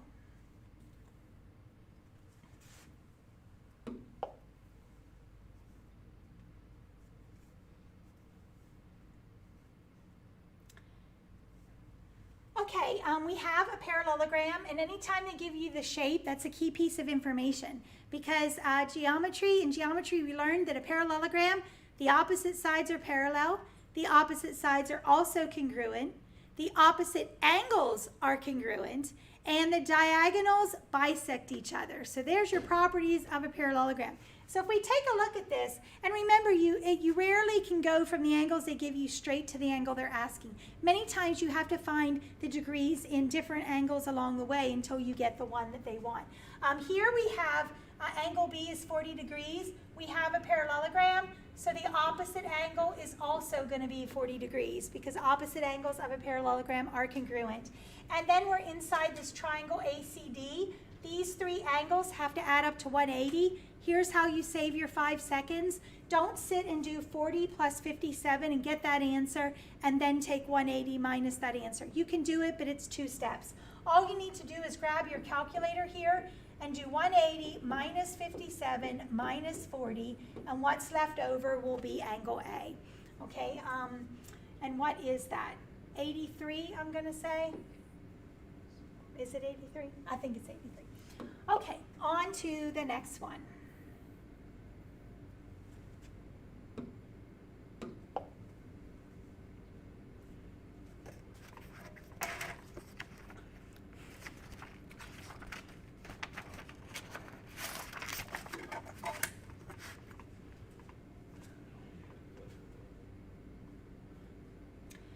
Okay, in triangle ABC, the sum of the measures of A and B is 47. What's the measure of angle C? Well, all three have to add up to 180. So angle C is going to be 180 minus 47 because those two added to 47, so subtract them away. So the right answer is 133, 180 minus 47.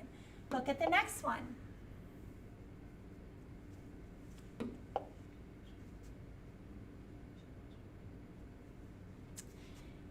Notice we go from a number 11 question and a number 7 question to a number 47 question on angles. If you look at this, they give you some information. This right here is key.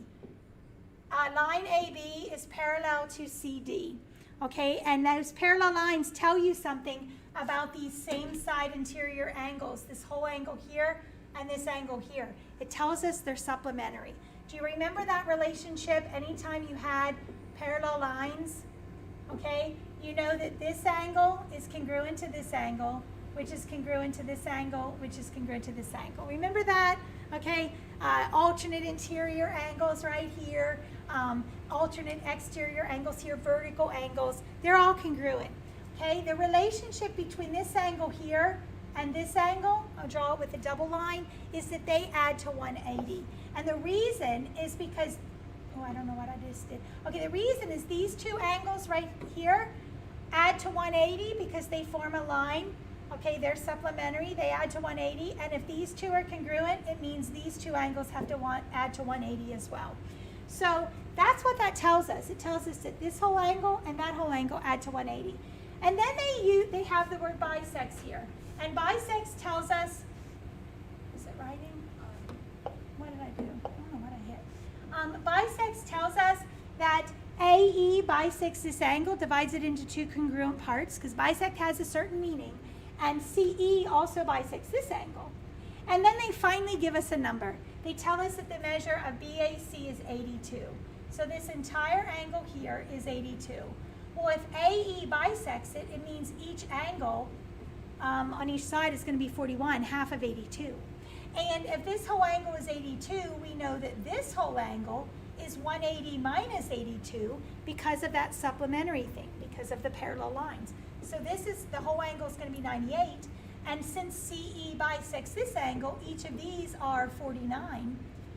So now we get to the question that they ask. What is the measure of angle AEC? So this angle right here, well, we're inside a triangle. And we know that these three angles add up to 180. So grab your calculator. 180 minus 49 minus 41 is going to equal 90. 180 minus 41 minus 49. And you're going to get a 90. Okay, number 48. This one throws a circle in there.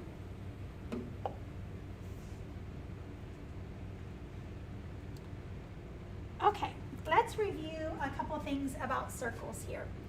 Again, this is a flashback to your, looks more like a fruit than a circle, but we're going to go with it. All right, it says that if you have a central angle where the vertex of the angle is the center of the circle, that the number of degrees in the measure of the arc that it intercepts, if this is 50 degrees right here, it means this is a 50-degree angle, okay, because it's a central angle. Measure of an arc is equal to its central angle measure. If you have an inscribed angle on the circle that intercepts that arc, okay, an inscribed angle is when the vertex is on the circle, the measure of this angle is half the measure of that arc. So it's only 25. So take a look. If I draw an inscribed angle like this, and it intercepts this arc of 50, guess what this angle is? 25. It doesn't matter what type of inscribed angle I draw. If it intercepts this arc, it's going to be 25. So inscribed angles are half the measure of the arc. Central angles, central angles are equal to the measure of the arc. Okay, so we want the degree of arc RS right here. And they tell us that this angle is 30. Well, the first thing I see is an isosceles triangle here. And the reason it's isosceles is because both of these segments are radiuses. Yes, it's supposed to be radii, I just don't like that word. So they're both radiuses. And we know that in an isosceles triangle, the angles opposite the two congruent sides are congruent. They're the base angles of an isosceles triangle. So if this angle is 30, this angle is 30 as well. And to get to this arc right here, take a look. We have an inscribed angle. Do you see the 30 has a vertex on? So the arc is going to be twice the measure of that 30. So the arc is 60. Another way you could do it is you know that this angle would be 120 since they have to add to 180.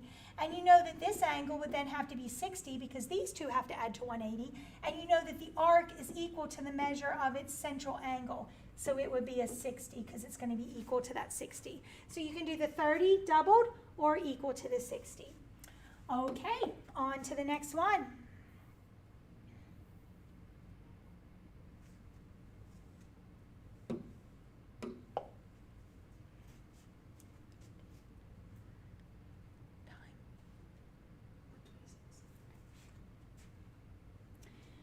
Okay, notice the if it can be determined, so we want to make sure, and I think it can. We have a lot of angles in there. It says to find the measure of angle BAC. So that's this angle right here. And take a look, 45 degrees here. We know this is 45 degrees as well because vertical angles are congruent. So now we're down to our triangle. Grab your calculator, 180 minus 35 minus 45. I think we get a 100 there. And that angle is going to be 180 minus each of those. Okay, number 14.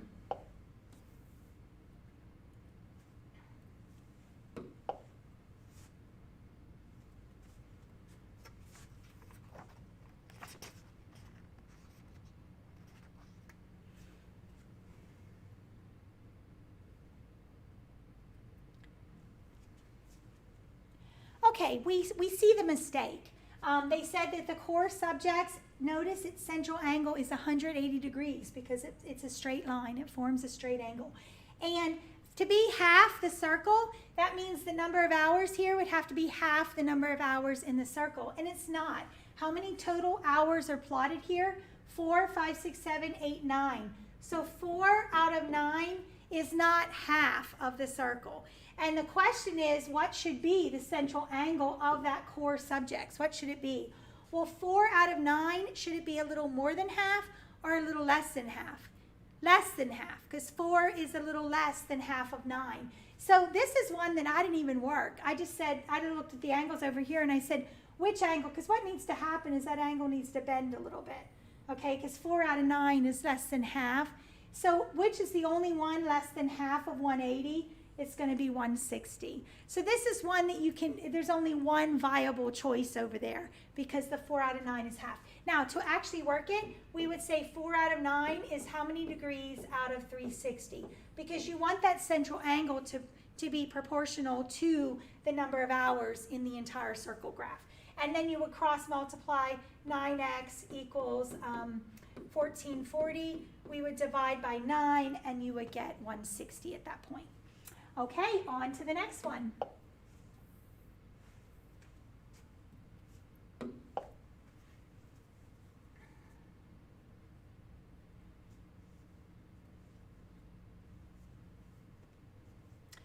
Okay, keyword is trapezoid. Trapezoid is a quadrilateral with exactly one pair of parallel sides, and you can see them right here. Okay, and this question is that supplementary question again. It says, what is the degree measure of angle A in terms of x? Well, what is the relationship between these two angles? Take a look. You have parallel lines with a transversal. These two angles are going to be supplementary. They're same side interior angles. So they have to add to 180. So what is angle A going to be? It's going to be 180 minus whatever x is. If x is 100, 180 minus 100, it would be 80. Okay, 180 minus x because they have to add to 180. Okay, number 26.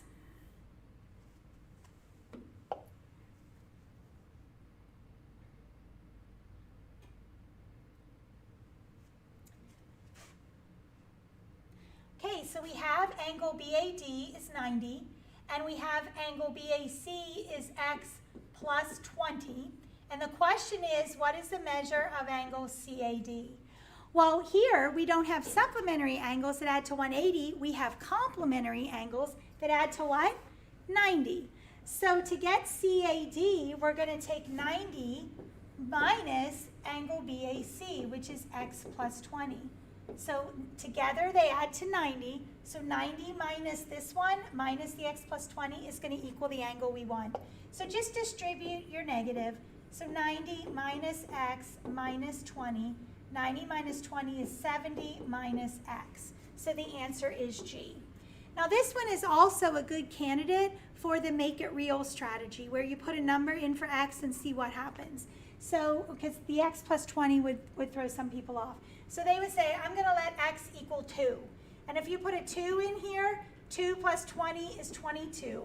Okay? And then this angle right here that you want would be 90 minus 22 is 68. So you're looking for which of these, when you put a 2 in, gives you a 68. 2 minus 70 is not a 68. 70 minus 2 is 68. None of the other ones will work. Only one will work. So you could always just pick a number for x, put it in, work the problem with numbers, and then find the answer that way. Make it real. Put a real number in. Okay, we are at 1:30. I'm going to do some simplifying expressions. I'm just going to keep going for now. Okay. These are all in the 20s. And notice this word here, equivalent. And this is what I want to point out on the simplifying expressions. The equivalent. This one just says, what is this equal to? And the last one, you'll see equivalent as well. There's always going to be one of these questions that'll say, which of these is equivalent to this? And they want you to simplify the expression. They could ask you to factor and cancel factors to simplify it. They could ask you to add two fractions together to simplify it, algebraic fractions. You could have to distribute to simplify or use exponential rules. They'll give you a fraction where you have to figure out with your exponential rules what is equal. And you can do the math and come up with the equivalent expression. Or you can make it real. Pick a number for the variable that you substitute in. Remember, don't ever use 0 or 1 because weird things happen. Like 1 to any power is always 1. So that's not going to give you the answer.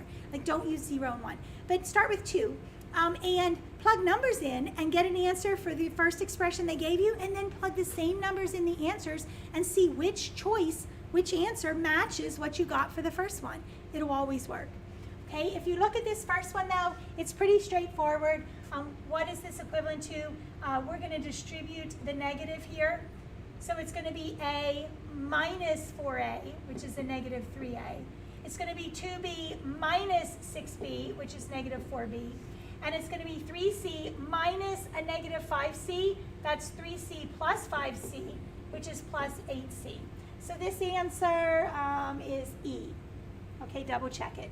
But what you could do, I mean, this one's pretty simple, but you could pick an A, B, C, put a 2 in there, put a 3 in there, put a 4 in there, do the same thing, work it out, and then substitute in here and see which one is the same.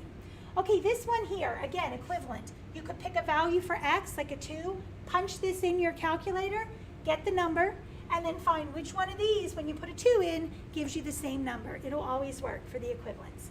All right, but this one we can do. It's a distribute. Negative 8 times 7 is negative 56. And when you multiply two like bases, what do you do with those exponents? You add them. And let's just review some exponent rules. Anytime you multiply like bases, you're going to add those exponents. So that's an x to the 5th.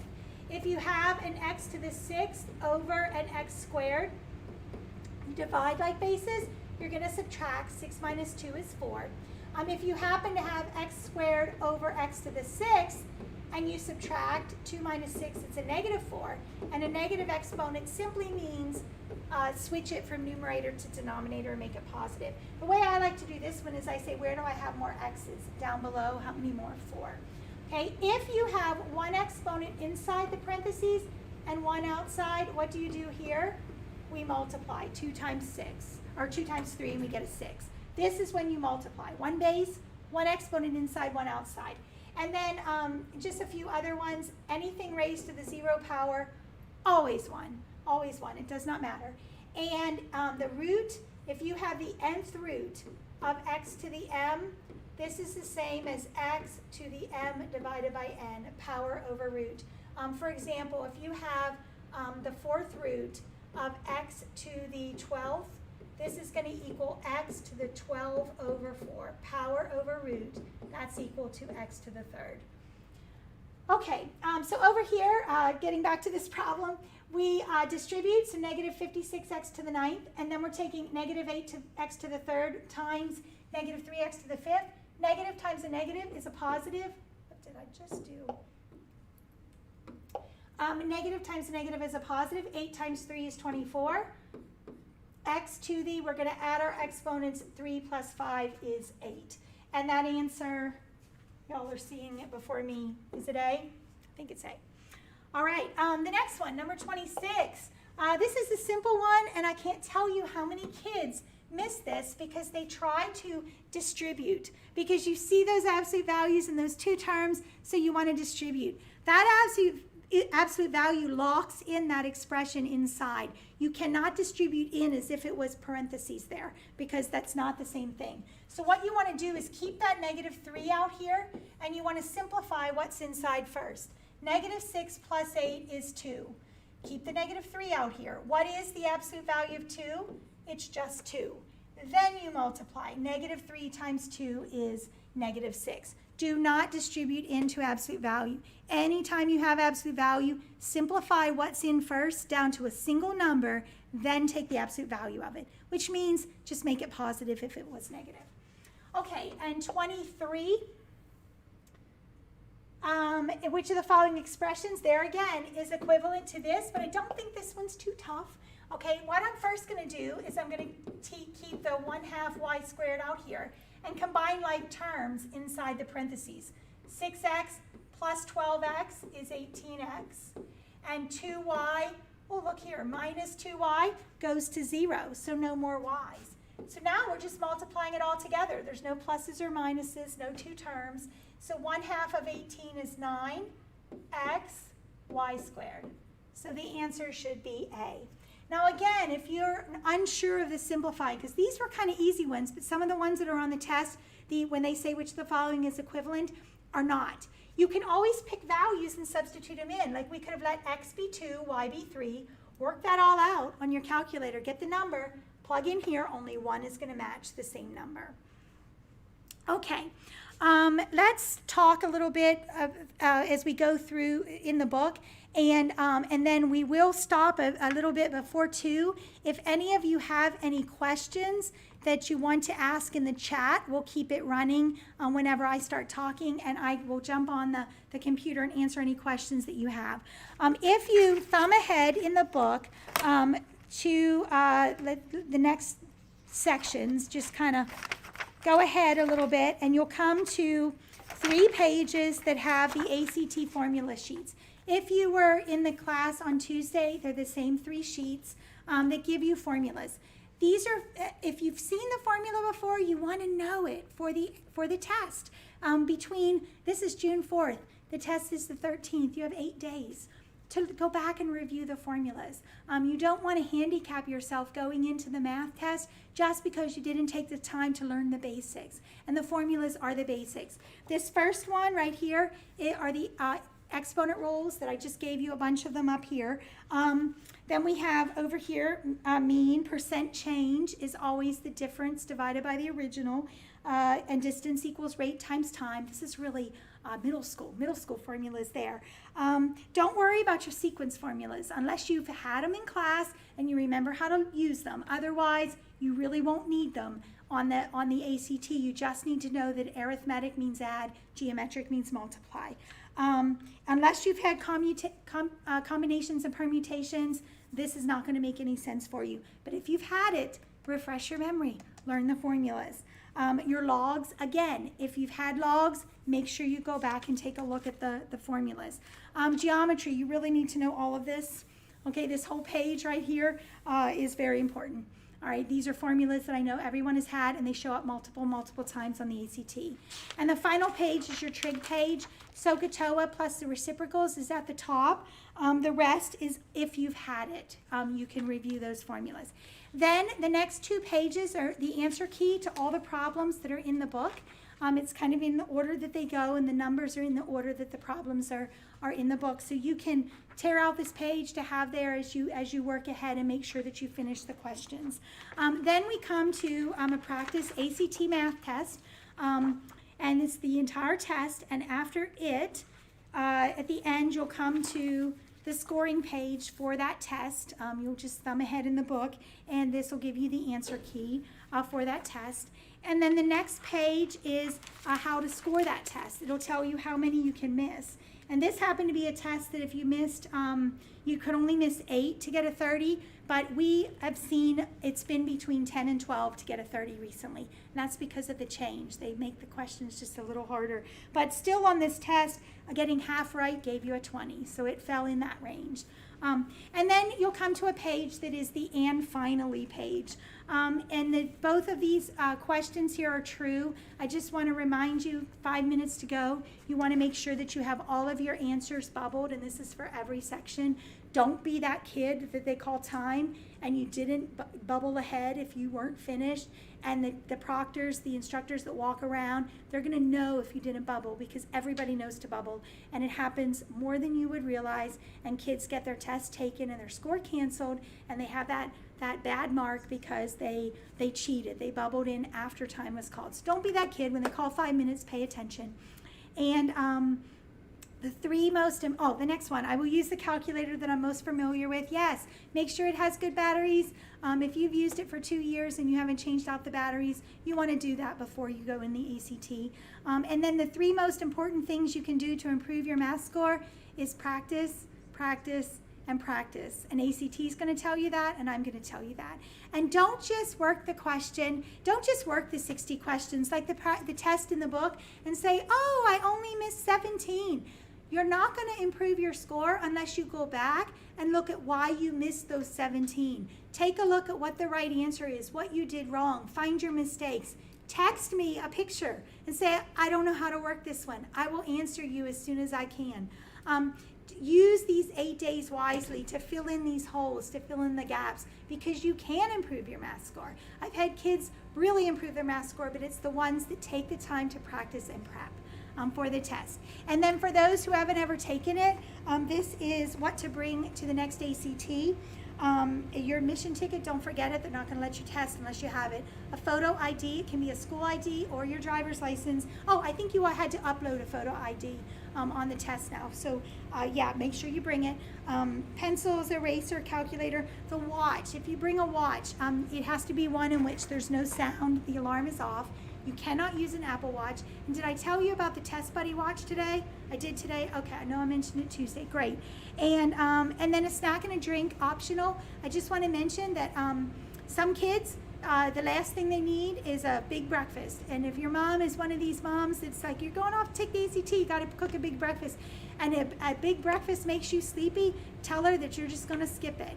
Because a lot of kids do not do well when they eat heavy in the morning. It makes them sluggish, it makes them tired. So you have to know what is best for you. The old tale of eat a big hearty breakfast before going off to take a test doesn't always hold. So just do what is good for you. Don't bring your cell phone, don't bring anything else that's going to get you in trouble. And then this page is the ACT calculator policy. 98% of the calculators sold will work on the ACT, but there are a handful that do not. If it has a keypad that is like a typewriter keypad, can't use it on the ACT. Just make sure that yours fits. I'm sure it will work. But just in case. And then the very last page are if you want additional practice test, and that's the best thing that you can be doing. The first book is the Big Red Official ACT Practice Book. It comes from ACT. Again, it sounds like I worked for them. I don't. I've just been through dozens of practice books, and this is by far the best. You're going to get the actual ACT questions written by ACT people. It's the Big Red Book. This one, it says 2018-19. The 2019-20 book has the exact same practice tests as this red book. However, the book that was just released less than a month ago, you can buy them on Amazon Prime, the 2020-2021 has all new practice tests. So if you have an 18-19 or a 19-20 book, if you had an 18-19, I would be telling you not to buy the 19-20 because it's the same. But the 20-21 is different. So if you have one of these, you can get that new one and get new practice tests. This one is the big yellow book by Princeton Review. I mean, it's just my opinion. It matches, it most closely aligns the actual ACT test. And then, of course, you all have your official website. And this right here, if you want video answers of the release test and the test that's in this book, you can go to this website here. But again, I'm here to help you. I don't even know what time it is. It's 1:44. Oh, we're right there. So we are going to log off. I'm going to say goodbye and hit the chat in case any of you have any questions. But thank you so much for joining in. Tell Mom and Dad that you just did 5 hours of math and deserve some kind of break for the rest of the day. And I wish you the best of luck on the math test. Thanks so much for joining us today.